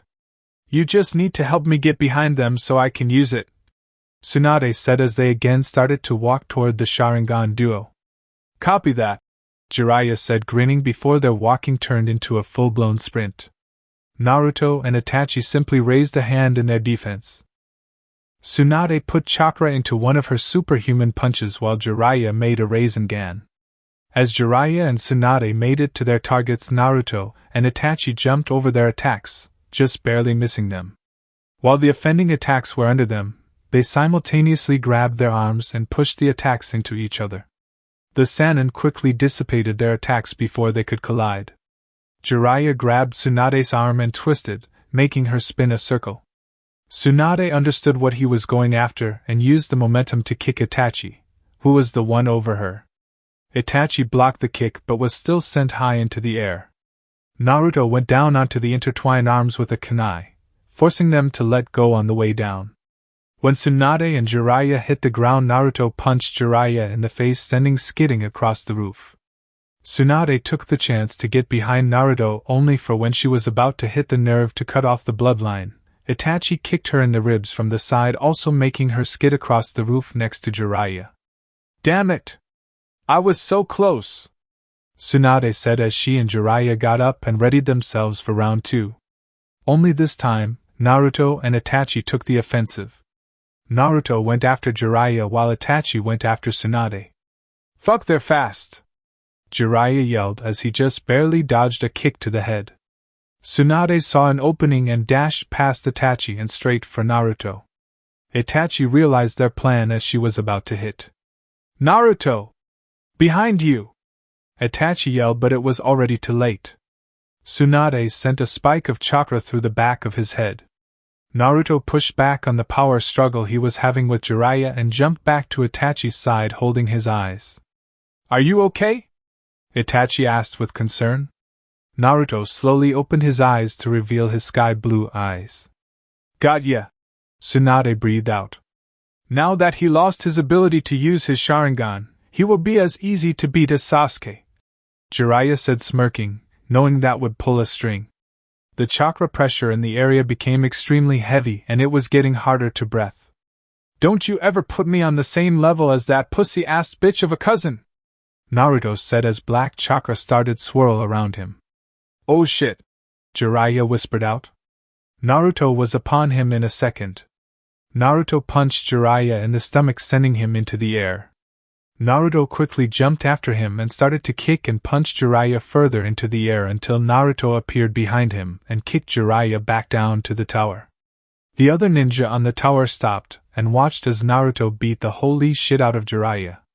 Jiraiya smashed into the tower, leaving an enormous crater. Naruto landed on his feet next to Itachi. Was that really necessary? Itachi asked as Tsunade ran to help Jiraiya. Yes. They need to learn that Sasuke is just a worthless piece of shit, Naruto said as he motioned for his honor guards to retreat to them. Out of the 8 honor guards that went into battle, only 6 were still alive. There aren't many honor guards left in this war. True. I guess they learned the hard way, Itachi said. I guess this is goodbye, Leaf Ninja. We will meet again, I can assure you. Naruto smiling. With that, Naruto, Itachi, and his honor guards disappeared from the roof. Kiba, Ino, and Hinata needed to get to a medic center while Guy and Lee were pretty beat up as well. What now? Kakashi asked. We hold the village and finish this battle, Tsunade said. Did you really get rid of Naruto's Sharingan? Kakashi asked. Tsunade sighed. No. I blocked his chakra flow to his eyes by inserting my chakra into them. Much like the way Neji and Hinata do, and I'm sure Naruto already knows that, Tsunade said as a medic team began to pick up the wounded. How can you tell that he already knows, and how long will it take for his Sharingan to come back? Kakashi pressed. Naruto is nothing short of a genius due to the way this war has been going in his favor since recently. And as for the later question, for a normal person 1 month, but for Naruto 2 weeks, Tsunade said as she watched the battle over the village rages on. Why does Naruto get half the time while everyone else is a month? I thought the seal the fourth put on him gets rid of the demon inside of him, Kakashi asked. It does, but I guess the demon left him a present. That black chakra you saw earlier, did it feel like a human can produce that type of chakra? It looks like our fox friend left Naruto with the ability to produce demonic chakra, Tsunade said, smirking. I see, Kakashi said, looking crestfallen as the remainder of the group looked over the battle that was taking place. Kakashi, Guy, Asuma, Kurenai. Gather you men and get down there and help push these sound bastards out of Konoha. We are going to need everybody ninja we can spare if we are going to win this battle, Tsunade said as Kabuto began his propaganda speech.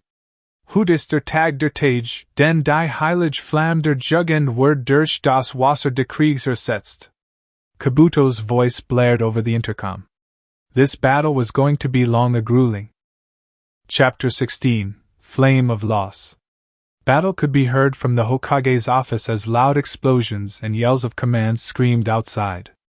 Inside the room sat Tsunade, Shizen Jiraiya, and an ANBU officer. Status report? Tsunade asked. Sound has broken the stalemate and pushing the center line. They are heading here, Hokage-sama, the ANBU said while bowing his head. Do whatever it is necessary to stop the advance. I don't want one sound ninja to even touch this building, Tsunade yelled. The ANBU nodded and disappeared to give out the orders. Tsunade sighed and put head into her hands. How long has this godforsaken battle been going on? Tsunade asked. About 6 months now, Jiraiya said grimly. Why is Naruto doing this? This only hurting themselves, Shizen said. But this also hurting us as well. This will a lot of time to rebuild all this, Tsunade said as a messenger bird pecked at the window. Shizen let the bird in, and the bird. It was from Sand. It's from Sand. We have been chosen to send a message to you giving Sand's, Stone's, Lightning's, and Water's combat report. We have successfully pushed rain out of our country, and are sending men to aid you. Stone is having difficulties as they are fighting in their capital with Sound as well. Lightnings have turned the Sound offensive around and are starting to push them back slowly. Water has surrendered unconditionally and is now occupied by Sound. After we recapture your capital, we will have to help the Water reclaim their country. Our troops will be in Konoha in 2 weeks. Hold on until we can reinforce you, Tsunade said out loud to the group. I see. So all we need to do is hold out for another 2 weeks. Perfect, when Sand gets here we can sound out of the village, Shizen said smiling. Yep. Looks like we have some hope after all, Tsunade said as she looked out the window. What she saw next made her mad. Outside the window stood an honor guard who was listening to the entire conversation with 3 dead ANBU on the roof. Thanks, Hokage team, the honor guard said, grinning before jumping off towards sound-controlled area. Damn it! We need to catch him! Jiraiya said. He put a foot on the window only to be stopped by Tsunade. It's no use. He will tell the information to other runners and the news will spread like wildfire. Both our ninja and theirs will hear it in a matter of hours, Tsunade said, shaking her head. This might be a good thing. The news of reinforcements will raise morale among our ninja from the already dead level it was at, Shizen said. True, but think of the downside to this. Once Sound hears this only make them desperate, and fight harder to kick us out of the city. Unlike most nations that would give up in a position like this, Sound doesn't give up as easily. Naruto's forces have been trained to never give up, so we must look forward for them fight even when Sand gets here, Jiraiya said informatively as another blast from Kabuto's propaganda screamed over the intercom. Agreed, but the news will still bring morale to the ninja, Tsunade said, looking at the bright side. Just then an ANBU appeared in the office. Hokage-sama, we need to relocate you to another location, BNBU said. Are they pushing us that far? Tsunade asked. I'm afraid so. We will hold this building until the last man, Hokage-sama. They will not take it without spilling more of their own blood than ours, the ANBU said before two more ANBU appeared for the escorting. Let's go. Bring all the scrolls from vault as possible. Sweep it out and make sure there is nothing left inside, Tsunade ordered Jiraiya, who nodded in return. Let's hope they get here in time, Tsunade whispered as everyone in the room exited it either by window, door, or by jutsu. Fall back! This isn't working! Kakashi yelled to all the men that were under his command.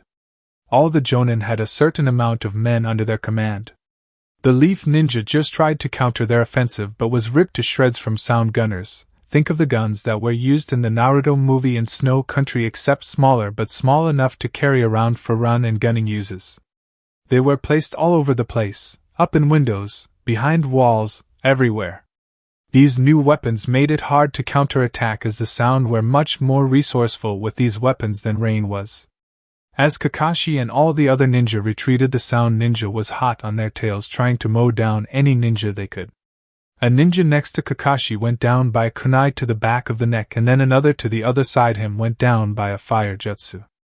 Kakashi and the remaining ninja made it to their line where the ninja who didn't attack waited. When Kakashi jumped over the wall, several Sound ninja jumped over a minute later, and the battle ensued. Leaf and Sound smashed into each other with tremendous force, leaving many on the ground. Kakashi saw some Sound Gunners moving up to take positions in the nearby building and 3 Leaf Ninja running in shortly afterwards. If the gunners set up in those windows, then they would again have to retreat. Shikamaru! Kiba! Get over to those gunners and take them out! Kakashi yelled as he blocked a kunai that was coming for his face. Gotcha! You, come with me! Let's take those guys out! Kiba yelled as Shikamaru, Kiba, and 2 other Chunin went into the building. The 4 ninja opened the door and noticed that the building was eerily dark. The only light was from the fire from the buildings around them. As they closed the door, they also noticed that it was quiet. The only sound was from the yelling outside. The gunners have started to fire yet, so they must be somewhere trying to find a good window, Kiba whispered to the other ninja. Let's go find those bastards, said one of the Chunin that was with them. The 4 ninja crept through the bottom story, looking in every room for the Sound Gunners. How many gunners are in here? Shikamaru asked. I counted 2, but you never know, so keep an eye out, said the Chunin at the point. They went through the entire bottom story except for one last room where the doors seemed to be smashed open. What they saw next horrified them. Blood was everywhere, and the mangled bodies of 3 Leaf Ninja were desecrated. Those bastards! We will kill them, for they have done! Yelled one of the Chunin as he ran out of the room toward the stairs. Wait! Shikamaru yelled as they chased him down the hall up the stairs. As they rounded the corner, they watched as the Chunin got ripped to shreds and pinned to the wall by kunai. Motherfuckers! Said the last Chunin as he started hand signs and ran around the corner. Fireball no jutsu! The Chunin yelled and shot a fireball down the hall. The 3 remaining ninja heard a scream from the end and dashed down the hall. The Sound Gunner lay dead, burning on the ground. The Chunin began punching the dead body of the Sound Ninja. You bastard! You killed my brother, you fucker! The Chunin yelled as he continued to punch the body. Kiba and Shikamaru could only watch as the Chunin hit the body until they remembered something. Hey, where is the other gunner? Kiba asked. As if on K, Kunai ripped through the wall, hitting the other Chunin all over his body. He was dead before he hit the ground. "What the fuck are with these guys?" Kiba yelled as he ducked into another room. The kunai finally stopped, and he heard the sound ninja open the door he was in. "You died for our great leader Shonan. At least I got 2 of the fuckers that got you," the sound ninja muttered. 2? Wait, where is Shikamaru? Kiba thought. Kiba heard a door close, which signaled that the sound ninja went back into the room. Kiba peered around the door to see if he was still there. The sound ninja was not, but what Kiba did see was along with the 2 dead bodies was Shikamaru with a kunai in his back. Kiba got angry and yelled at the top of his lungs. "You fucking assholes!" Kiba screamed and busted through the door. The sound ninja turned to face Kiba. "I'm going to kill you!" Kiba yelled as Kiba tackled the sound ninja out the window with his gun and back into the fray outside. Kakashi saw Kiba and the sound gunner fly out the window. "Sakura, go check on the ninja that searched that house," Kakashi ordered. "Will do," Sakura replied and dashed over to the house. Kiba was punched the ninja in the face, making blood come from the sound ninja's mouth. "You killed my friend, you fuck!" Kiba yelled as he swung for another hit but was blocked by the sound gunner. "And you killed mine!" The ninja yelled back and punched Kiba off of him. The sound gunner quickly got up and grabbed his gun. "See you in hell, fuck up." The gunner snarled and retreated to a medic center. Kiba simply lay there thinking of what the gunner said. The skirmish raged on for a little longer, and it seemed like the Leaf Ninja were winning. If the Leaf Ninja could hold it here, then the Sound Ninja would lose their momentum, and it would go back into another stalemate. "We are winning. Keep up the pressure," said another Jonin who seemed to be smiling until he saw the one thing nobody wanted to see. Atop one of the buildings stood a ninja with a white cloak, straw hat, and 2 red-cloaked bodyguards. All the Leaf Ninja frowned while all the Sound Ninja grinned and started to fight harder than they were before. The 3 cloaked figure jumped into the fight and started to tear up all Leaf Ninja in sight. Kakashi fought his way over to the white-cloaked figure. Once he made it said ninja, they stood off while the fight around them raged on. "Who are you? Itachi or Naruto?" Kakashi asked. The ninja lifted up his hat to reveal a red Sharingan. "Itachi. I see. Is Naruto still in the village?" Kakashi asked. "Yes," said an Itachi clone behind Kakashi. Kakashi quickly swirled in a circle and cut the clone in half. As Kakashi came to a stop facing Itachi, a clone was shot forward toward him.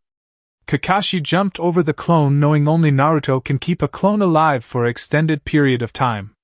The clone that Kakashi jumped over puffed into smoke, only for another clone puff into existence above him. The clone tackled Kakashi to the ground and held him there. 4 other clones came into existence and held down his arms and legs as well as his head. Kiba, who just got up, saw that Kakashi was in trouble and dashed over to his aid. As soon as Kiba made it to the area, an honor guard kicked Kiba back. "What are you doing?" Kakashi exclaimed. "Taking back what is rightfully the Uchiha's," Itachi said, looking over Kakashi. Kakashi's eyes went wide. "No. Please.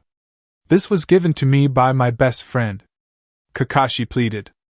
Itachi bent over and brought his hand up to Kakashi's Sharingan eye. "You can't do this. Please," Kakashi yelled. Itachi pushed his fingers around Kakashi's Sharingan eye and pulled just as quick. Itachi put the eye into a jar, which was sealed into his sleeve. Itachi sealed the jar back into his sleeve and looked up. Sakura, Kiba, and many other Leaf Ninja were trying to get Kakashi to save him, but was blocked by his 2 honor guards and other Sound Ninja. The 2 honor guards jumped back to Itachi. "Stay here and finish up this battle. When done, retreat to the HQ," Itachi ordered before jumping onto a nearby roof and dashing away. Sakura and many other ninja were able to get by and grab Kakashi. "All Leaf Ninja, retreat back to the next line. Repeat, all Leaf Ninja, retreat back to next line," said a Jonin over a speaker. All Leaf Ninja began to retreat, with Sound taking a break too and to get more gunners into position. Just like the first battle Kiba was in with Rain, Sound Ninja went to each of the bodies to make sure they were dead and kill them if they weren't. XXXXX 1 week until reinforcements arrive. Sound Ninja has finally made it to the Hokage Tower, and fighting inside the tower have been raging on for 3 days. Every room the Sound Ninja entered was either met by a trap or a Leaf Ninja ready to fight until the end. Casualties were very high for both sides as the Sound Ninja slowly took the tower, floor by floor. The courtyard around the Hokage Tower was brutal as well as the fight was raging on in the buildings around the tower. After one long and bloody week of fighting, the Sound Ninja finally took the Hokage Tower with half the buildings around the tower in Sound possession and the other half still held by the Leaf. All of the rookies were stationed in these houses. Damn it! Why can't we just march in there and take the damn tower? I'm tired of looking at our tower in their hands right across the courtyard. Kiba argued as they all watched Sound Ninja picking up their dead as well as Leaf Ninja picking up theirs. You know as well as I do that they have gunners all over that damn tower. If we made one wrong move then they would be spraying kunai through the windows, Tenten said. The sun was starting to set as the bodies started to disappear from the courtyard. What do you think they are going to do with our dead in the tower? Ino asked. I don't know, Shino replied. As a large fire erupted from the top of the tower as screams echoed across the village. What the fuck are they doing? Lee yelled as a stench drifted across to their side of the village. The wind was on Sound's side as the stench drifted toward Leaf's lines. Is that flesh? Kiba asked. They are burning the bodies. Dead or alive? Niji said gravely. Fucking dicks!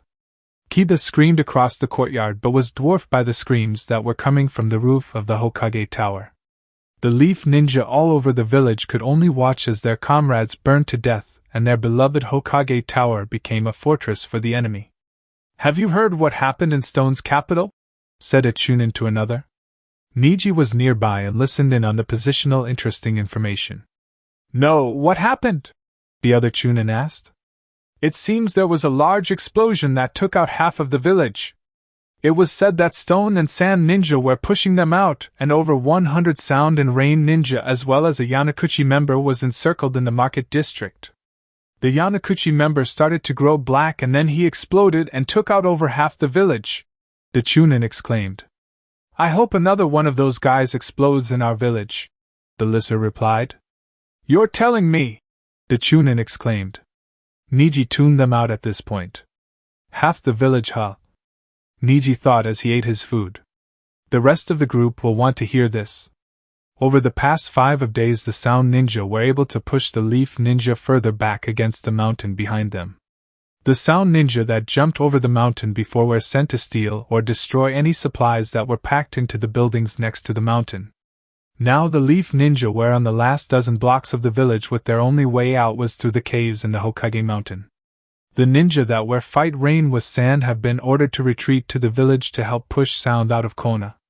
They will be arriving about the same time Sand does, which was in 2 days. The surviving Leaf Ninja were tired and weak from all the fighting while the Sound Ninja had high morale. All seems lost for the remaining Leaf Ninja in Kona. They struggled to hold whatever was left of their precious village.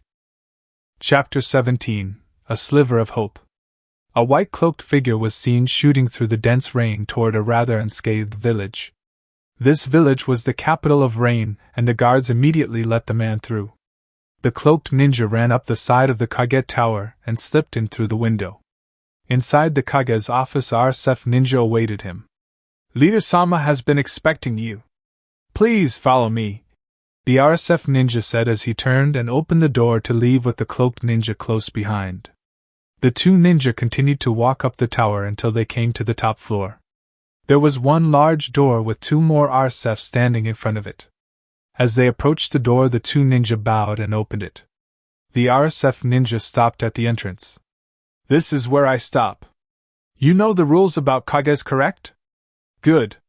See you soon, the RSF captain said and walked away. The 2 RSF Ninja outside closed the door behind him. The unknown ninja continued to walk and came to a stop in front of a large figure. Pipes seemed to be coming out of the wall and connect to what seemed to be a person. Hello, Naruto-kun, the figure said as he opened his eyes to reveal a pair of Rinnegan eyes. Hello, Nagato, Naruto said in an emotionless voice. What have you called me here for? Naruto asked. This was new for him. Nagato never calls meetings. Nagato sighed, always to the point. As you know, my men are being pushed back out of the other nations, Nagato said. Yes, so are mine, Naruto said. They are going to be here in a matter of months, and I will most certainly die unless I escape. But if I die, then the Rinnegan will be lost forever, Nagato continued. What are you getting at? Naruto asked, curious. I have made a special seal that will allow me to transfer one of my 6 paths to you and all the power that goes along with it, Nagato said bluntly. So you want to give me the power of one of your bodies to ensure that the Rinnegan won't die out with you? Naruto said.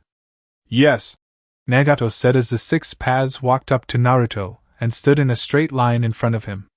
I can't guarantee that I won't die by the end of this war, but yes, I will take the offer, Naruto said as he walked to each one. Good. The seal won't give you the body to control but make you absorb the power altogether, Nagato said as Naruto in front of the Deva realm. Is this the one you wish to absorb? Nagato asked. Yes. This is the one, Naruto said, grinning. Asuma was leaning against a wall that was right across the street from some sound ninja, smoking. The Leaf Ninja have been fighting for their dear lives for the last sliver of Kona. It has been a little over 2 weeks since they got the letter of reinforcements from Sand and Leaf Reserves. What was taking them so long? Put that shit away, Guy said while smacking the cigarette from his hand. Why the fuck did you do that? Asuma yelled only for a hand to clamp over his mouth. Have you ever been this close to the enemy? You must have been stationed in the industrial district, Guy whispered while looking out the window across the street. Across the street there was a sound ninja looking straight back at him. Guy sighed. If that was a gunner, then we would be dead, Guy whispered. Sorry. Never been this close to the enemy. How are Kakashi and Shikamaru doing? Asuma asked. Shikamaru is getting better, but Kakashi is still out. Must be hard for him to get used to not having a Sharingan, Guy replied. I feel him. Looks like this is the best way to stop smoking, Asuma said, earning a chuckle from Choji, who was next to the other window in the room but was interrupted from a loud yell. Fire! A sound ninja yelled, and where there was once a peeping ninja there was a gunner slinging kunai through the walls and windows. The 3 ninja in the room hit the deck along with everyone else in the room across from them. The kunai finally stopped, and yells for a medic and screams of pain could be heard from the other room.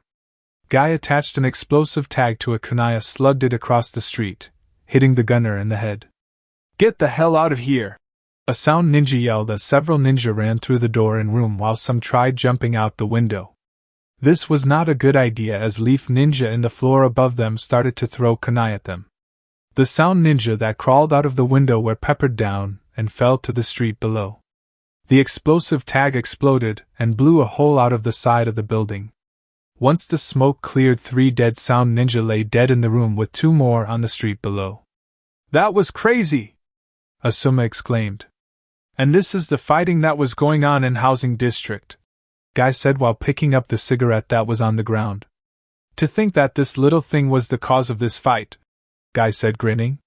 So why don't we just go take the building we just cleared? Asuma asked. Because there are still ninja in that building that have entrenched themselves inside. If we are going to go in there, we are going to lose many ninja that we don't have, Choji said, remembering when he and several other ninja tried taking a seemingly clear building. I guess they are ready for the incoming attack from the Sand and Leaf Reserves, Asuma said while examining the holes the gunner made in the building. They are. The battle over the village will only intensify when the reinforcements get here. Taking back the Hokage Tower is going to be hell because of what they have done to it, Guy said. What do you mean? Asuma asked. The lookouts from the Hokage Mountain have seen the enemy putting up heavy defenses in, on, and around the tower. Sound are using said tower as a lookout point, so when help arrive we are going to push toward that point first. Beside, we can't let those Sound bastards hold our capital building for long now, can we? Guy said, grinning. Tsunade, Jiraiya, Shizun, and Kakashi were looking out over the village from the top of the Hokage Mountain. Fire swirled up from every part of the village as they watched sound forces slowly push the remaining leaf ninja into the caves that held the civilians. The leaf ninja maybe had one more day max before sound pushed all leaf ninja into the caves. When are those reinforcements going to get here? Tsunade asked out loud. They should have been here 3 days ago, Jiraiya exclaimed, slamming his fist into the wall next to him. I'm sorry for what happened to your eye, Kakashi. Nobody thought that would happen, Shizen said. It's no problem. I still remember all the jutsu I copied with the eye, so I can still fight when I get better, Kakashi said reassuringly. That's good because we are going to need you if those sand and leaf reserves don't get here, Tsunade said, growling, but then they heard it. Your reinforcements have arrived, people of Kona. We are here to kill those sound bastards and retake your beloved village, Temari yelled over a speaker. Tsunade had a tear drip down her cheek from hearing that. We are here to kill those sound bastards and retake your beloved village, Temari said over the speaker. Cheers could be heard from all across the leaf lines as everyone looked up to the top of the mountain. Temari was standing behind Tsunade when she made the announcement. We can finally rest, Guy said, completely ignoring the order from over the intercom. Temari and the other ninja walked up to Tsunade and bowed their heads. Thank God you arrived. We were about to lose this battle, Tsunade said. We can tell. Naruto really did a number on you guys. We finally captured Gaara and we are now holding him in a cell especially for him. What will have us do? Temari said, bowing. Before Tsunade could give her an answer, Naruto's voice came onto the intercom. Fire your weapons! Throw your kunai! Make sure we kill every last one of those bastards for what they have done. Kill for your family. Kill for your comrades. Kill for your country. Do not let them push you back. I personally command it, Naruto yelled over the intercom. Cheers from the sound line erupted. From the top of the mountain they could see sound gunners and ninja throw and shoot kunai at the leaf ninja, with the leaf ninja throwing them back just as much. Jiraiya grabbed a pair of binoculars and looked at the top of the Hokage tower. There stood Naruto with his Mangekyo Sharingan on, but there was a difference. There were 3 rings surrounding the pupil, going right through the wheel of the Mangekyo. Is that the Rinnegan? Jiraiya stuttered out, but he wasn't heard as Tsunade was talking to Temari. Charge your men down that mountain! Bring our reserves with you! Just kill those bastards! Tsunade yelled. Temari grinned. Her men were wanting some blood for a while now. Can do. Men! We are charging straight down this mountain and kill those sound bastards! Temari yelled, earning cheers from everyone. Charge! All the ninja atop the mountain ran down the mountain. When they were halfway down the mountain they were met by a barrage of kunai. What the fuck is going on? A sand ninja yelled. The sound ninja anticipated an attack such as this, so they put gunners on the roofs of buildings and started to spray the side of the mountain.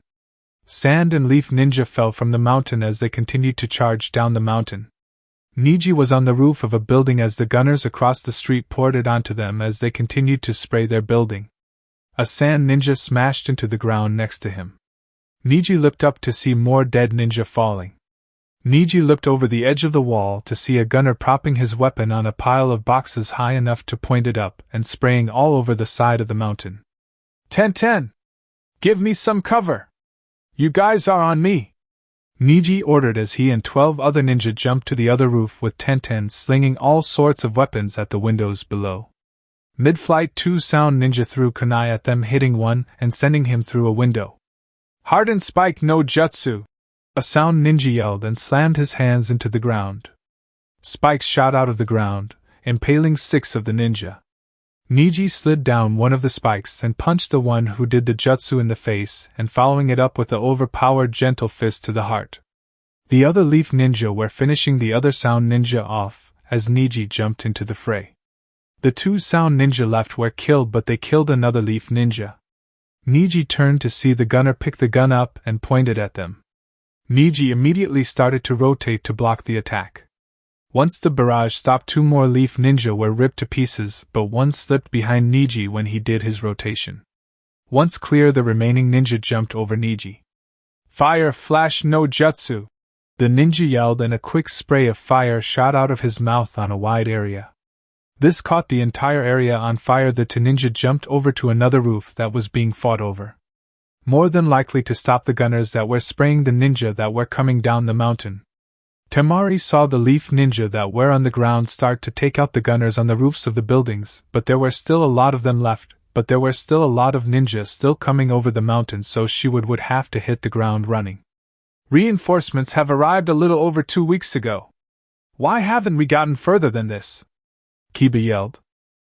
Shut up and get ready for the assault, because once we start there is no stopping until we have taken the Hokage Tower, a sand ninja beside him said. There was a tense moment as the sand and leaf ninja waited for the whistle that signaled for them to advance. Kiba and several other ninja were hunkered in the bottom of a building ready to cross the street and take the buildings that surrounded the Hokage Tower. They have attacked these buildings twice before and failed. This time they were determined to take them. A loud whistle blew and everyone screamed as they jumped from their buildings or walls. Sound gunners fired up and hit the ninja advancing on them. Some brave ninja tried to jump to the roofs but were immediately cut down by gunners in the Hokage Tower that loomed in the background. A leaf ninja in front of Kiba smashed into the door, sending a sound ninja falling backwards. A kunai was immediately in his neck as the sound ninja dropped dead.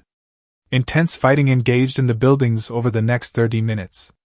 The sand and leaf ninja slowly pushed the sound out of the buildings as sound ninja started to sprint back to the tower. Wait for the second whistle! Wait for it! A leaf ninja yelled when the whistle came. Attack!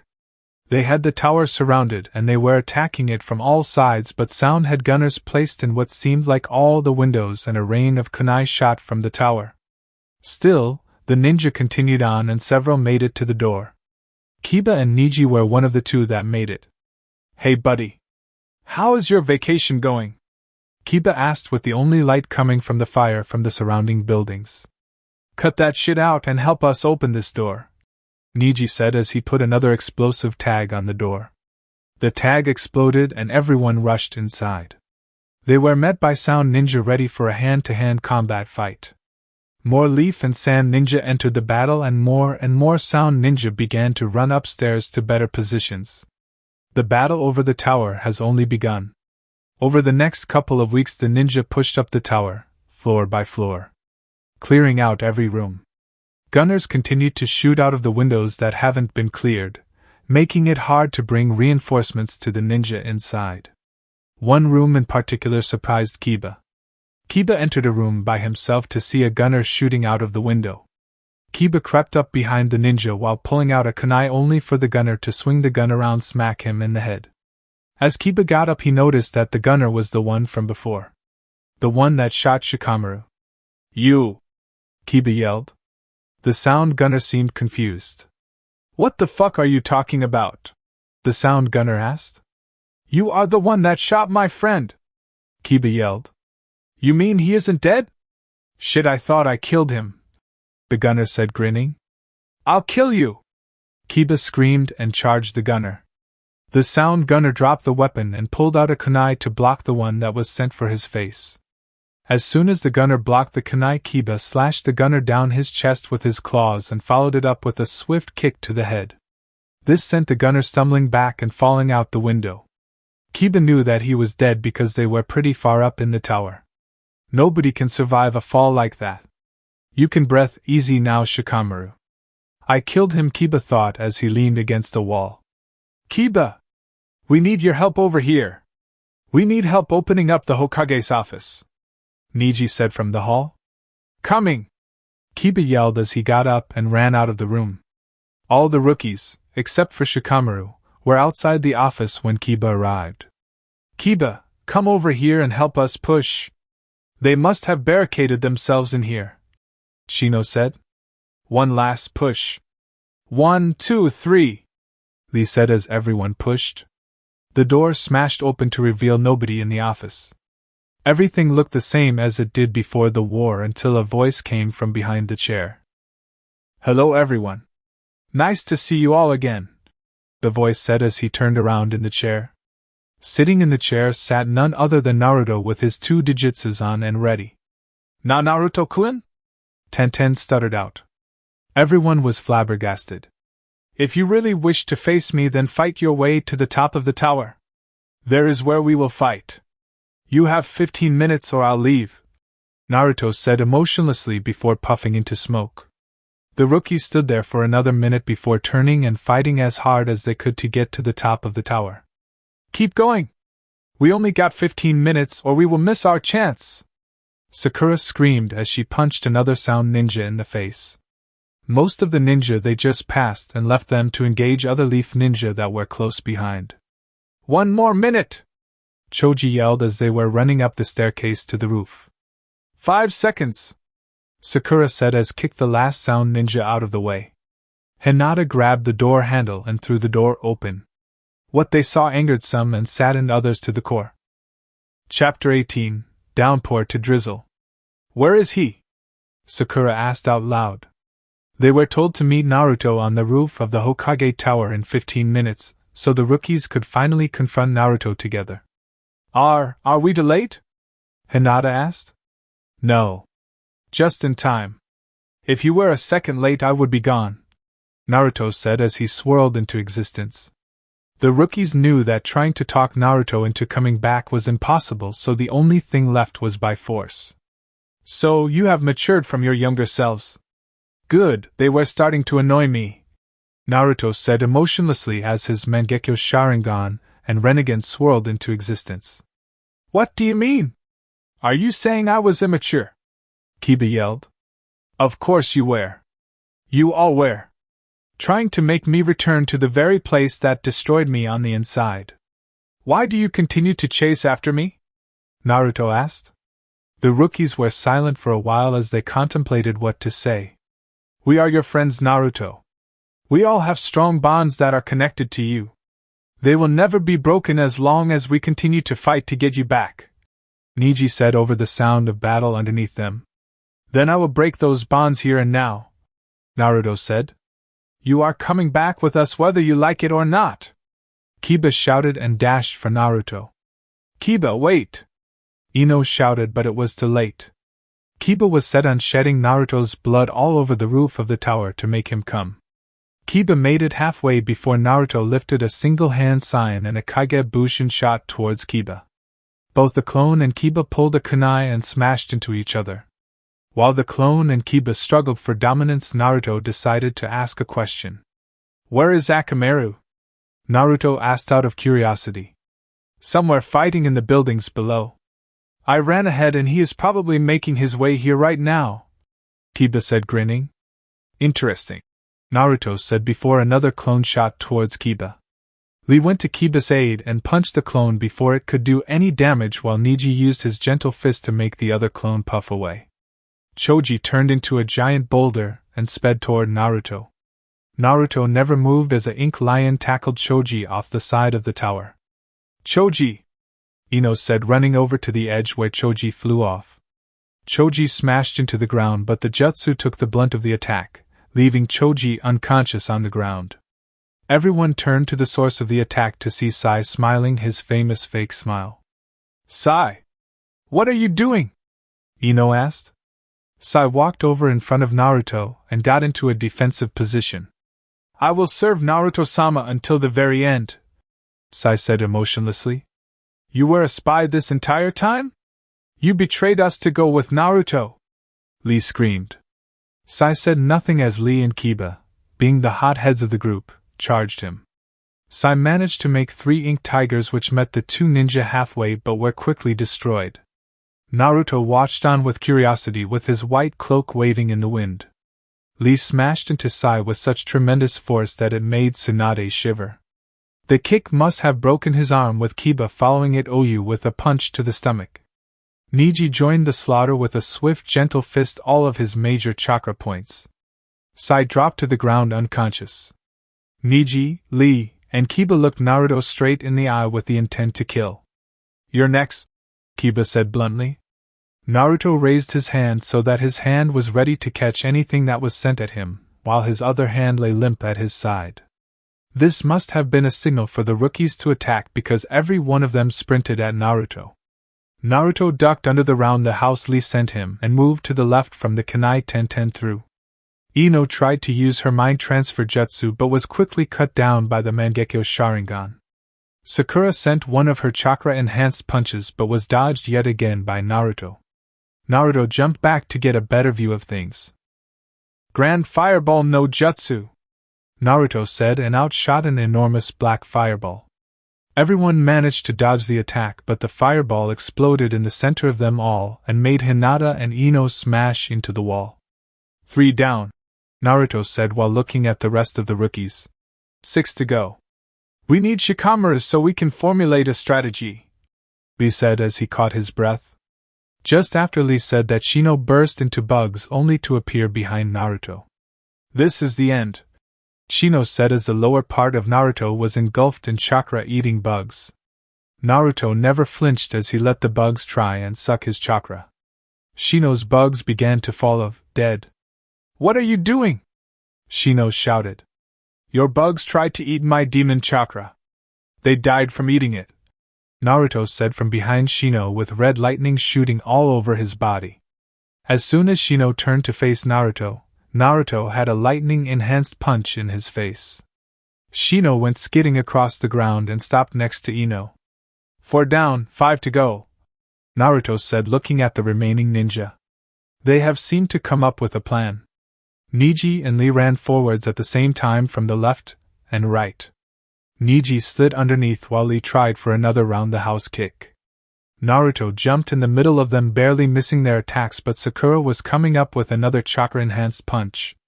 Naruto landed on the ground and charged lightning into his hand. Naruto held up his hand in Sakura's direction, and red lightning shot across the ground. Sakura was hit directly, and she fell to the floor of the roof, unconscious. Tenten jumped up into the air with spiraling scrolls around her. Rising Twin Dragons! Tenten yelled as she started to throw all she had at Naruto. Naruto didn't move as the weapons descended upon him. You're going to die if you stay there, Niji said, reaching out a hand, but was amazed at what happened next. The weapons simply bounced off of what seemed to be an invisible wall. The weapons continued to hit the invisible wall as Tenten finally stopped her attack. Naruto stood around a large pile of weapons and virtually unscathed. How? Tenten stuttered out as she looked on in awe. Lee and Niji took no time in attacking him as they both tried attacking him from both his flanks. Naruto ducked and grabbed a staff that was on the ground to hit both ninja on the back of the necks, knocking them out. Kiba was next as Naruto trapped him in a genjutsu.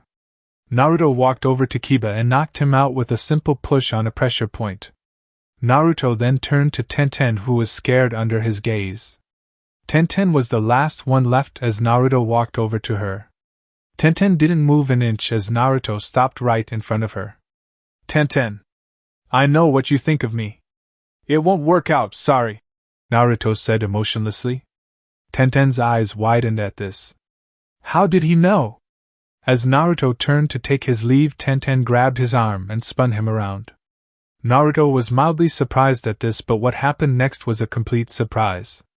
Tenten smashed her lips against his. Naruto didn't move, his mouth hung open as Tenten explored his mouth with her tongue. This has never happened before. I must end this before it begins, Naruto thought as he pulled away from Tenten. She seemed broken as a clone puffed behind her. She never noticed the clone being made. I told you, Tenten, that it won't work. I hold no feelings for you. Go back to your friends and be happy, Naruto said as the clone knocked her out. She fell to the ground as the clone disappeared. Just then Guy and several other ninja entered the roof through the door. Naruto, hold it right there, Guy said, but all Naruto did was grin and jump off the roof. Guy ran to the side of the roof, but Naruto was nowhere in sight. Damn, he's quick, Guy thought as he looked over all the rookies that fought Naruto. All have been knocked out, so none of them were dead. Guy sighed. Get these ninja to a medical station ASAP. Guy ordered the ninja that were with him. The ninja nodded and started to pick them up. Naruto jumped from roof to roof, getting further away from the tower. 3 honor guards jumped next to him.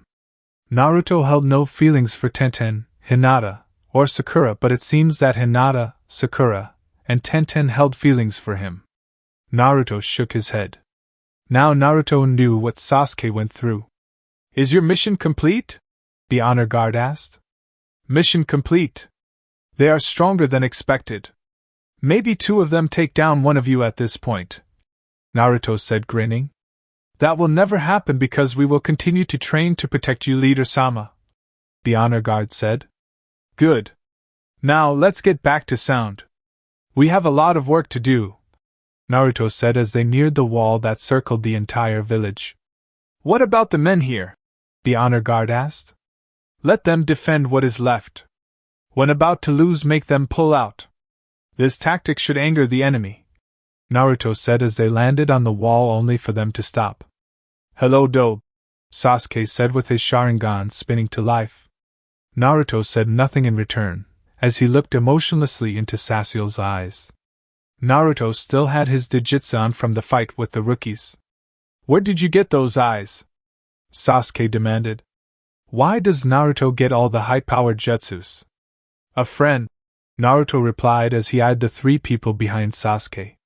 Sasuke and Naruto stared at each other for what seemed like hours until Sasuke made the first move. Sasuke quickly pulled his sword out and charged it with lightning as he sped toward Naruto. Sasuke teammates attacked the three honor guards that were flanking him so that they would not get in the way of the battle. Little did they know that Naruto was in a hurry and had to make this confrontation quick until an idea struck. Sasuke jabbed his sword at Naruto, only for the white-cloaked ninja to avoid the attack. Naruto charged red lightning into his hand and grabbed the back of the sword. Naruto quickly pulled the sword away from Sasuke and tossed it deep within the concrete of the wall. Naruto quickly punched Sasuke in the gut with his lightning-infused fist, sending him into the wall. Sasuke began to slide down the wall, but Naruto grabbed Sasuke by the neck and slid him back up to eye level. Now doesn't this seem familiar? Naruto said emotionlessly as he looked Sasuke in the eye. I'm going to tell you a little secret, Sasuke, Naruto whispered into Sasuke's ear. The lightning must still have Sasuke paralyzed. What secret? Sasuke asked. About the Uchiha massacre, Naruto whispered. I know what happened. You and my brother killed our entire clan just to test your strength, Sasuke shouted. That's only half true, team, Naruto said. What else is missing? What else could I have possibly looked over? Sasuke asked, getting angrier by the second. You know I have a special Sharingan, unlike any others. My Sharingan has the ability to brainwash one other clan member that also holds the Sharingan. I chose your brother to have by my side, Naruto whispered, grinning evilly. Sasuke had a look of shock on his face. So you did this to my brother? To our clan? This is all your fault. This entire time I thought you and Itachi worked together on all this, but you were the mastermind behind it all. Sasuke whispered but slowly got louder as he spoke. Sasuke now thinks Naruto is to blame for all of his suffering, just as Naruto planned. In that case then, I will save my brother by killing you, Sasuke shouted. Another time, Sasuke. I have urgent business to attend to. Good luck in killing me, Naruto said before punching Sasuke hard enough in the stomach to knock him out. Naruto turned to his honor guards waiting patiently by the edge. What would I do without you guys? Naruto said as the four cloaked men jumped into the trees. The battle over Konoha lasted another 3 months after the fight between Naruto and the rookies. Sai was locked in jail for treason against his village. After Sound pulled out of Konoha, the villagers of the went back to their homes only to find over half the village was destroyed. Dead bodies lay on the side of streets and fires burned out of control all around the village. Most head clans were furious to find out that Sound used their compound for positions to kill other Leaf Ninja. Most of these compounds had traps inside, but they were unable to activate them because of the surprise attack. In turn, Sound Ninja and gunners made great use of these traps and activated them while they were retreating or defending. The damage to the village was enormous, and the ninja and villagers vowed to not stop this war until the Sound village was wiped off the map. Stone and Water were in a similar predicament. Stone ninja and villagers want the sound dead because they blew up half of their capital and fighting destroyed the rest of the city. Water did several uprisings but were crushed by sound ninja. Water finally got reinforcements from lightning and took their capital back from sound, but fighting over their capital was fierce and sound finally retreated, but not after leaving them a present.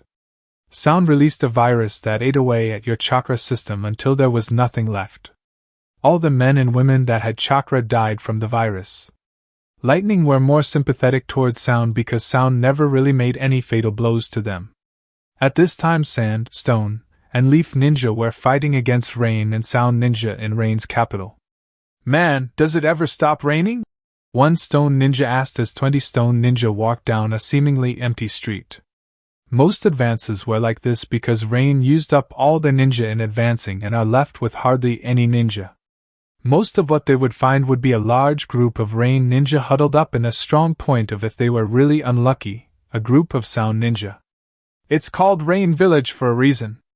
Get used to it or those leaf ninja might get to the tower first, said another ninja as they turned a corner.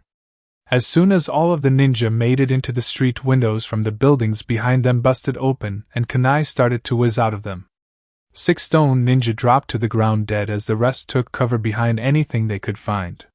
7 were hiding behind cover in the streets as the rest were split between the 2 flanking houses. Are they sound or rain, and how many are there? Asked the commander of the group. One ninja peeked around the corner only for a single kunai to smash into his face. Well, we know there's one sound ninja up there, the commander muttered. Throw a smoke tag and get ready, the commander shouted. 3 ninja tossed smoke tags at the building. Smoke flared up in between the 2 opposing forces. Go now, the commander shouted. All the rest of the ninja dashed toward the building. Gunners started to fire as the stone ninja ran through the smoke. Only one stone ninja dropped as they ran toward the building through the smoke. Must be rain ninja. Sound ninja would have killed more than just that, the commander thought as a ninja in front of him tackled a rain ninja through the window. Everyone followed his lead and started diving through the windows. The fight took under 5 minutes because there were only 4 rain ninja downstairs. Where is that sound ninja you said there was? Asked a green as grass ninja. Probably upstairs, along with several other rain ninja, the commander said. Well, let's go get him then. I heard they were some tough son of a bitches and I want a piece of that, the green ninja said confidently. Look son, those guys we've been fight are nothing compared to the sound ninja. While I was fighting in our capital, the kill-to-death ratio was enormous. Even in all the other nations the kill-to-death ratio was in sound's favor. So let's be safe and just bomb the building down, a veteran ninja said, getting a nod from the commander. Even though the commander hasn't yet fought a sound ninja, he trusts his veteran ninja when they tell him about them. I think I can take them, the ninja said again. Look boy, if you want to go up there and fight them that's fine by me, but if you die then it's not my fault, the commander said. Fine. I'll show you what a true stone ninja can do, the ninja said as he walked up the stairs. As the overconfident ninja rounded the corner, the commander and the veteran ninja watched as he snuck down the hall. Explosives ready, a ninja whispered from the bottom of the stairs. Roger that. Be right down, the commander whispered back, returning his gaze to the stupid ninja. The ninja walked up to a door where he believed the sound ninja was in and went to kick it down only for a flurry of kunai to fly through the door. The stone ninja hit the other side of the hall with at least 10 kunai sticking out of him. The door that he was about to kick down was kicked down by the sound ninja, and said door smashed into the stupid stone ninja. As the door started to fall back, the sound gunner looked through the holes made by the kunai to find that he indeed hit an enemy ninja. The sound ninja kicked the door back into the ninja's face, and slammed an explosive tag onto it, and jumped back into the room he was in. The explosion ripped the door, and the overly killed ninja to shreds. And that is why we avoid sound ninja, the veteran ninja whispered as they walked down the stairs and out the building. The stone ninja slid across the side of the build and burst into a run. The commander turned around to find the sound ninja and an RSF ninja jump out the window just in time. The 2 ninja dashed down the street towards safety. Damn, those sound ninja are smart, the commander said as they walked back to the destroyed building. And brutal, the veteran ninja said. You think that the rain tower will be full of them? Asked a young ninja that wasn't overconfident. Stock full of them and rain ninja. Haven't you heard about when Leaf tried to retake their tower? It took them 2 fucking weeks to clear theirs. We didn't even get the chance to clear out ours because it's gone, the veteran ninja said. At least they have a tower. The commander grumbled as they looked through the rubble for anything they could use. There might not be many ninja here, but the size of the village is huge, making for great hiding spots for gunners and for other sorts of traps. There might be a strong point here and there, but for the most part the village was clear near the outskirts. The center of the village was where all the hectic fighting was going on. Sand and Leaf ninja were fighting for every block as they got closer to the tower at the center of the village. Stone ninja were further out on the northern end of the village, while Sand and Leaf ninja were engaging the tougher forces near the center of the village. We better get moving, men. We still need to catch up to the other villages or we won't get to fight for the tower, the commander shouted as they continued to run down the road toward the tower. As long as this fucking rain stops. It hasn't stopped raining since we entered their border. A ninja muttered as they ran off into the distance to fight the remaining forces that were held up in and around the tower at the center of the village. Nagato was looking out the window of his office as he watched his troops get pushed back toward the tower. Naruto sent a small amount of ninja to help in stopping the advance, but it was too late. Both Nagato and Naruto knew this, but they continued to struggle even in the face of certain defeat. It was part of the condition that he and his people agreed upon before entering the war. They all knew the consequences before entering the war on Naruto's side, and now the people of Rain are willing to accept it. So, this is what it came to, Nagato said before sitting in his chair and sighing. I wonder what the Akatsuki are up to? Nagato asked out loud before he sensed several familiar chakra signatures approaching his office. The door to his office opened to reveal the remaining Akatsuki members standing in front of him. Hello, Nagato, Madara said, smiling. Hello, everyone. Why you all here? Last time we met we were against each other? Nagato asked curiously. We have given up on collecting all the bijou. Ever since Naruto absorbed Kyuubi, it makes it impossible for us to complete our mission, Konan said. So why are you all here? My village is on the breaking point of losing this war? Coming here was a waste of your time, Nagato said while turning in his chair and looking out the window. We have come here to join the Yanakuchi, Hadden said. Nagato was shocked.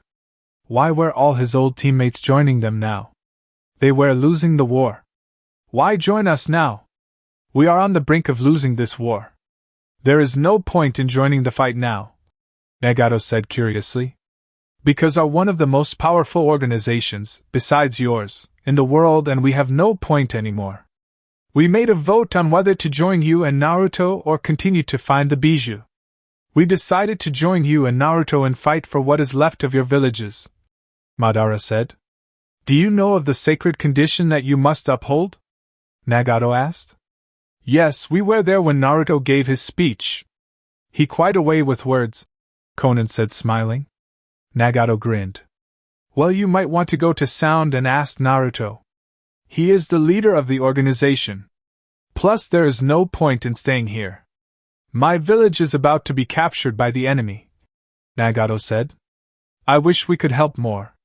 Are you escaping the village? Konan asked. That's fine, and no, I will be staying here. My place is with my people. If they suffer and die, then I will suffer and die with them, Nagato said sadly. You will always be remembered, my old friend, Madara said, walking up to Nagato and holding out his hand. Nagato took the hand and firmly shook it.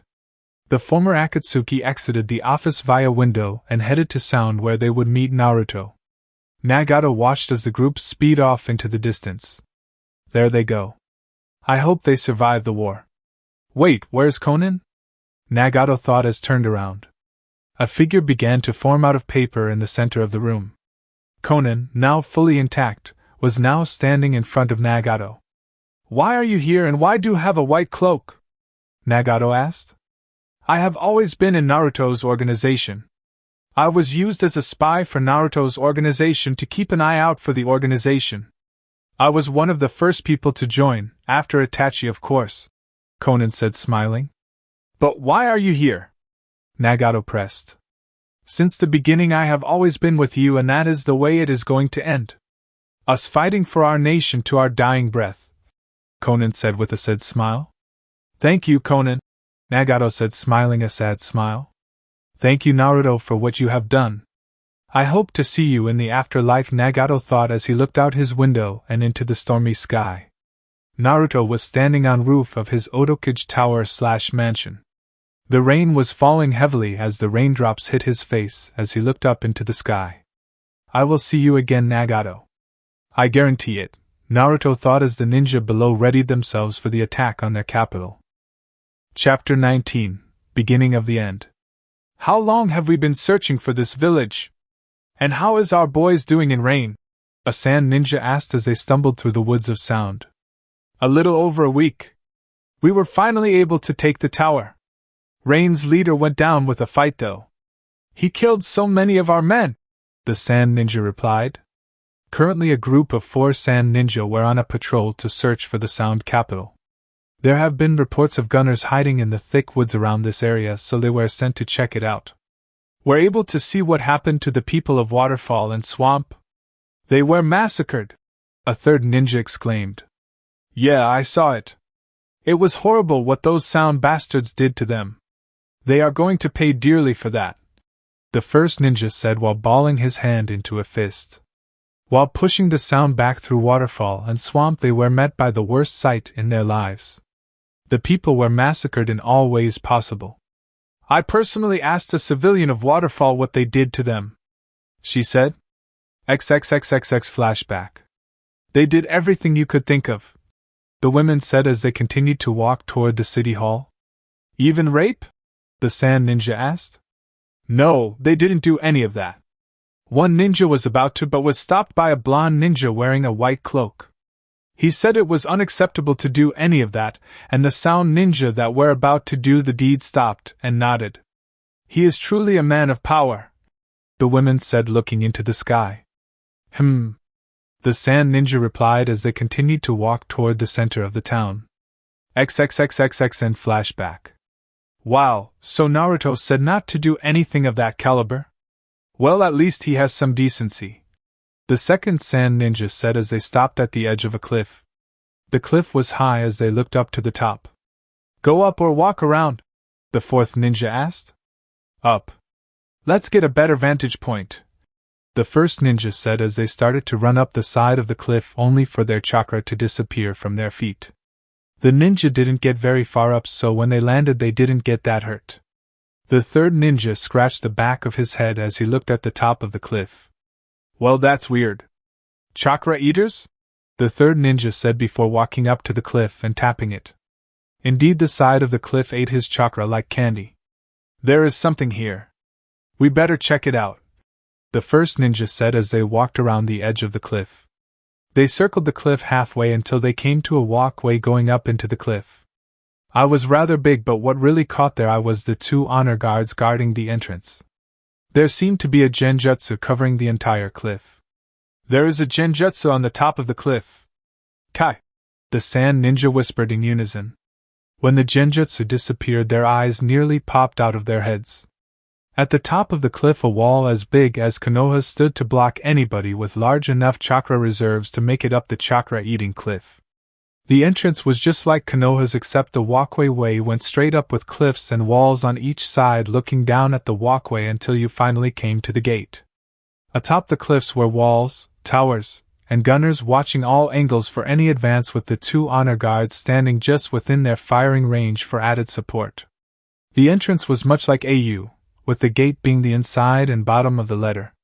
Wow! Was the only thing they could say as they looked at the massive defense. This is going to be tough taking Sound's village, the first ninja said. And I wouldn't doubt that those walls have the chakra-eating mineral as the cliffs, the fourth ninja said. They continued to bicker on about the defense Sound has put up until they noticed that the honor guards were looking directly at them. Oh shit! said the third, looking at the rest of the ninja that were with him only to see that the second ninja wasn't there. Hey, where is Region? The third ninja asked while looking around. He turned around to see Region hauling ass away from the village. See you all later, Region shouted as he ran off into the distance. You ass, they said as they ran after him. The two honor guards only watched as the four ninja ran away. Mission complete, Leader-sama, they said in unison over their headsets. Good work. At the rate they were going, they would have never discovered our capital, Naruto's voice said over the headset. The two honor guards disappeared without a trace from their sights to rejoin the others inside the wall. So that's where it was, Tsunade said as she looked at a map of sound in her office. The village is enormous, Shizen said, standing next to her sensei. Fighting over this village is going to be fierce. They pulled all troops back into their capital. If only we could make up a peace treaty with them. You know that is impossible. The people of all the nations in the world have suffered too much for us to back out now. They are going to want Naruto dead because of the long years of war that he has bestowed upon them, Tsunade said, frowning. What was Naruto's reason for starting this war?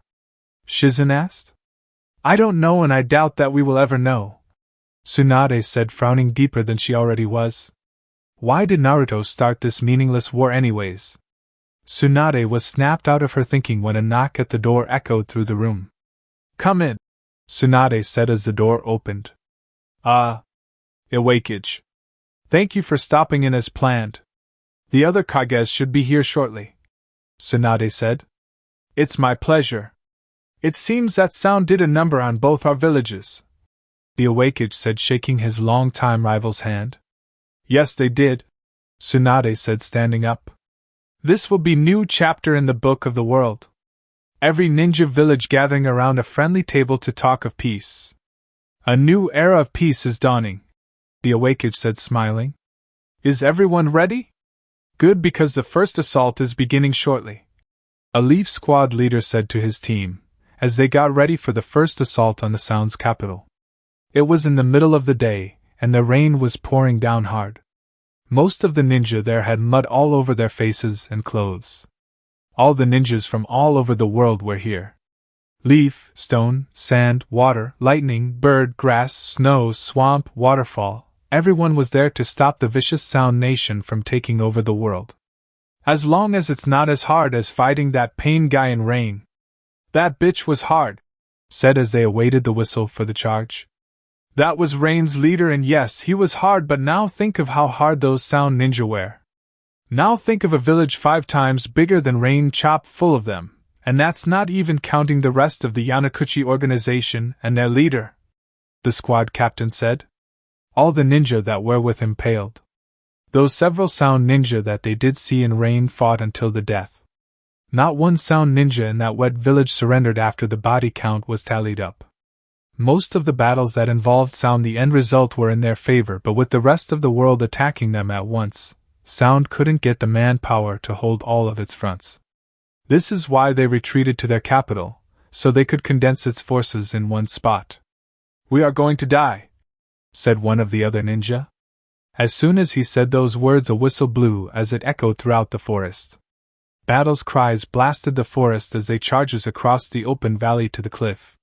The Sound cleared a valley around their capital's cliff so they could get a clear line of sight at their attackers. They cut it down maybe 3 days before the allies bunkered in the tree line. Kunai started to land all around them as more and more ninja dropped dead on the ground. Some of the kunai had explosive tags attached to them, making the charge all the more hectic. As the squad commander was 3/4 of the way there, he turned to see all of the men following him were dead.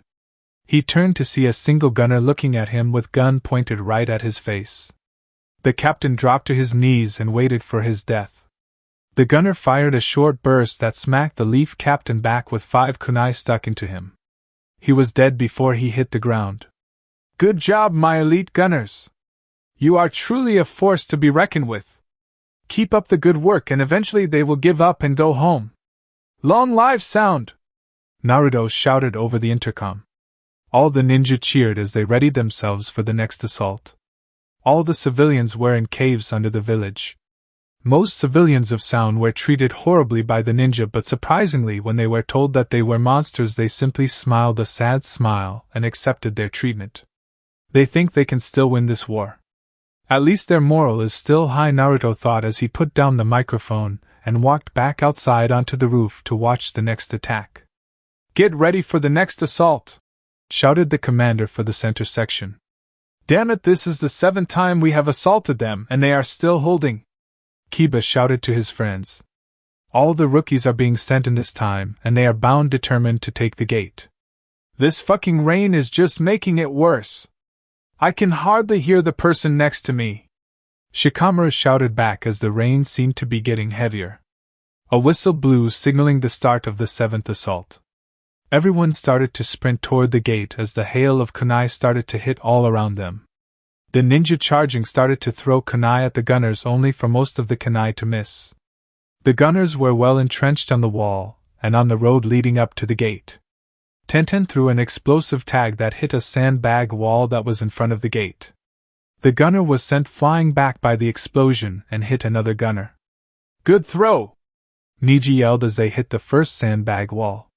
The Sound ninja on the other side of the sandbags grabbed their guns and started to run for their second wall, but ninja started to throw anything pointy at them to kill them where they stand. Most of the gunners that were fleeing were killed, while some made it to the wall. The gunners in the towers were relentless and continued to fire everything they had at the advancing ninja that were coming to reinforce the ninja that were already at the first wall. "At least we have cover!"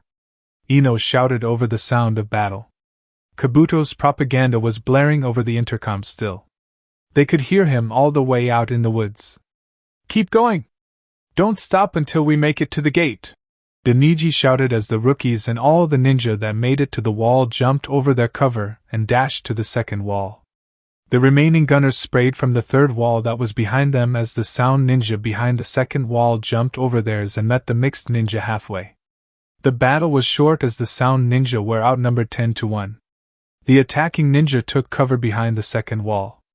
The Sound ninja in the side walls fired up at the ninja that were on the road. "Get going! They are aiming for us now!" Guy yelled as his team just made it to the second wall, but he didn't stop. Guy jumped over the wall and charged the final wall. His men followed his lead as they jumped over the wall with him. All the other ninjas soon jumped over the wall and charged the final wall before the gunner could shoot. As soon as Guy and all the ninja hopped over the wall, gunners on top of the gate opened up. This surprised the attacking ninja greatly. "Where are all these gunners coming from?" Choji yelled as they finally made it to the final wall. More ninja continued to stream in from the forest as the 7th assault seemed to be working. The towers continued to shoot at the ninja running out of the forest, but there were just too many. The Sound gunners that were between the mixed ninja and the gate were killed as the ninja by the gate hunkered down behind the sandbags next to the gate. "Niji, Kiba, Ino! Look for a way to open this door! We will hold them off!" Guy shouted as a kunai hit the sandbag near his head. Guy grabbed the kunai and threw it back. The 3 ninja looked all over the wall and gate to find an opening. Finally, Ino found one. "Hey guys! Over here!" Ino shouted. The 2 ninja ran over to where Ino was and saw a sewer hole, only it wasn't a sewer. The top blended in well with its surroundings, but the rain must have compromised its location. The 3 ninja grabbed a side of the lid and tried opening it. It was heavy and hard to put your fingers around, but they managed to open it. Inside there was a ladder that led down a pipe toward the bottom. Niji turned his Digitsu on and looked down the hole. "What do you see?" Kiba asked. "Nothing. There are chakra suppressors all over the place, just like on the walls," Niji replied. "Then I'll go first," Kiba said as he jumped down the hole. Ino and Niji sighed and followed his lead. Once they were at the bottom, they followed the hallway down to a metal door. Niji put his ear on the door to listen for any voices. "Have you found a way to open this damn gate?" Guy's voice shouted over their wireless headsets. Niji rubbed his ear, forgetting that he had it on. "We are still trying. Hold for a little longer," Niji whispered back. "You better hurry up because all of our men are getting killed," Guy shouted back as Guy's voice went dead. Niji turned around to see Kiba ramming the door down. Niji shook his head and followed Kiba and Ino into the room. Inside there was an unconscious honor guard on the floor with a heavy metal door lying next to him. "Good shit, Kiba," Ino said, patting Kiba on the back. Niji quickly killed him and found a switch on the wall. Niji pulled the switch to see what would happen. "Good work, guys. The gate is open. Now get your asses up here and help us clear the entrance," Guy shouted as the gate continued to slowly open. Niji, Ino, and Kiba saw a ladder in the room that led up to the surface. They quickly jumped onto the ladder and dashed up it. The lid was quickly pushed off as they jumped out of the hole. They were on the other side of the wall. Guy and several men ran in through the gate but stopped when they made it halfway into the gate. Naruto was standing there with his hat and white cloak on with several sound ninja behind him and 2 honor guards flanking him. Naruto lifted up his hat enough for the allied ninja to see his face. Naruto had a big grin on his face. "Naruto, you bastard! I'll kill you!" Kiba shouted as he started to charge again but stopped when he saw what was in Naruto's hand. Naruto held an invisible wire that led all the way to the road that led to the gate. He followed the wire until it split up into thousands of separate wires. The wires were connected to something under the mud. As a random bird ninja stepped on the spot, mud was kicked off an explosive tag. "Don't do a dash!" Kiba shouted, but it was too late. Naruto yanked the wire, sending a shock wave that made the mixed ninja that were inside the gate fly into the air. The allied ninja inside the gate went skidding across the ground, stopping several feet in front of the defending ninja. Allied ninja that were approaching the road were sent backwards from the enormous blast. Guy shakily stood up to see the extent of the damage. All the advancing ninja that were on the road were blown to nothing but pieces of flesh. The ground was charred to the looks of hell. Body parts of all kinds strayed across the ground and the side of the walls. The reinforcements that were coming to support the first wave was blown back a couple feet by the enormous blast. The gunners on the wall and towers stopped as the blast rocked their fortifications. Even the sound ninja behind Naruto stumbled at their positions, and some even falling over while Naruto stood stock still with a motionless face planted on. Guy returned his gaze to Naruto.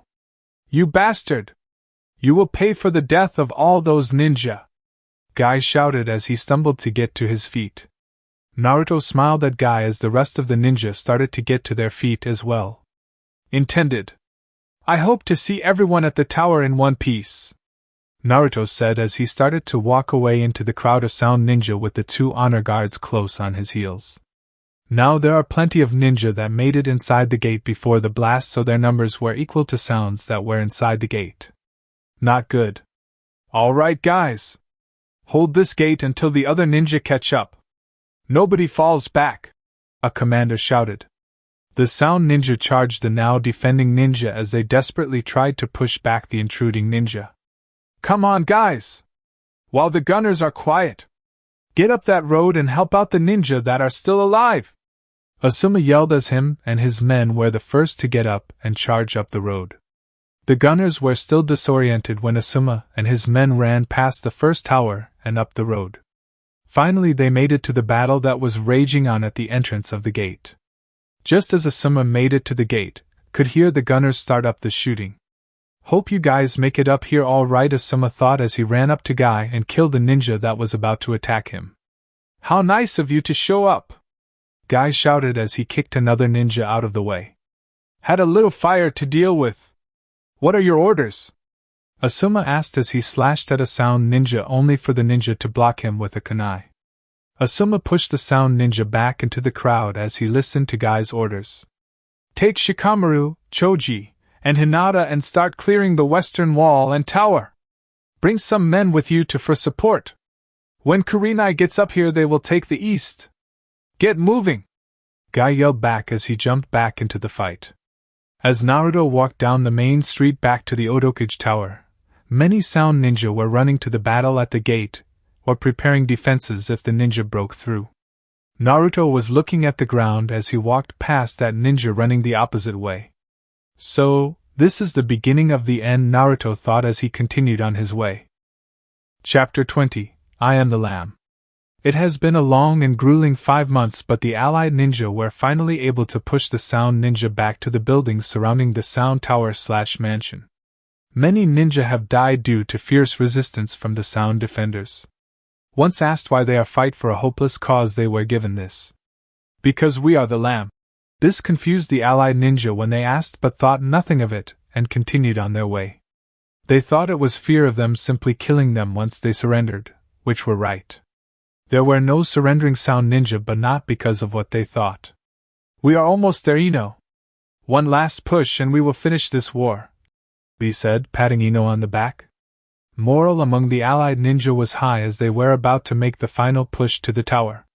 They would be the reinforcements to the men that were already fighting in the enormous courtyard. The rookies were all in same squad again due to their perfect teamwork and good success rate in the battle. A whistle blew signaling for the reinforcements to advance and help the first wave. As they ran across the street, they had to jump over many dead ninja that were hit by gunners. "Let's go up the side into roof!" Niji yelled as they started to run up the side of the building to the roof.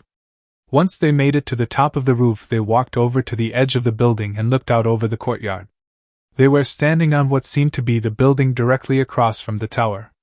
An enormous battle was raging on in the courtyard, stretching from one corner to the other. More allied ninjas started to stream out of the buildings because they knew if they were at an even match with sound, that sound would prevail. Thus the allied ninja choose quantity over quality. "This battle will costly," Shikamaru said gravely. "Look!" Sakura shouted, pointing to the roof of the Odokage Tower. "It's Naruto!" Tenten said as they all looked up at Naruto, who was looking straight back at them. Even at this distance they could make all his features put. Naruto continued to stare back at the rookies, with the battle continuing between them until he smiled, a true smile, and reached his hand out to them. The rookies took this as a signal to fight their way to him and up the tower, and so they did. The rookies jumped off the roof and straight into the fight. The rookies stuck together as they fought their way through the moss pit to their objective, Naruto. Naruto lowered his arm and watched as the battle below him intensified as more ninja on both sides joined the fray. The gunners in the tower decided not to shoot until their comrades were in full retreat. "Should we go help?" Haku asked from behind the Odokage. "Yes. Go and help all the ninja that are growing desperate," Naruto said as he pointed out to the battle. All the white-cloaked ninja jumped off the building and into the fray except one. "That means you too, Itachi," Naruto said, turning around. Itachi walked up to Naruto and hugged him.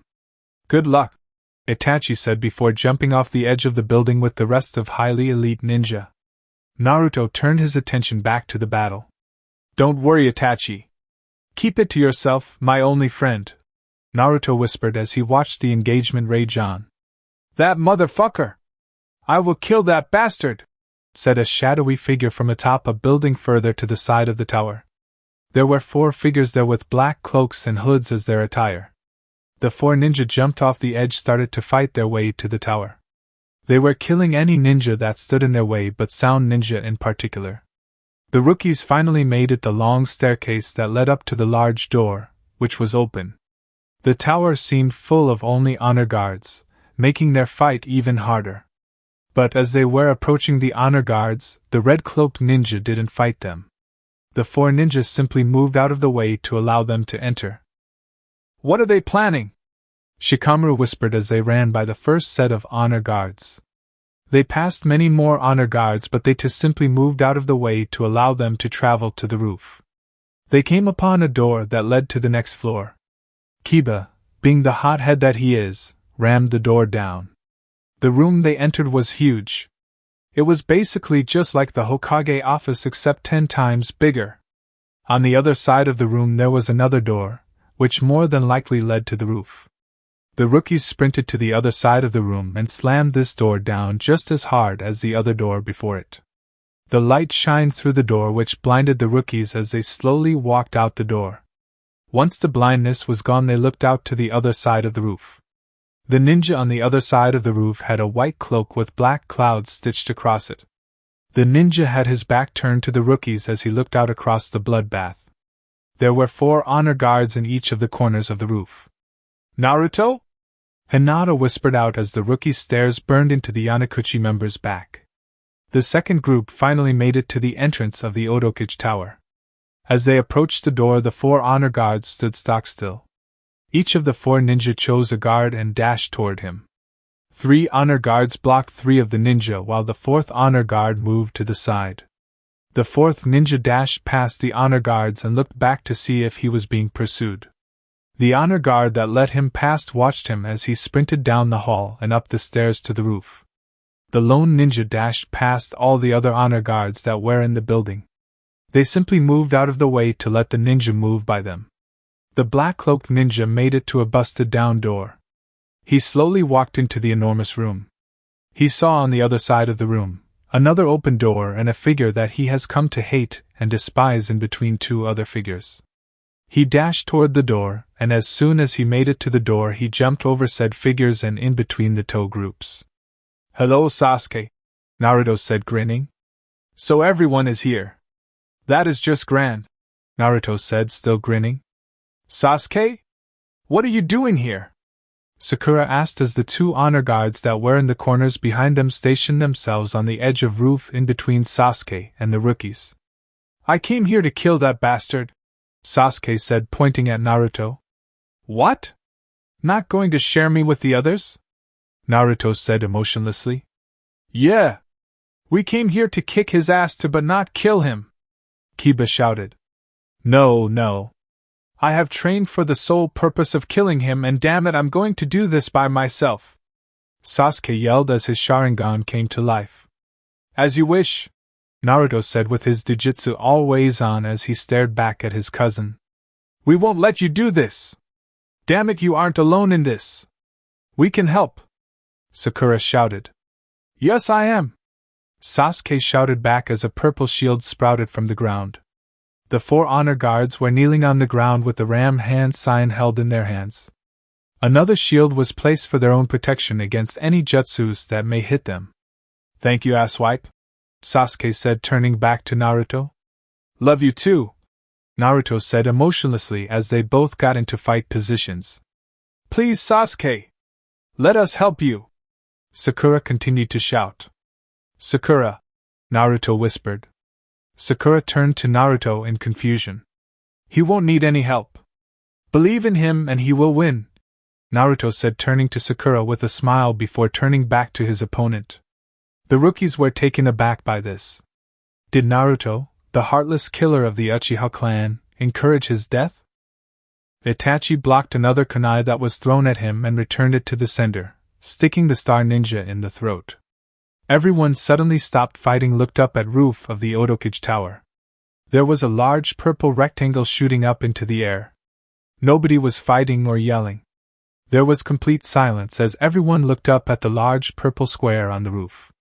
Itachi looked up at the purple wondering what Naruto was up to until he saw Sasuke in the shield as well. Itachi's eyes widened in revelation. "No! You can't do this!" Itachi thought as he started to run toward the tower. The fighting soon started back up soon after Itachi started toward the tower. "I will save my brother from the evil that is you!" Sasuke shouted as he started the hand seals for a jutsu. Naruto didn't move an inch as he watched Sasuke finish the hand seals to his jutsu. "Flame Dragon no Jutsu!"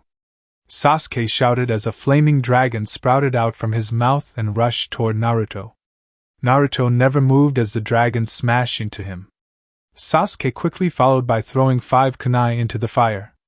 Naruto dispersed the fire with a wave of his arm and, with quick speed, catched the first kunai and deflecting the rest with said kunai. "I know the secrets of your Dijitsu. I've read the scrolls on both of them and figured out the counter to both of them," Sasuke said as pulled out his sword. "Oh, have you?" Naruto said, not surprised at all. This caught Sasuke off guard. "Yes. Your Golden Sharingan has the ability to stop time, but if your opponent has the Sharingan then it is a different story. Every stage of the Sharingan can cut this ability to shreds. Level 1 doesn't do anything but level 2 cuts off 25% of the time. The final stage of the Sharingan cuts off 50% and the Manjikyu Sharingan cuts off 75%. So if you use Amida on me it would be like only stopping half the time, Sasuke said grinning. Very good on your research, but have you figured out my other Jujutsu? Naruto said emotionlessly. From what I saw, you can only use that shield you have up for a certain amount of time before it comes up. So, I will have to hit you then attack you again directly afterwards, Sasuke said grinning even more. I'm proud of you, Sasuke. You have grown up a little since we last met. Now let's see if you can kill me, Naruto said, taking the offensive this time. Amaterasu! Naruto shouted as he charged Sasuke head-on. Sasuke jumped into the air just in time. The area below him exploded in black flames. Naruto quickly followed it up with another Sharingan jutsu. Bloody lightning! Naruto shouted as a red lightning shot out from his eyes and toward. The lightning quickly hit Sasuke, but only for Sasuke to be replaced by a stump. A replacement? Naruto thought a sword hit his shield from behind. Naruto turned to see Sasuke preparing another large jutsu. He is going to run out of chakra if he keeps using large jutsus like this, Naruto thought. Fire shot no jutsu! Sasuke shouted as he shot multiple fireballs at Naruto, which simply hit his shield, but Sasuke followed it up with another fire jutsu. Naruto watched as Sasuke started the hand seals for another enormous jutsu. One that could weaken his shield. Naruto quickly copied the jutsu as fast as he could. Grand Fireball no Jutsu! Both Sharingan users declared as two large fireballs smashed into each other. Both ninjas continued to spray into the fire, but Sasuke seemed to be getting the upper hand. Naruto closed his eyes when the flames started to come closer to him. Blood started to drip from the closed eyes as the flame continued to grow close. When Naruto opened his eyes, his Manjikyu Sharingan was being strained as he countered the flame, the black one.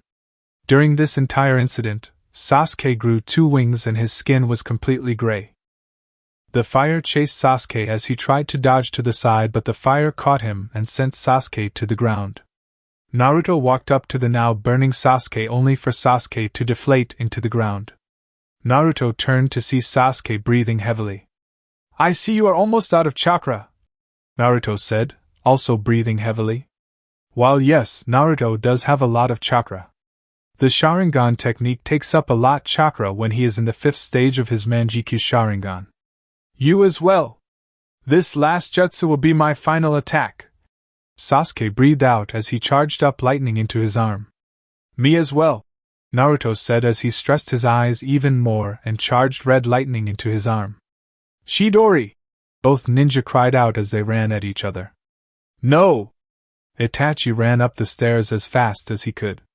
He had to make it to the top of the tower and stop this fight from happening at all costs. Itachi knew what the outcome of this fight would be and he wouldn't let that happen.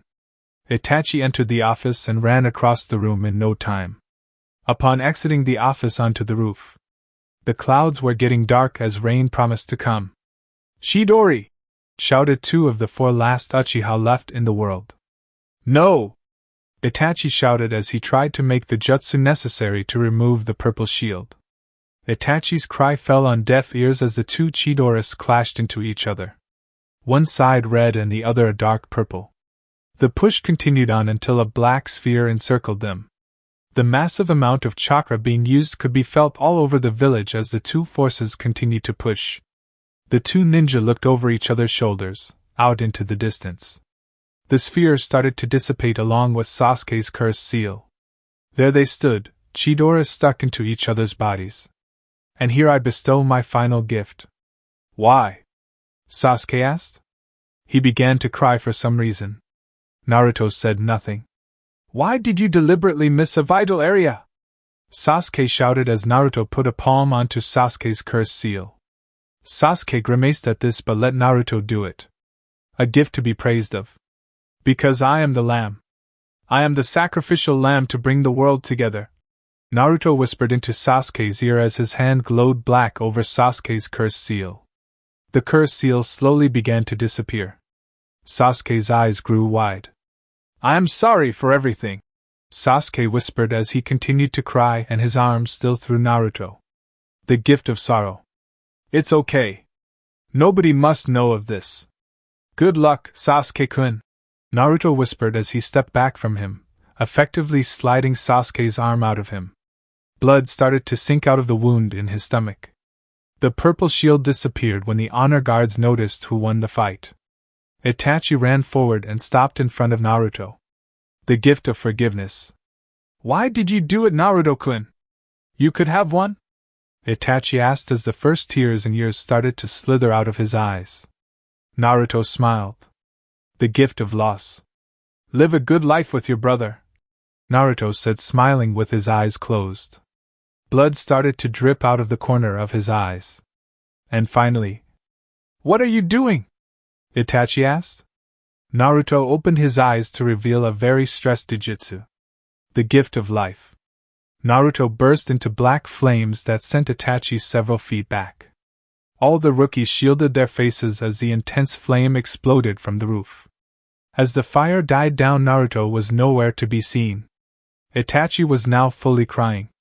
A hand was put onto his shoulder. He turned to see Sasuke behind him. Itachi was about to lash out and attack Sasuke until he remembered Naruto's words. I'm so sorry. I had no idea, Sasuke said sorrowfully.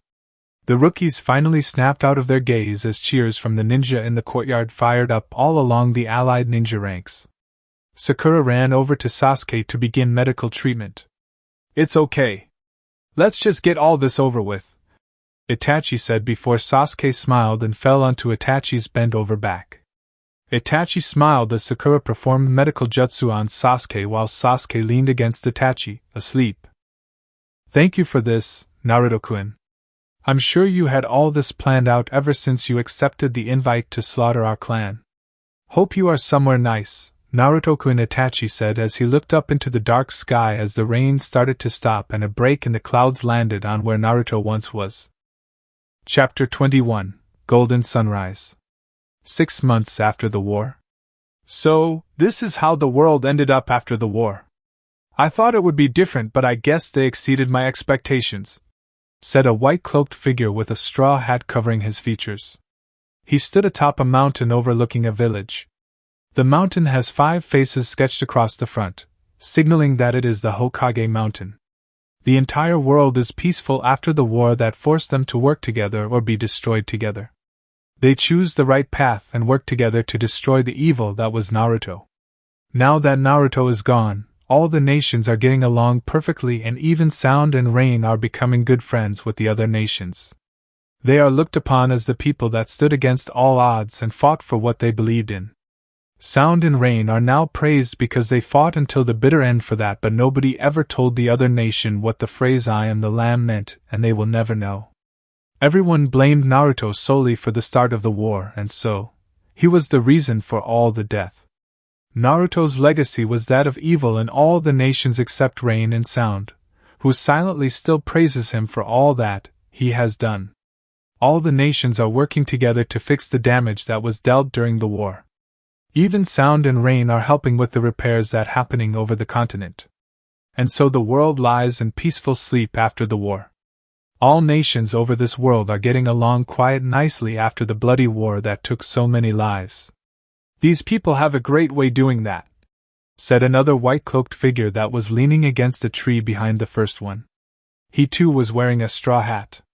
Yes, they do, said the first cloaked figure.